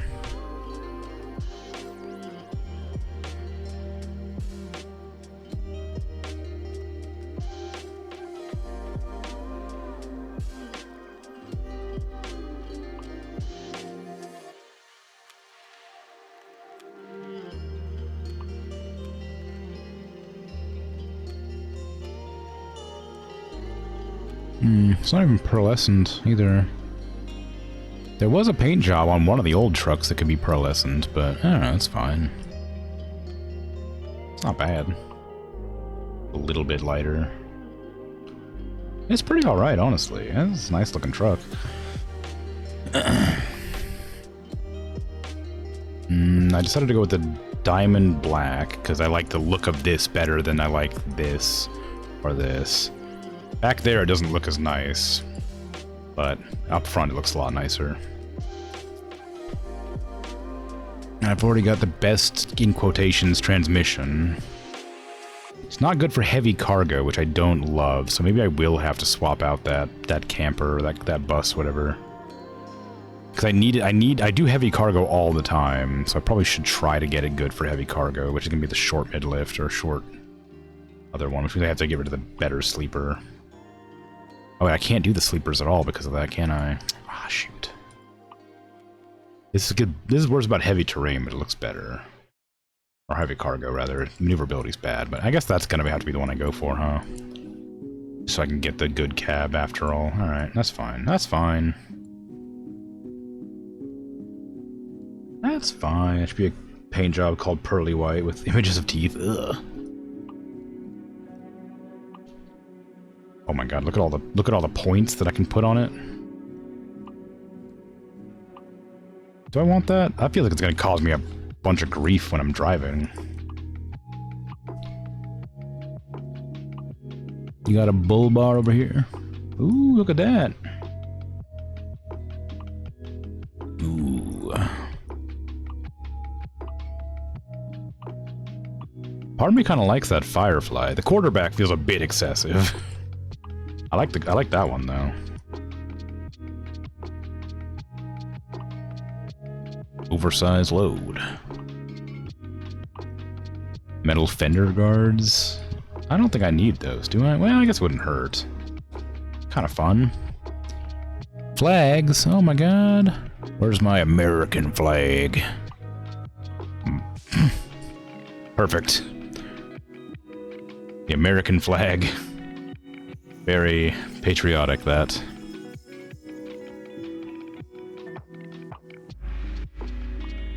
I guess the mod is kind of... the mod probably didn't update. So, never mind. Ooh, fancy lettering.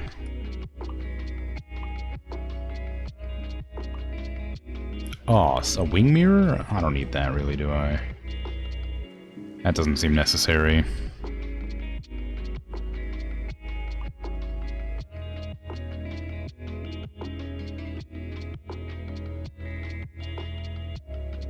Not a custom put your catch later, folks. Screen on the back half of the truck. Yeah, oh, it is time, isn't it? Yeah. Give me a sec.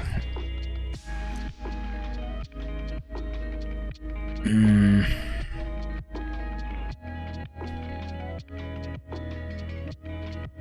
god, I don't know. What does that look like on the interior? It's a bit much.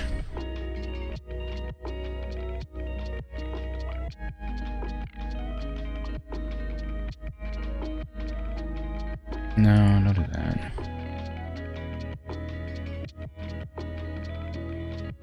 Nah, it's fine. You don't need anything there, do ya? Probably not. Ooh, exclusive. Anniversary. Anniversary's kind of boring. Like, it's just kind of like slats. I much prefer it being like weird fake wood. It's a lot nicer looking, I think. Give me one of them,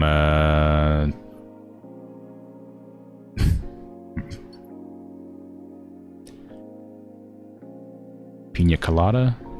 Nah, it's fine. I don't need... Well, nah, I don't need any of that. I don't need any of that.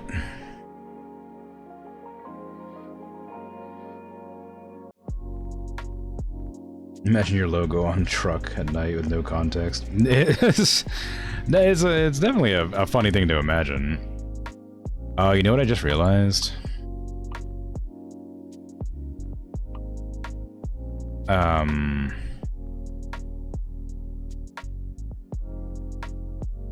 I don't think I have access to Kitty Cat.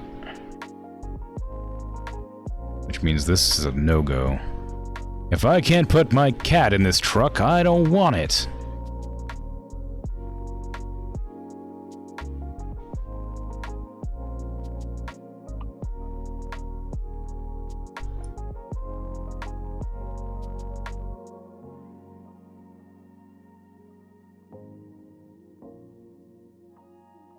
Ah, never mind.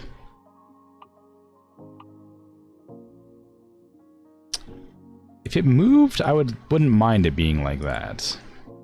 But it doesn't move, so I think it's probably better like that. Well, actually, can I put it back there? No.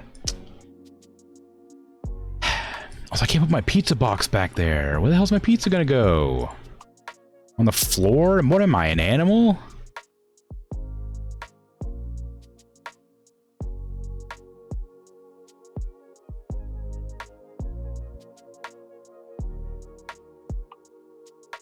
Oh my god, it's Pizza Hut branded pizza. I would never... Well, I might. They have some pretty decent pizza sometimes. Depends where you get it from. Backpack, baseball bat. Oh, I could use the baseball bat for defense.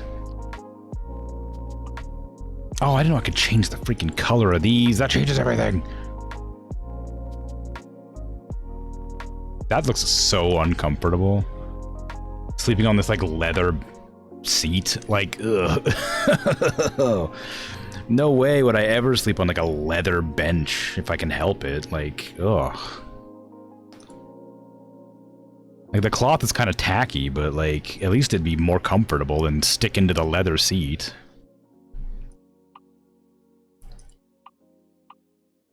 Exclusive. Ooh.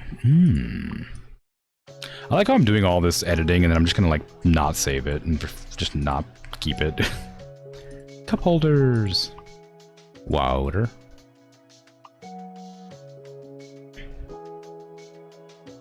Got a glass of milk for the kitty cat, because we all know how much cats love milk and are definitely supposed to drink it. Give him a white mug.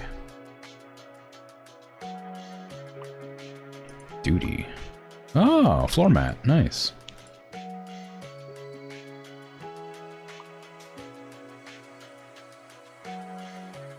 Backpack?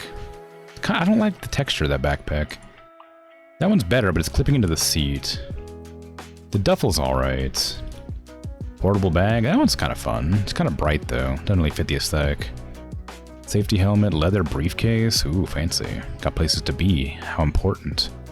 Cool box. Just put the laptop on the ground because the cat wants to sleep there. Put the cat on the ground. Just clone cat. Company will get complaints. I am the company. Go stick you up on your arms. Yeah, exactly. That's why I wouldn't want to do it.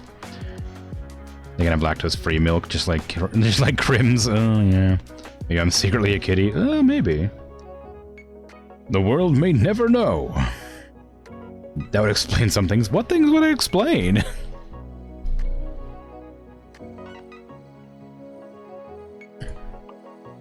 Oh my god, like a manky toolbox. Knitting basket. Garbage can. Ew.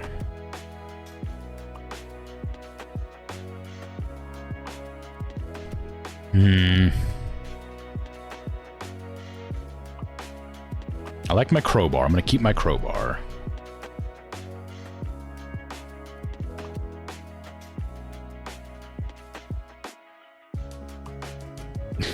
I don't need that. I don't need that. Why would I need that? That feels like an excessive mirror.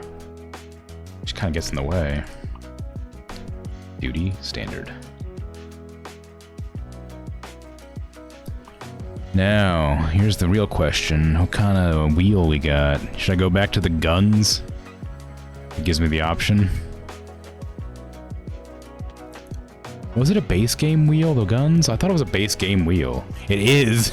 it's a base game wheel, I forgot, yeah. It legitimately is, it's very funny. Oh, I can't go back to the guns. Thanks for reacting exactly I hoped. Yeah, no problem, yeah. I definitely, am not a cat, then that is nonsense. Oh, it's a DLC. Licensed part. Interesting. Wait, it's a licensed part? That implies that this is a real steering wheel that you can buy in real life.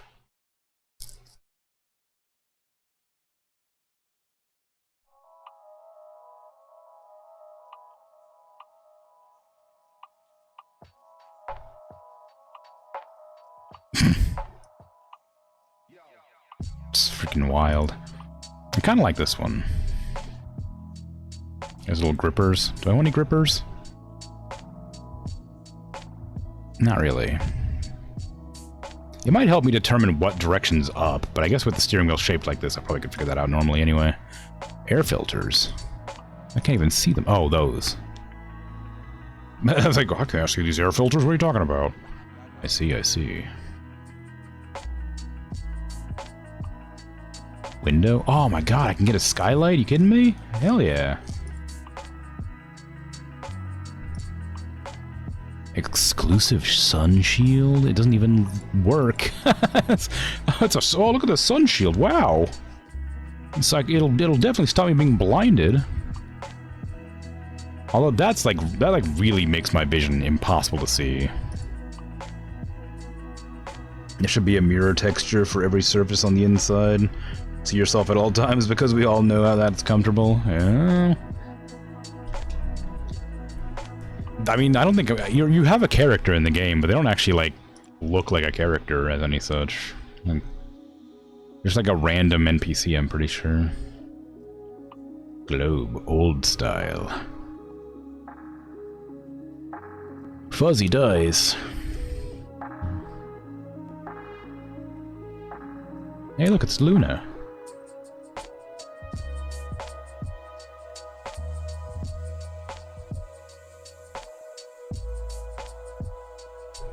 Dash cam. Front. Front, front, front, front, front.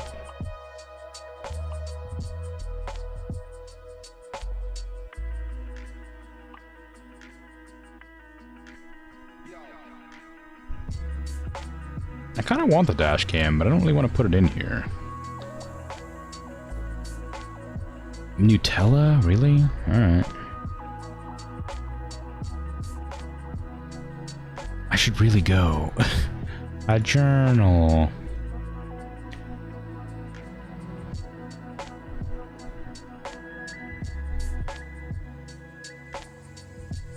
A notepad. That's more my style. I take notes all the time. A camera? Death-proof duck? What?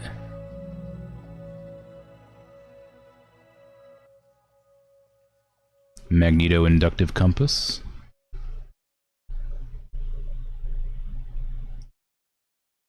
Okay,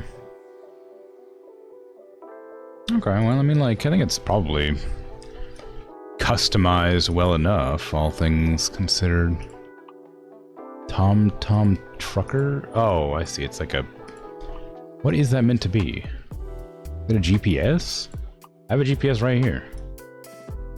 I don't need that. Got my crowbar. I'm not putting the emoji pillow in because I don't like it. Accessorize. I need to get my beacons on the top again.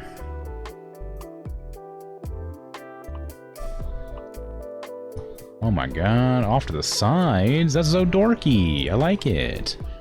Roof deflector. What is that going to do for me? Also, it looks awful. This looks so bad. What a weird thing to have. Oh, turbo wing chromed. Wow. No, I'm good. I'm good, thanks. Standard little flappies. Love them. Rails? No rails? Let's do rails. Oh, my exhaust? Well, clearly the 100th anniversary one, surely. Because it's definitely different somehow. Different shade of silver. TomTom is a branded GPS thing. Oh, is it really? I didn't know that.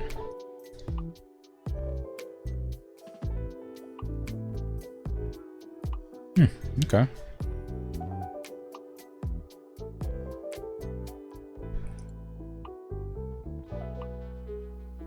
Exhaust, I've already got it.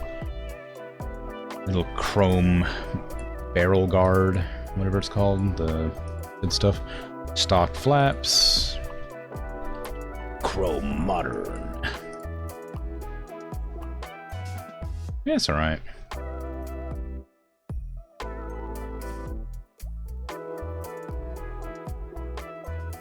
I mean, like, as much as anything, it's pretty alright. I think I'm mostly fine with it, how it is. Oh, my lights.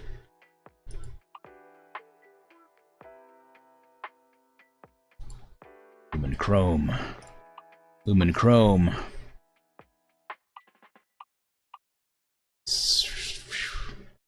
I've already got enough lights, I don't need any more.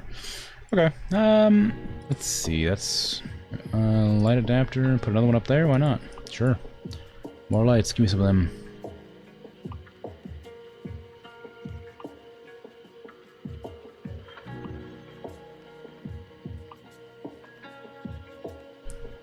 That's good.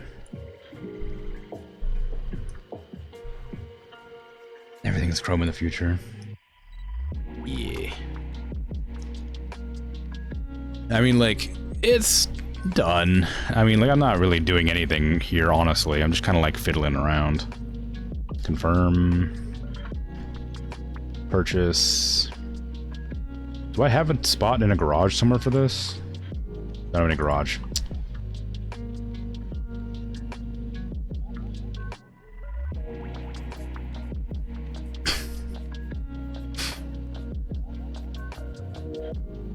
Well,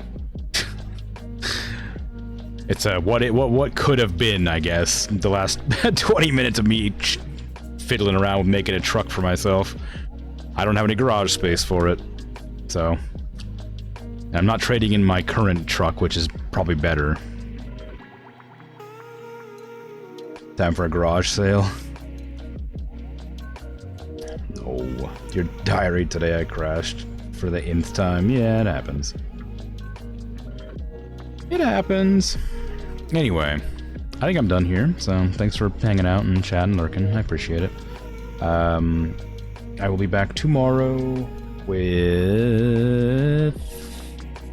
Undermine? No. The donut game? Maybe? What day is tomorrow? Probably a Monday, I mean, clearly. What am I doing tomorrow? Can I look at my schedule? Well, yeah, it's Freshly Frosted. I'm playing Freshly Frosted tomorrow, then Undermines on Tuesday. They Are Billions on Wednesday, Another Crap's Treasure on Thursday, etc. Anyway, okay. Anyway, I'm out of here. Take care. Have a good rest of your day, night, afternoon, evening, whatever time it is for you. Bye-bye! Today's Monday. Today's a day. I don't know. Whatever. It's fine.